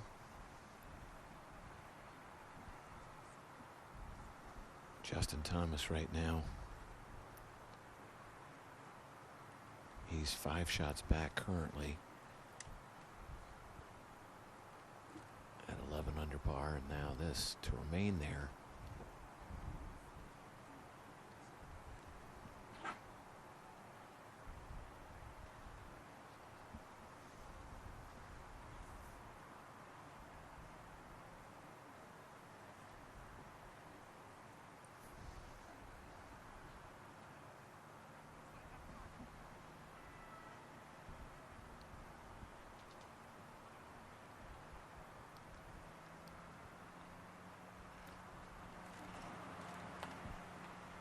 Boy, he just, you could tell, put a little more of a hit on that ball than a stroke, and pushed it right on through the break.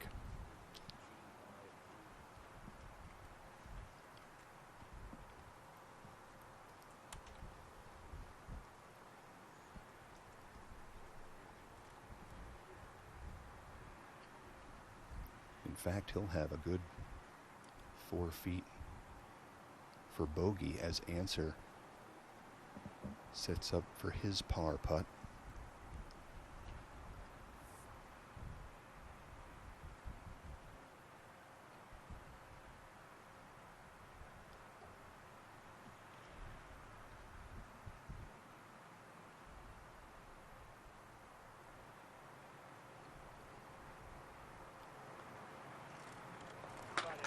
Great putt.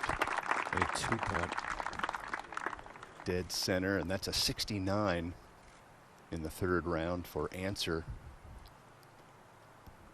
pushing him to -12 and in great position for an exciting Sunday.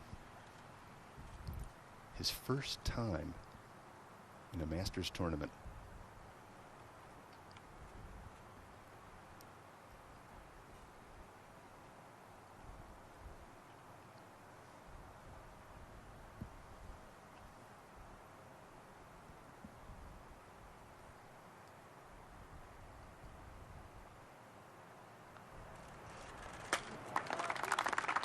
Good putt there from Cam Smith, and also with a 69 in his third round and a clean card, 3 birdies, and we saw him fight a number of great saves coming down the stretch. A well-fought 3 under par round. 16, 17, and 18. Those were not easy up and downs for him, and think of the difference. 12 under par, 4 shots back. You've got a realistic opportunity tomorrow. You get those 3 holes and you don't get it up and down, and you're 9 under and 7 back, and there's a whole lot of people that you've got to pass. It becomes almost impossible.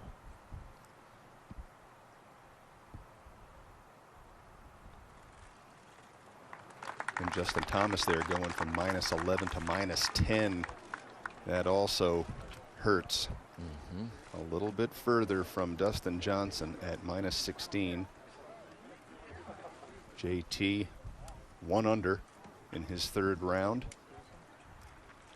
Missed a few opportunities in his second 9. And really, I think just some mental mistakes there. 14, 15, 18.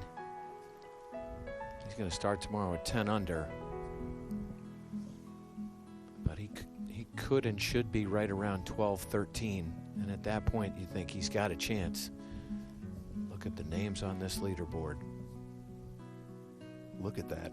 A 65 today from Dustin Johnson. He's in the lead by 4 over Sung Jae Im. And the man we just watched, Abraham Answer, along with Cam Smith. Be sure to tune in to Masters.com or the Masters app tomorrow for live coverage of Amen Corner, Emmy Award-winning Every Shot, Every Hole, or create your own featured groups with the all-new My Group feature. A special thank you to the entire crew. Great work, video, audio, hitting on all cylinders. For Michael Breed, I'm Brian Kroll. Featured group action and all our platforms will return tomorrow in the morning for final round coverage at the 2020 Masters.